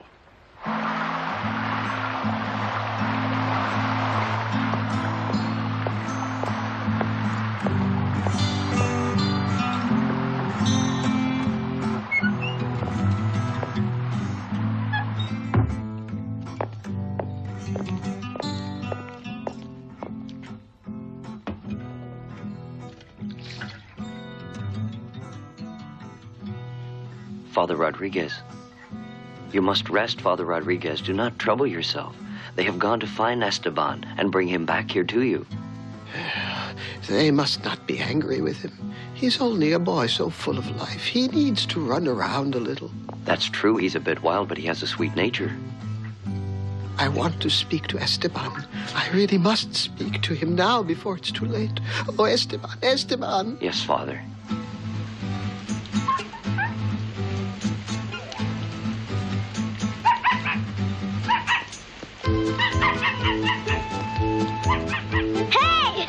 What is this?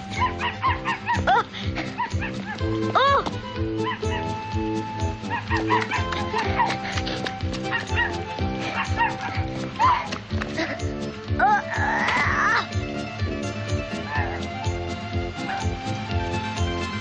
That's enough.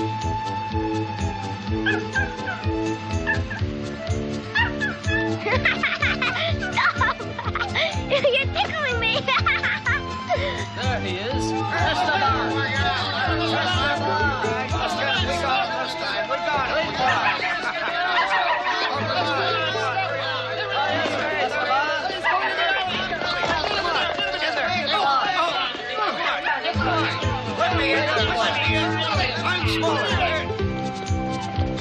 There he is. Esteban! Esteban! Come here.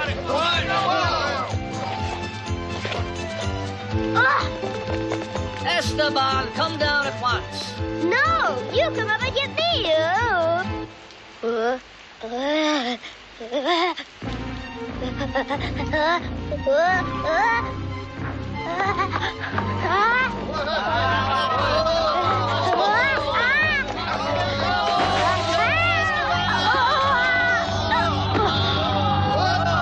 Let me go! You have no right to! Well, Esteban, it would seem that you don't want to take part in the city festival. Don't! Let me alone! Let me go! You have no right to! Let me go!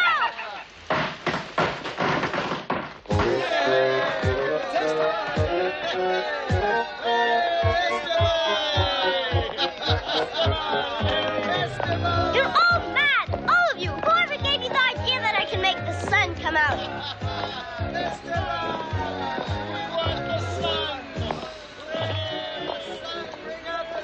Come, Esteban, be a good boy to please me. Look, Her Majesty the Queen is on the balcony. The sun! Give us the sun!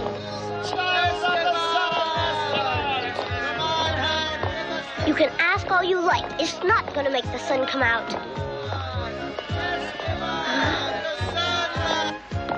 Take a good look at her, Captain Perez. That is the girl I told you about. Yes, that's the Inca girl, Commander Gomez. That's the one we're after, little Zia. They say she can understand the writings of the Incas. Yes, Governor Pizarro is depending very heavily on it. Mendoza will take care of everything. The plan will be carried out to the letter. Mendoza? Yes, Commander. He is the ideal man for this sort of work. He will do anything for gold. Oh, no! No, stop it! Stop! No, stop! I'm getting dizzy! It's too high up here! I'm frozen! Take me down! I want to get down! My head is spinning! Take me down!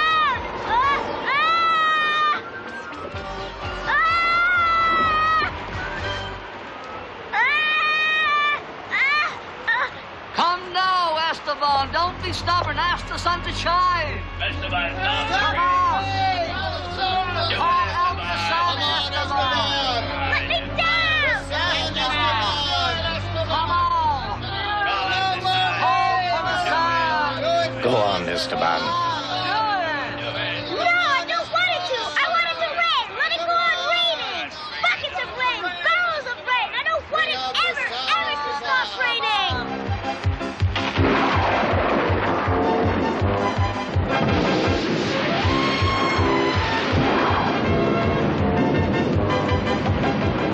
Take me down! Wait! Before I get struck by lightning! Oh! Ah! Ah!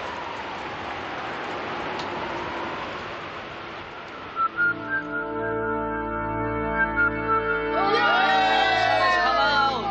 The sun is coming out. Look. Esteban, you did it. I wish I understood. Hooray for Esteban. Hooray. He dropped the sun out. Bring the boy down quickly. Father Rodriguez is worse and wants him. What? Oh no, Father Rodriguez!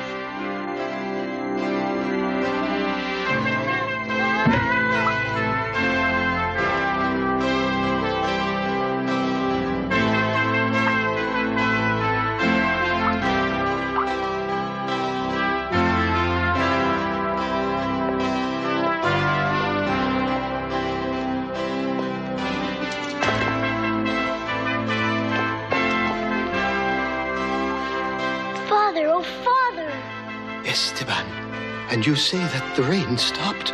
Yes.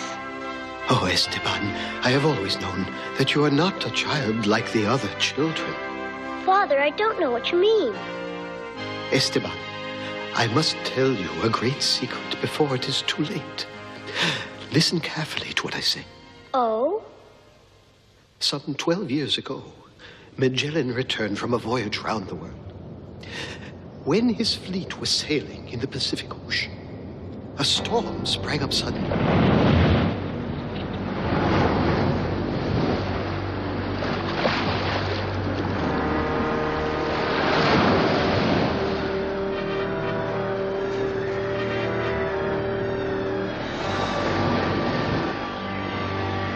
Look over there! That ship is sinking!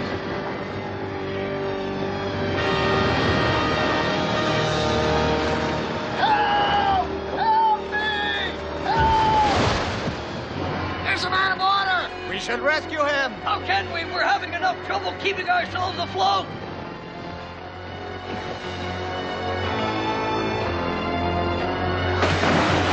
Look there! Someone's jumped to the rescue! Who is the mad fool? I've no idea.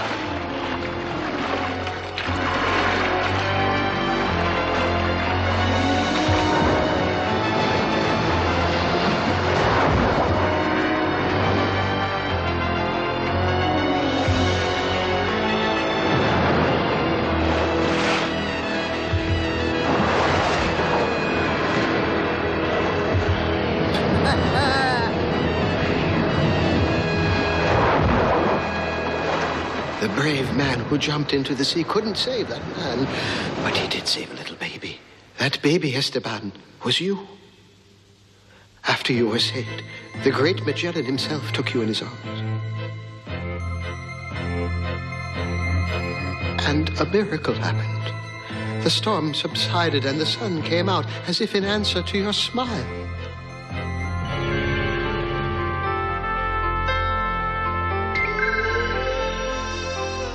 That is the boy I rescued.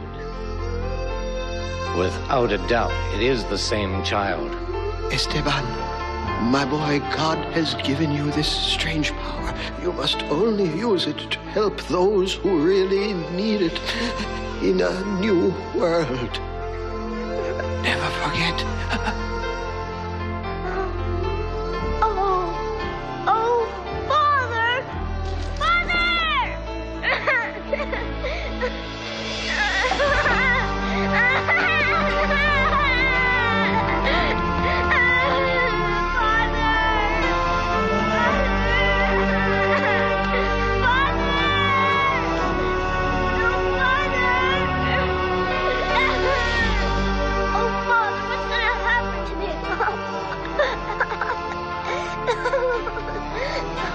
Esteban? Esteban.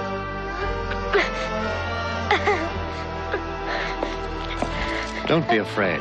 My name is Mendoza.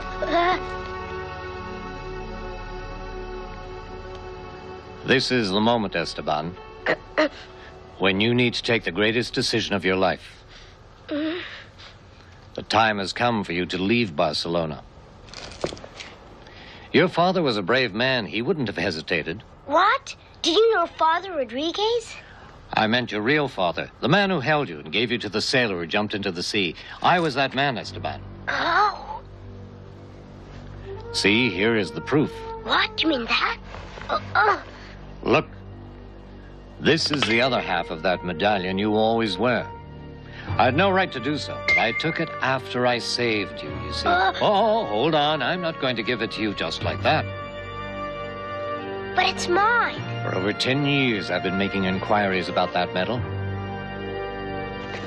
And I'm almost certain that it came originally from one of the fabulous cities of gold. The mysterious cities of gold? That's right, boy.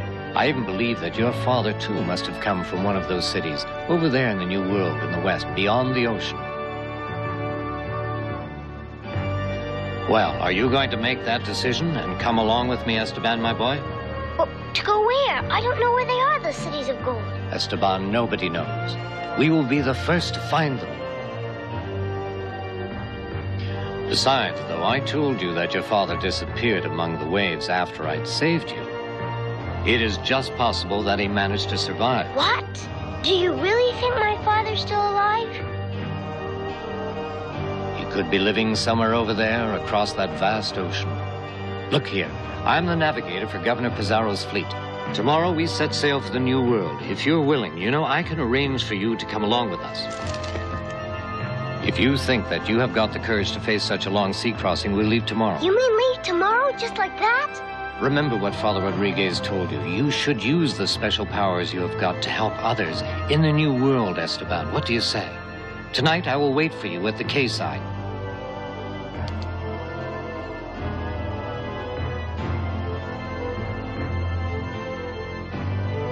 Goodbye, Father. Now you won't need me anymore.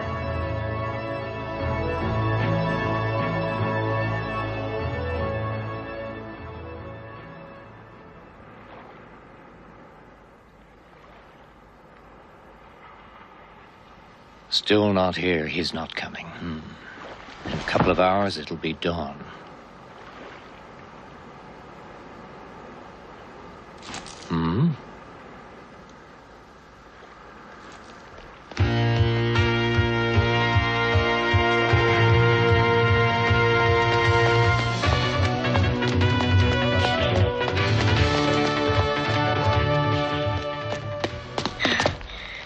You made the right decision, Esteban.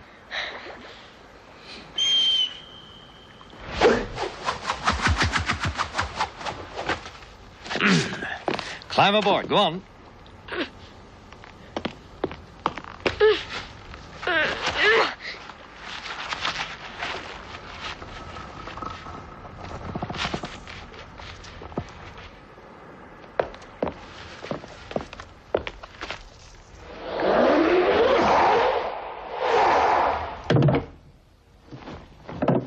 It's all right. They're all sleeping like dogs. You would take a gunshot to wake them up. We gave them enough wine. They should sleep all night long. Follow me, Esteban.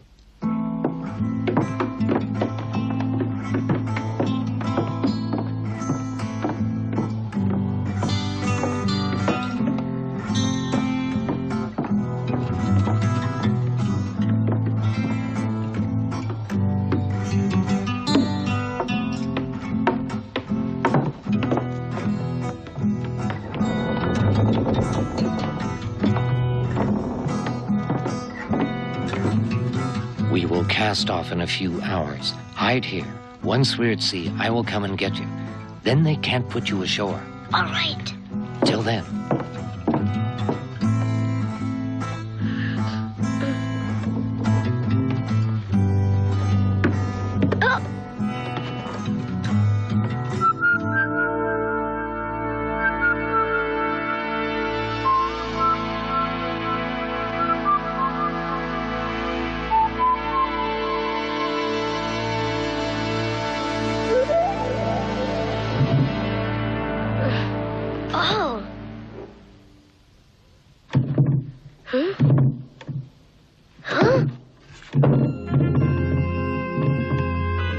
What was that?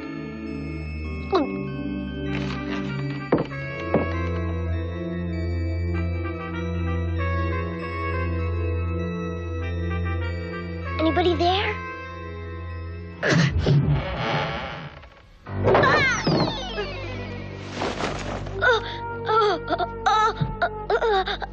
You!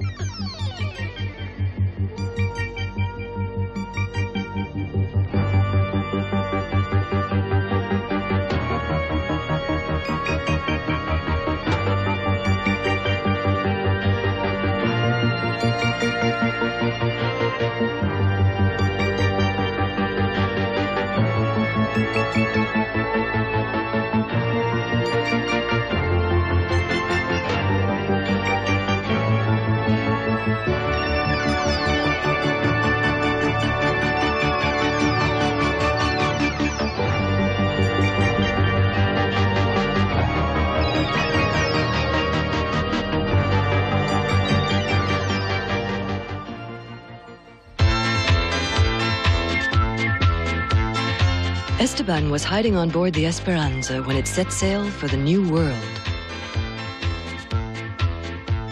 With him on board the ship are Zia, a young Indian girl, and Mendoza, a mysterious man who they say is only interested in gold. Will Esteban be discovered and arrested as a stowaway? Find out in the next episode of The Mysterious Cities of Gold.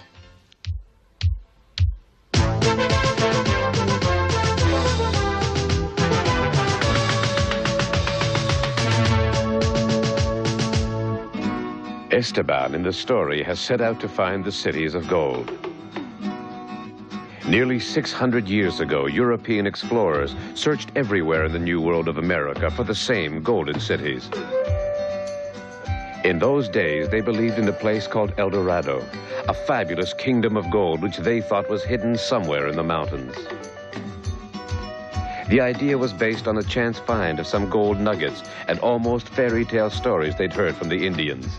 Centuries later, when the quest for El Dorado had been long forgotten, vast ruins of mysterious ancient cities were discovered hidden deep in the mountains.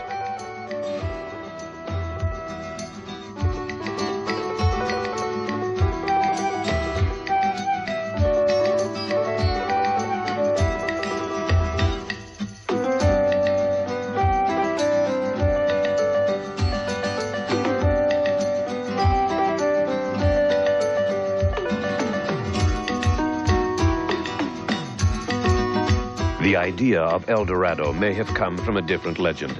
Not about a golden kingdom, but about a man of gold. There was a king who lived in the mountains, so the story goes, who on a certain night covered his whole body in gleaming gold and plunged into a sacred lake, covering its waters with a film of pure gold dust, while from the lakeside, his people threw in more offerings of emeralds and precious stones. Stories like these sent fortune seekers from Europe deeper and deeper into the heart of the continent to hunt for gold. But for the natives, their god was the sun. Their constant prayer was that it should always rise again tomorrow and shine on them just as it had today. In some places, they would even offer human sacrifices to their god of the sun.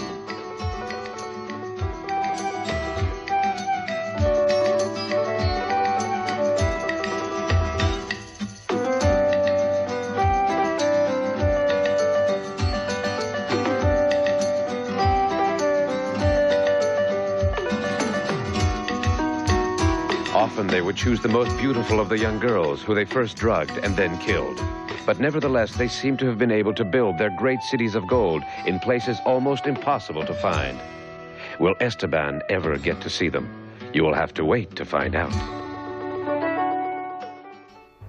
Father Rodriguez, who looked after Esteban since he was a baby, tells him a great secret on his deathbed. Somewhere his father may still be alive.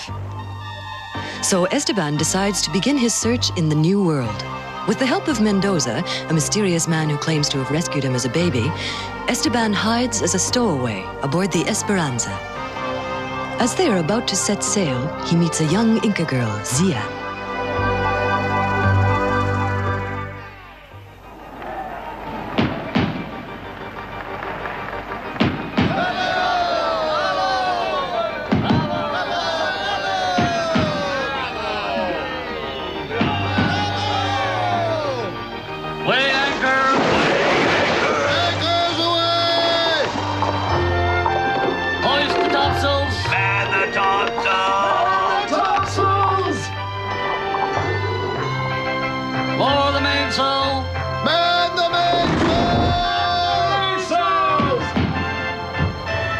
We may never see Barcelona again, not for months and months. It's the city festival today. Yes, I'd like to have stayed one more day.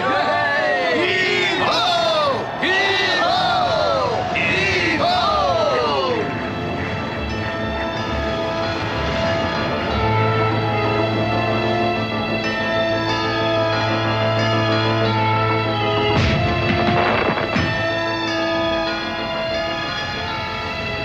Steer south-southwest. Aye, aye, south-southwest. Come look, Zia, we're underway. The Esperanza's leaving Barcelona. Look, the cathedral's getting smaller and smaller.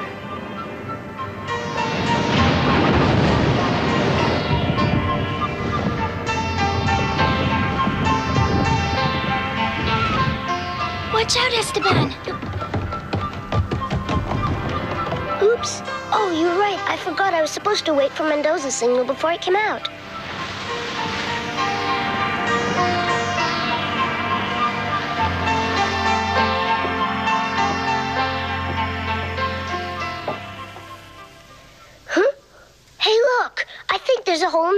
the ship. Huh? If a storm hits us, we could be in for trouble. Know what, Zia? I'll bet no one on the whole ship knows we're here. Wait a second, where did you get that medallion? Look, it's just like mine. Huh? See this? I've had it since I was a baby. It was round my neck when they found me. Let me see yours.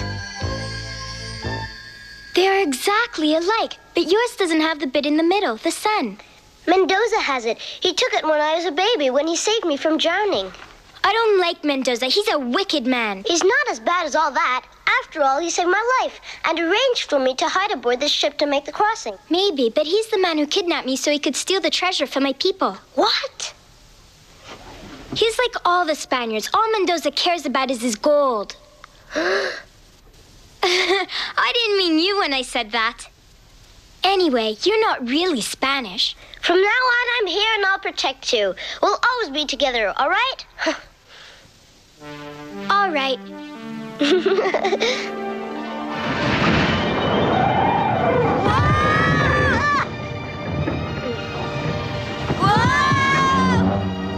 Oh, what a bump!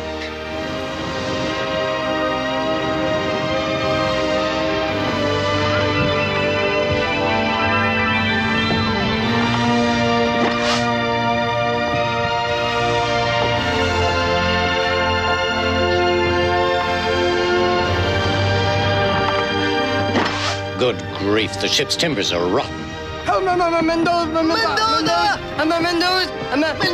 Mendoza! You never told us what you're going to do with Esteban, huh?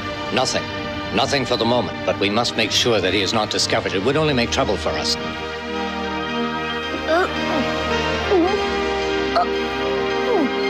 Don't you feel well?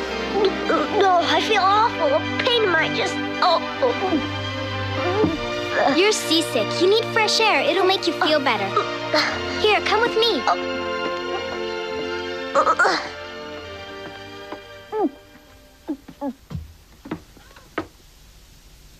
Oh!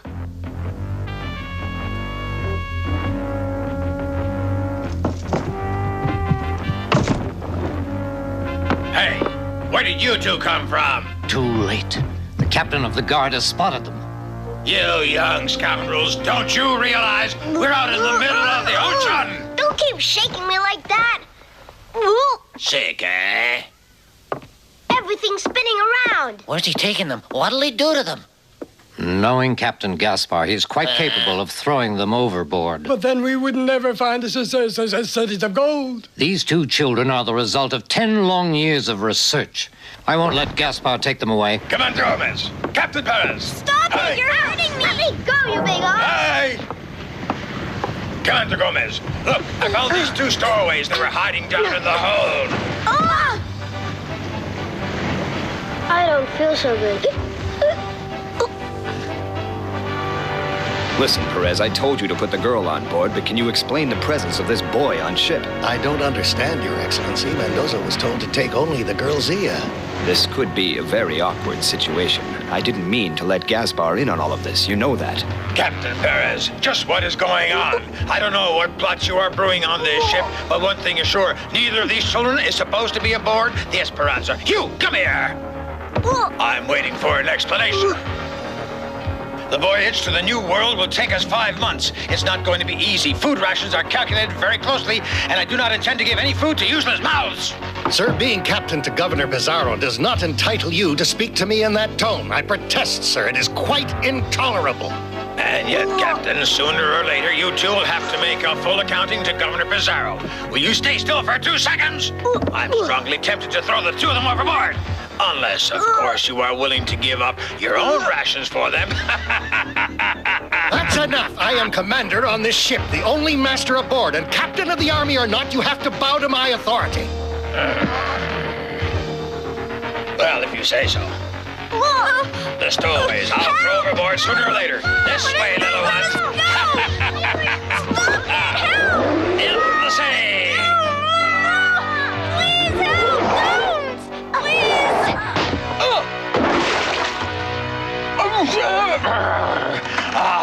this? Who dares? I'll skin you alive! Captain Gaspar, these children are under my protection on board, and I request that in future you do them no harm. What's that? What's he going on about? I'm going to cut you into little pieces. I am Mendoza, the fleet navigator, and I am the only man aboard who knows how to pilot the Esperanza through the dreaded straits across the south tip of the new continent. Well, now, that's splendid. Are you a sailor? You know the custom. It'll give me great pleasure to watch you toss these two into the drink. Otherwise... They are not stowaways. This young girl is known to Senor Gomez. Isn't that right? And to you too, Captain Perez. And this boy is Esteban, the boy who can command the sun. Everyone in Barcelona knows his great power, and you want to throw him overboard? Tired of us. Esteban. Huh? Very well, that's enough, Captain Gaspar. Put up your sword. You heard him, Captain. His Excellency orders you to leave these children alone. Obey him. We'll meet again, Mendoza. One day I'll make you pay for this. Huh? All the rest of you, heave to! Back to work! Mendoza, all that I asked you to do was arrange for the girl Zia. You very nearly ruined our entire venture. Oh! I thought I was doing the right thing, sir. You must be aware of the terrible state of the ship. Oh, yes, of course. When the crew discovers what a state the masts and sails and ropes are in, how will they react? What do you think, Captain? Answer him, Captain. Well, It's too late to turn back now. Isn't it, Captain? The crew knows that Esteban, the child of the sun, is here with us. They will feel safer in the storms. Even in an old wreck like this, they won't be afraid. I think in my place you might have done the same thing. well, yes, quite so. Well, Mendoza, you are satisfied now, are you not? Then I believe there is nothing more to be said. Senor Gomez, may I ask you what arrangements are to be made about the children? Well, let us say that they are your responsibility until we arrive. Thank you, sir. Thank you, Captain Perez. Esteban, Zia, follow me.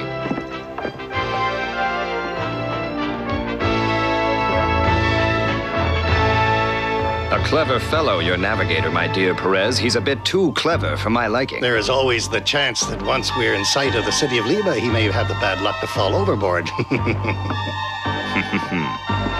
Yes.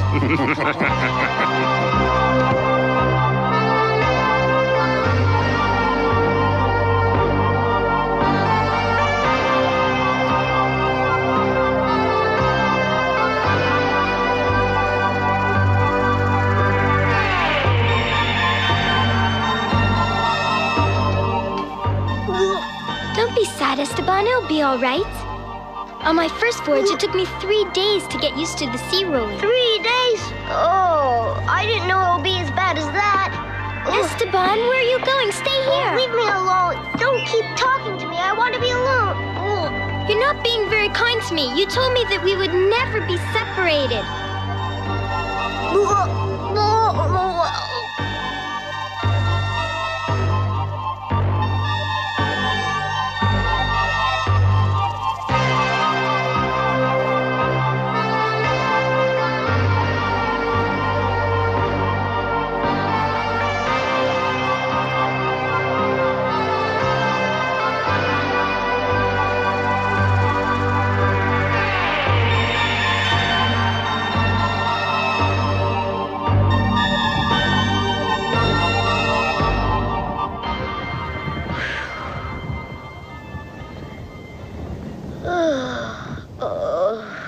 Oh, that's better. If I'd known what traveling on a ship would be like, I'm not sure I would have come. Huh?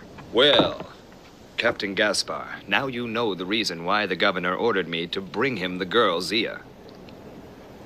Yes, yes, the cities of gold. I've heard of them. But is there really a mountain of gold? You'll receive your share. But you must promise me not to harm those children. As for Mendoza, there will be time enough for you to take your revenge. Once we have arrived in Lima, we shall no longer require his services. Then you may dispose of Mendoza as you wish. Very well. I'll obey your orders, but it means that I must put up with him on board the ship for another 5 months. I cannot hide the fact, Excellency. That would be painful. Without Mendoza, Captain Perez would be quite unable to take the ship through the Straits of Magellan. So I must ask you, my dear Captain, to be patient. Your revenge will only be the sweeter. Oh, the monsters! I must go and warn Mendoza. So, they won't try anything as long as they need me to sail a ship through the straits. I also heard that they're expecting Zia to show them the way to the mysterious cities of gold. I will never show them the way. I will never betray my people. Don't go too far away. As long as I'm here, you're safe. And Gaspar will never disobey Gomez. For how long? It is going to seem a long, long time before we get to Lima. Try to amuse yourselves.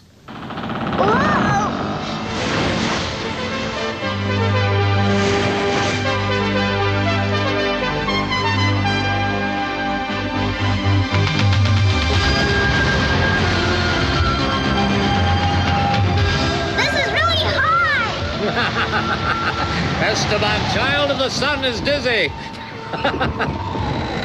Esteban!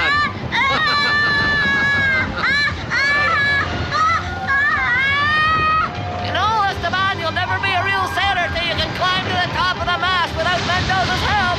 I don't want to be a sailor!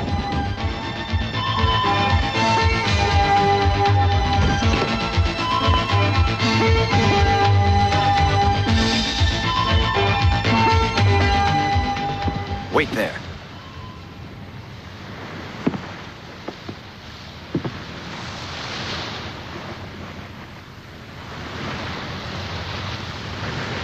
Look, Gaspar, those are Inca signs.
Then the next gentleman. Whose turn is it next? Then attack me all together. You cowards. Mendoza, you must be bored looking after your charges. What do you say to a little fencing lesson, eh? A few parries and thrusts? Thank you, but I have no time now. I'm teaching Zia and Esteban the finer points of navigation. So you won't fight? You should teach them how to use a sword for self-protection. You don't only use a sword to protect yourself.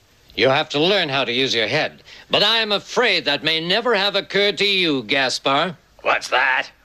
Come here and repeat that, you scurvy dog. Captain Gaspar.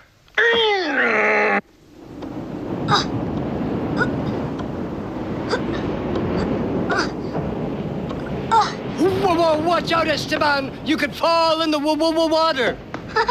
Yes! Hey! The water's all yellow! The ocean is all yellow! Oh, it's fantastic. That means we are nearing the New World.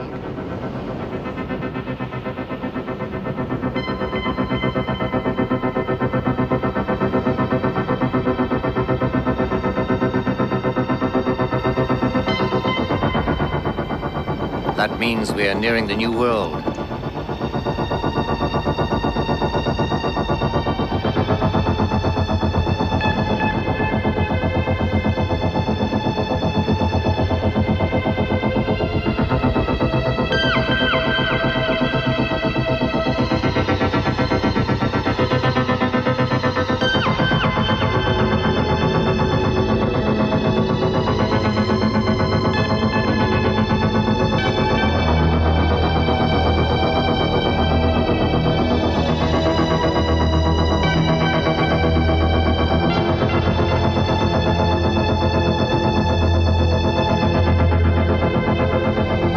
Butterflies, that's a good sign.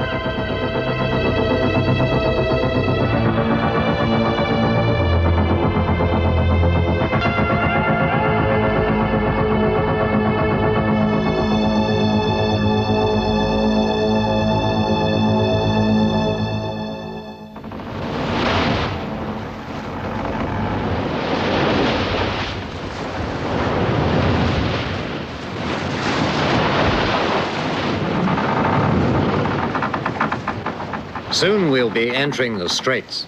The Straits Magellan found? Yes. Tomorrow I will have to take the wheel and steer the ship for 4 days and nights on end. What? 4 days and nights at the wheel and no sleep? Yes, the Straits are full of dangers. The navigator has to stay alert all the time. Oh, can't someone else take your place? I don't want a quick death, at least not yet. Are the Straits really that dangerous? It is very dangerous. You see where they lie, the Great Atlantic and the Greater Pacific meet there. On this side of the Straits is the Atlantic, where we are. And there is the Pacific. The depths of the two oceans are not the same. The water isn't the same height. It depends on the current. Sometimes the waves push towards the Atlantic, then they change and push towards the Pacific. And all the time, a strong wind blows from the north. So the sea is full of huge, triangular waves. If a ship is struck by the full force of one of these waves, it can be smashed to pieces.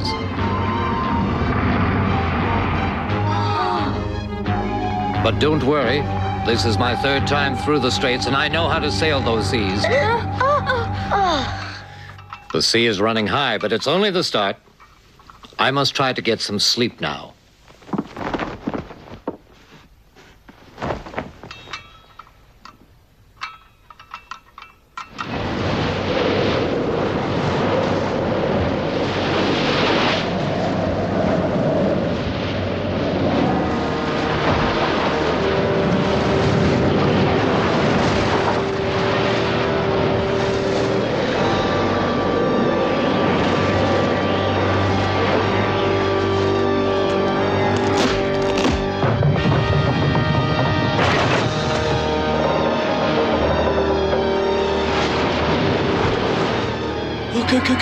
Captain, we're getting close to the Straits. The winds and the currents are so strong, I can't hold the one wheel. You go and find Mendoza in his cabin. Hurry! Hey, Mendoza! Come up quick! We're heading into the Straits! Come on! Now it's my turn. We'll go with you. No, this ship is going to bob around like a cork. Stay here. You'll be safer.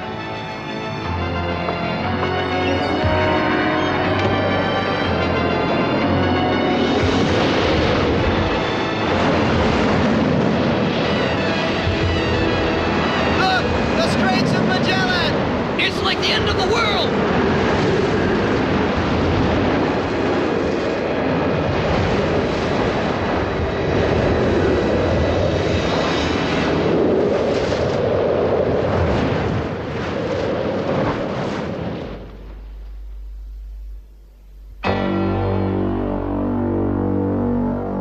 After having crossed the Atlantic, the Esperanza is sailing into the Straits of Magellan, near the southern tip of South America. A fearful place with treacherous seas and storm-force winds. How will Esteban and his friends manage in these dangerous waters? Find out in the next episode of The Mysterious Cities of Gold.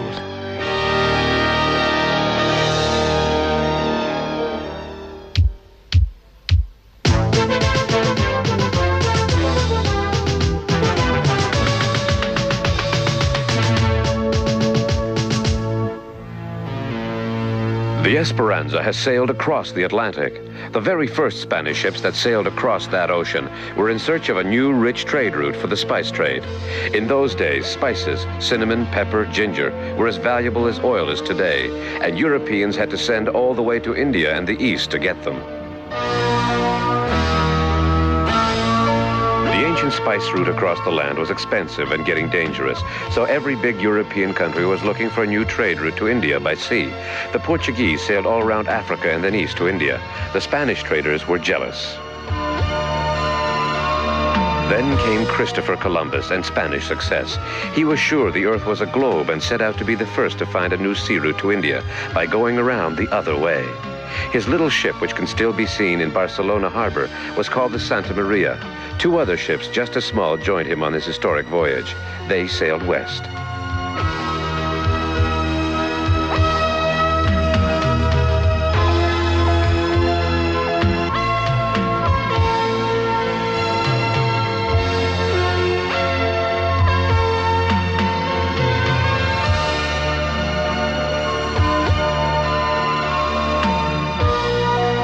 It was a gamble. They would either find the riches of the East or, like others before them, be lost at sea. 2.5 months later, they found land at last. Some islands off the coast of America, but Columbus called it West India, and ever since, the native inhabitants of the Americas have been known as Indians. Columbus always insisted he had discovered a new sea route to India, the rich land of spices, as he had hoped to do, and to him anything else would have spelled failure.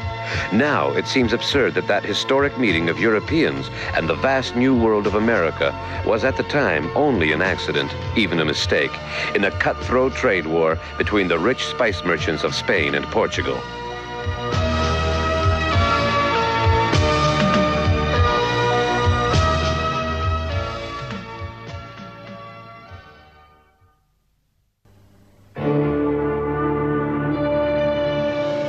The 2 children, Esteban and Zia, find out that they both wear the same strange medallion.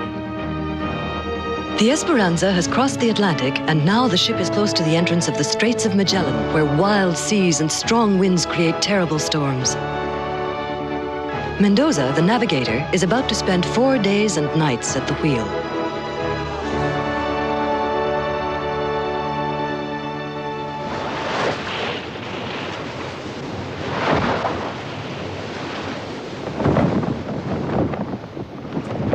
Excellent. The wind is in the right quarter. Sancho, Pedro, keep the wheel steady no matter what. The others didn't want to do any steering. They're all too scared. They're right. This is the entrance to hell. It's dangerous. And of course, you're not scared at all.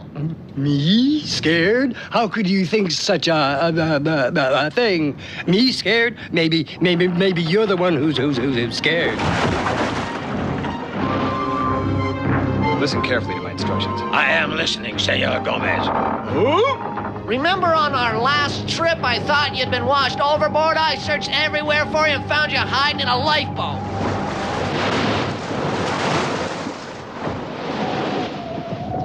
Take in the sails!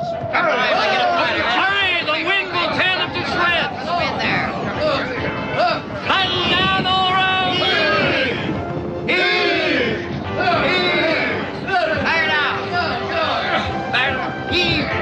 Hold the wheel steady, careful! Prepare to come about! Full starboard!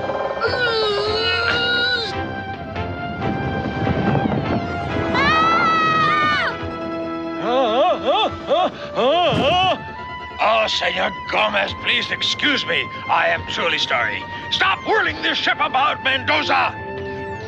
I am going to get even with him. Oh, I do beg your pardon, Senor Gomez. This is not my day.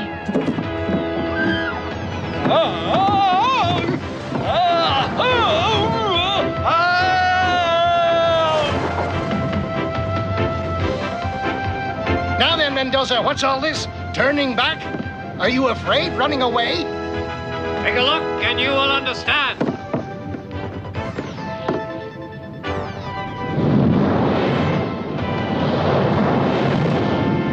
The wind is strong and favorable, but take a look out there, due ahead of us. Look at that current. If we get caught in that whirlpool, the ship would just splinter. I think we'd better take another route if we don't want to end up as fish food. Do you agree? Well, Mendoza, you third-rate navigator, couldn't you try to steer the ship a little more smoothly? Return to your cabin before your potbelly drags over the side. By the pestilence!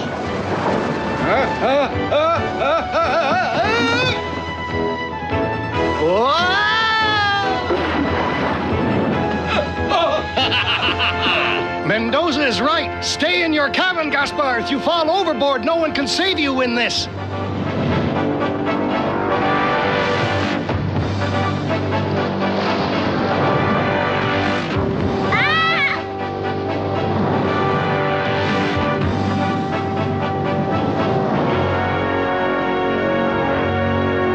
That's done it. We're in the straits now. Sancho, Pedro, take turns standing watch and keep your eyes peeled. Aye, sir.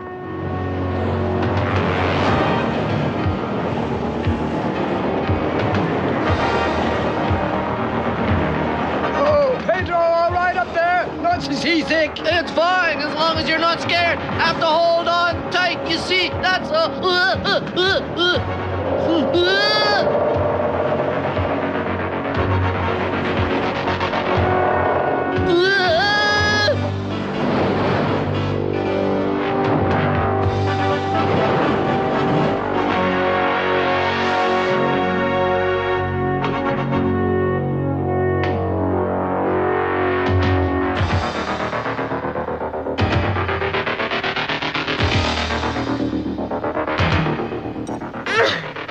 For weeks, it's been salt beef and water every meal. I'm fed up with it.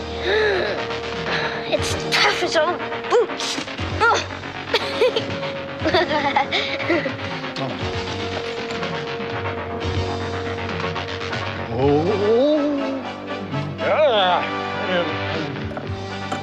Captain Paris, your wine leaves a great deal to be desired, and the rations have been reduced.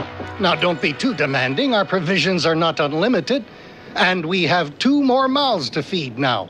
Don't forget that. Ah, yes. Those 2 little urchins are stealing the food out of our mouths. How do you do it? You've been at the wheel for 2 whole days and nights without any sleep. This is when it begins to be difficult, Pedro. Go and wake Sancho. It's your turn to sleep. Change is as good as the rest, eh?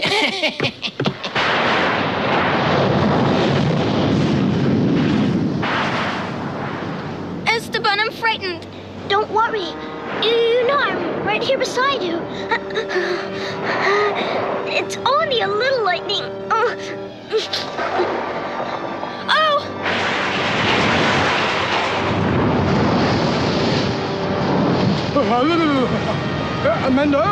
Mendoza! Hey, I think we're heading for a highway! Hold on, Sancho. We're about to plow straight into it.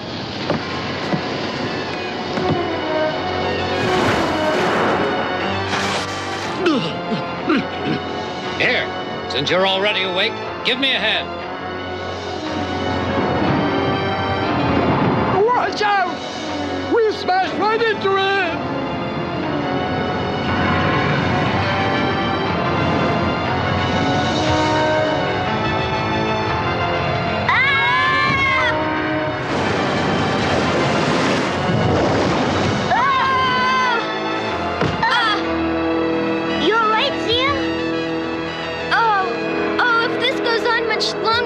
Covered with bruises. Oh, the ship's unbalanced. Something must have shifted.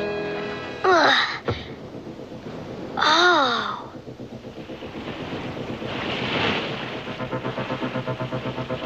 Oh.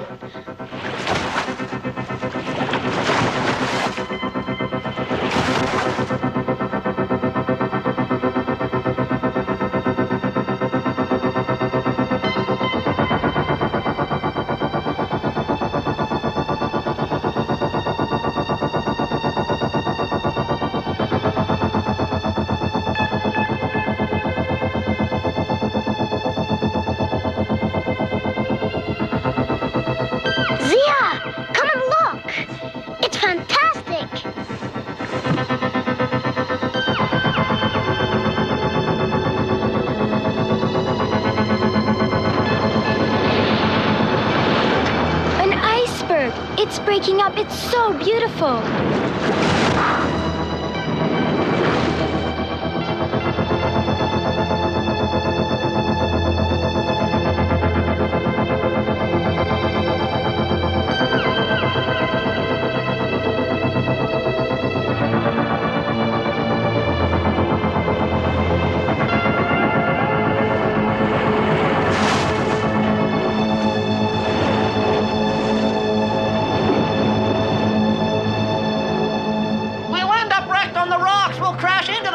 Hold the wheel steady and stop moaning.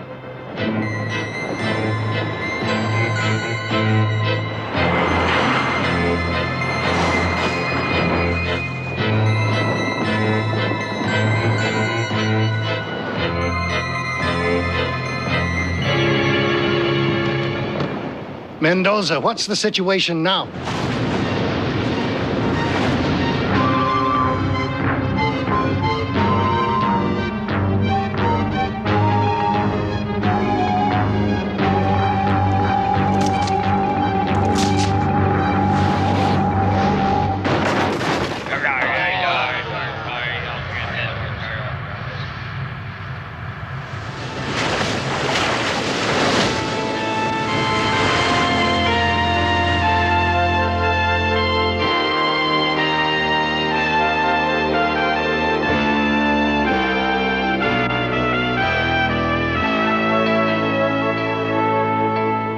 We made it. Clear of the straits at last. We won. Whoa!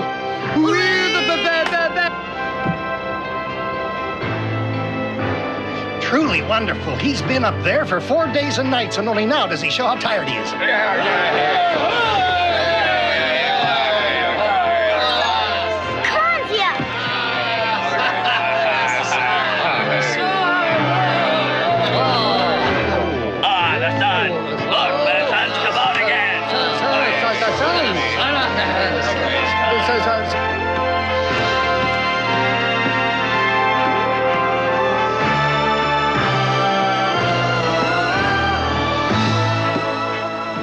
It's because of you, Esteban. Without any doubt, you are the child of the sun. The minute that you walked onto the deck, the sun came out. Well, there you are, my friends. Now someone else can steer her to Lima. Hey, you hear that? Even a clumsy oaf like you can handle the ship now. Let's carry the navigator to his cabin. He must be exhausted. It's nothing at all. A couple of hours sleep, and I'll be fine. All right, bro. Let's go. You did a great job. You did a great job. Friends, we are now sailing on the Pacific Ocean. We have come safely through the Straits of Hell. Oh, yes. Hooray, Mendoza! Hooray, Mendoza! Hooray, Mendoza! Hooray, Mendoza! Long live Mendoza. Watch your step. He's becoming too popular.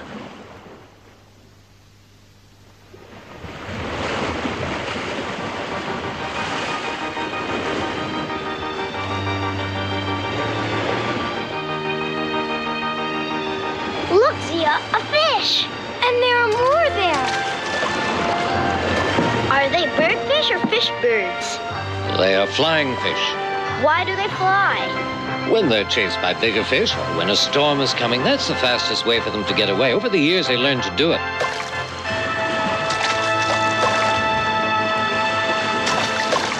What strange new animals we'll find in this new world. Fish that can fly. Be careful. Sometimes they fly so high they hit you in the head. If you watch them flying over the ship, it'll make you dizzy. Yes, that's right. It's happened to many a sailor.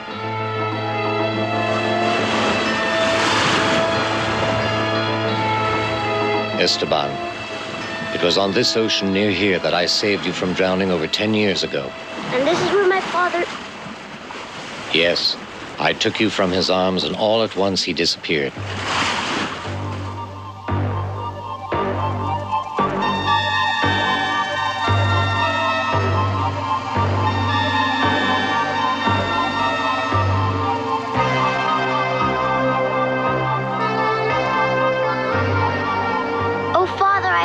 You're alive and that you think of me somewhere. He is alive, I'm sure of it. I don't know why, but I feel it. He is still alive. Do you really think so? I think so too, Esteban. Even though I saw him for only a few seconds, I'm sure that a man of his strength would have survived even that storm. I saw his eyes. He was the kind that never gave in. I'll never forget when he handed you to me. At that moment, he pressed my shoulder as if to say, wait, I'm only catching my breath. Then Esteban. the waves took him away. He disappeared in the storm. He paid dearly for the effort to see you safe.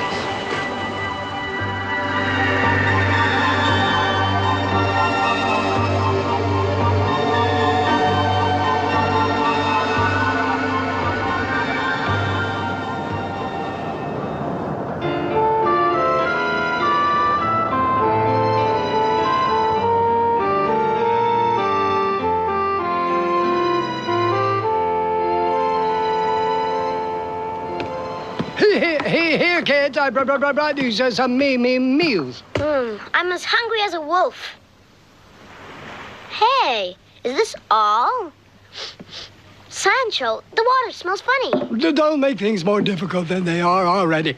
We have to save on rations. Almost all the stores we had are gone.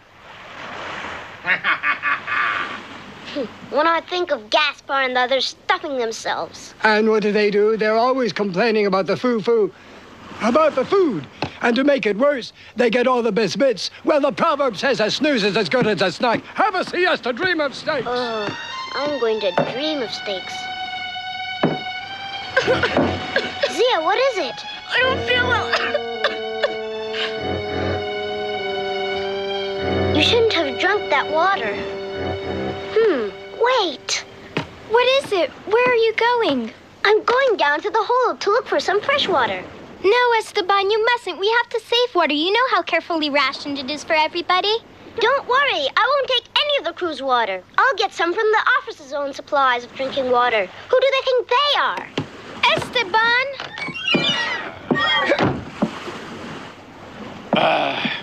Meals are getting worse and worse on this ship, and every day they're smaller.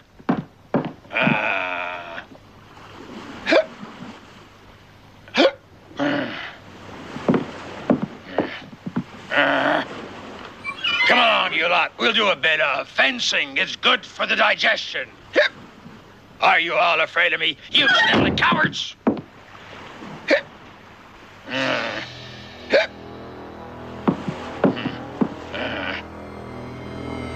That brat isn't here. No doubt he's planning some new mischief.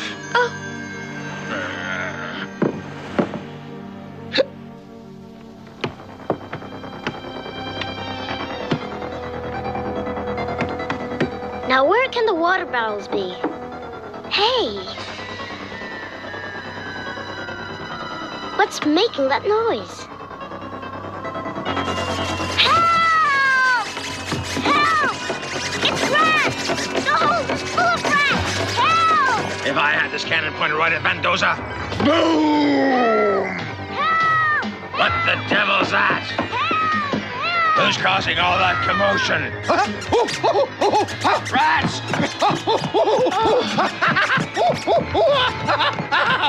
Mendoza, come quick! What's the matter? Gaspar's putting Esteban in irons. What? Senor Gomez.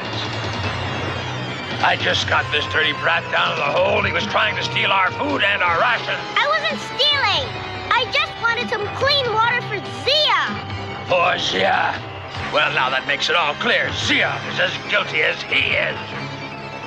That right, Captain? When we are out at sea, everybody aboard must accept discipline and respect rationing. Hold on a minute.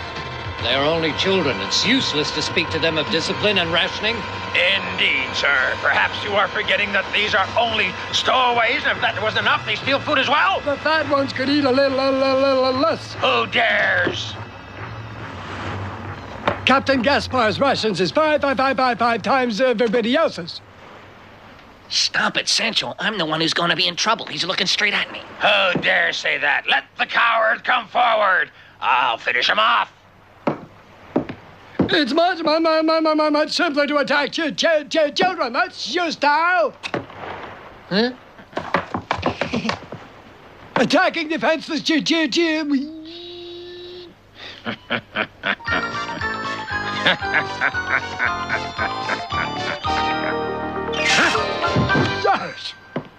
One more word and it's overboard you go. All you weaklings. Cowards. Guards! Those two are to be put in the hold and chains for stealing food. Hold, Captain Gaspar. No! Move along! No! Let us go! You have no right! Oh, no! Zia Esteban. Captain Perez. Mendoza, now that we are safely through the Straits of Magellan, I shall not make any further comments. But if I may remind you, it was you who said that from now on, anyone at all would be capable of steering the ship. Therefore, I now have no further need of your services. So I must trust that Senor Gomez and Captain Gaspar have plans for you. And at this very moment, I have waited so long for this day. Are you looking for your sword?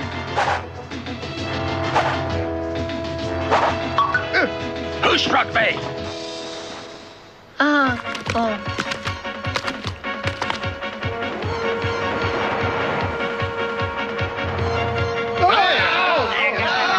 I think you may still have need of my services. The storm is brewing. Stand up, you scoundrels. Why do you cringe before a lot of flying fish?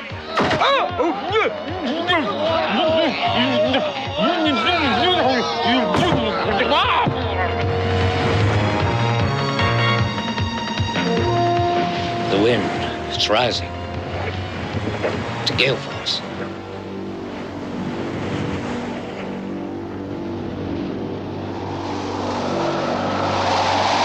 There, look, the typhoon is heading straight for us. If we're caught in it, we're lost.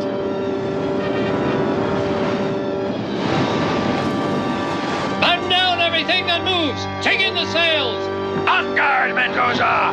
Captain Gaspar, this is no time to start fighting. Lend a hand. Look there.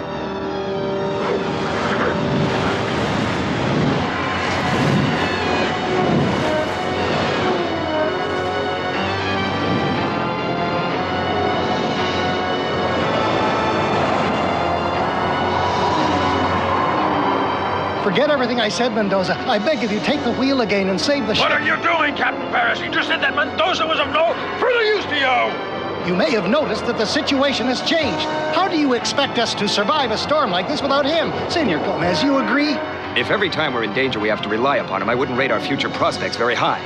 Mendoza, my friend Mendoza, I appeal to you to help me. Sancho, Pedro, come here at the double. Aye, aye, Mendoza, here we are. Pedro, Sancho, you two. Steady the wheel and hold on, you hear me? Every man to his post. Take in all sails, batten all hatches. Down sails! Batten hatches! All port, all! What's going on? The ship is creaking and cracking all over.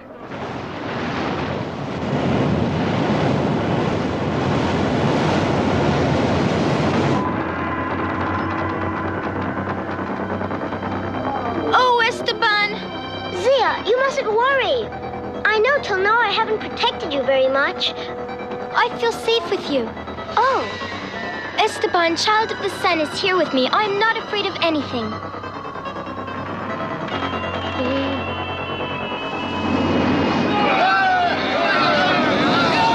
Look alive! The mainsail is splitting!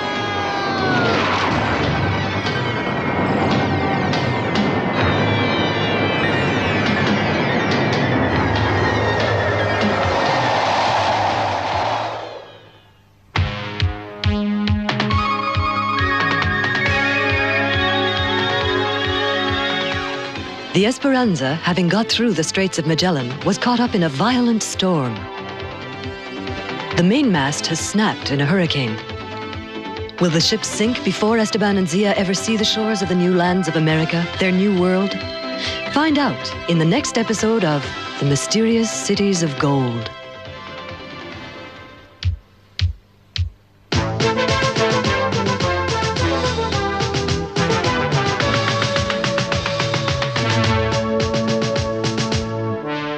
The Straits of Magellan are in the very south of South America, a long, narrow sea channel between Patagonia and the island called Tierra del Fuego.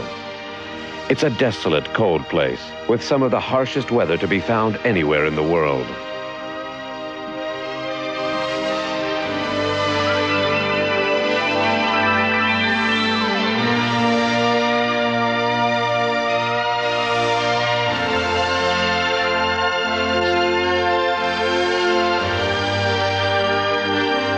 To add add to the strange fears which this place produces, there's this weird graveyard.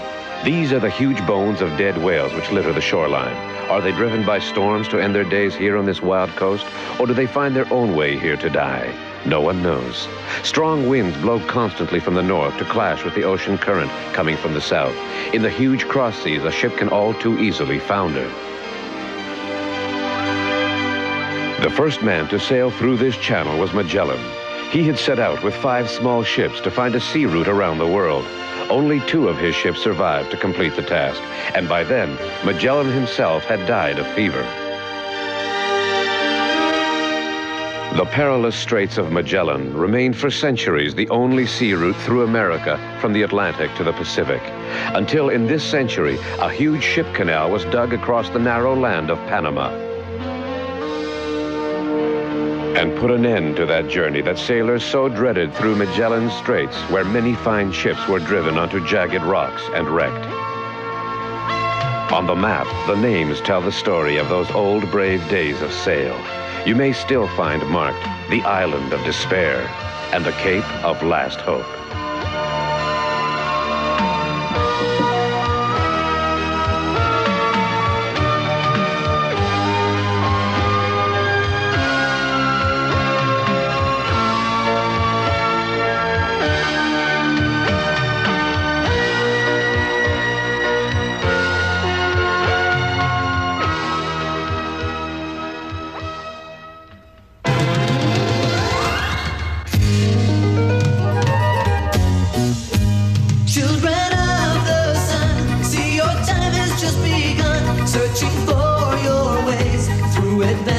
Every day and night, with the condor in flight, with all your friends in tow, you search for the cities of gold.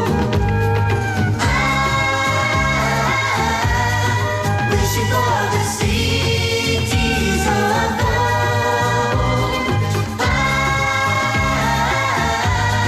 Someday we will find the cities of gold.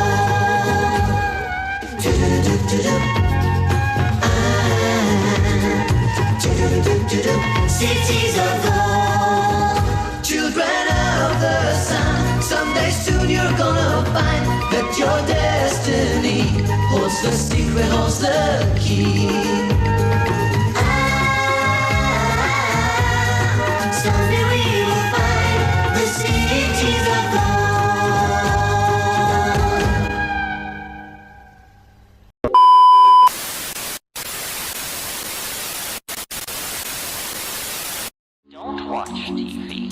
Don't read magazines.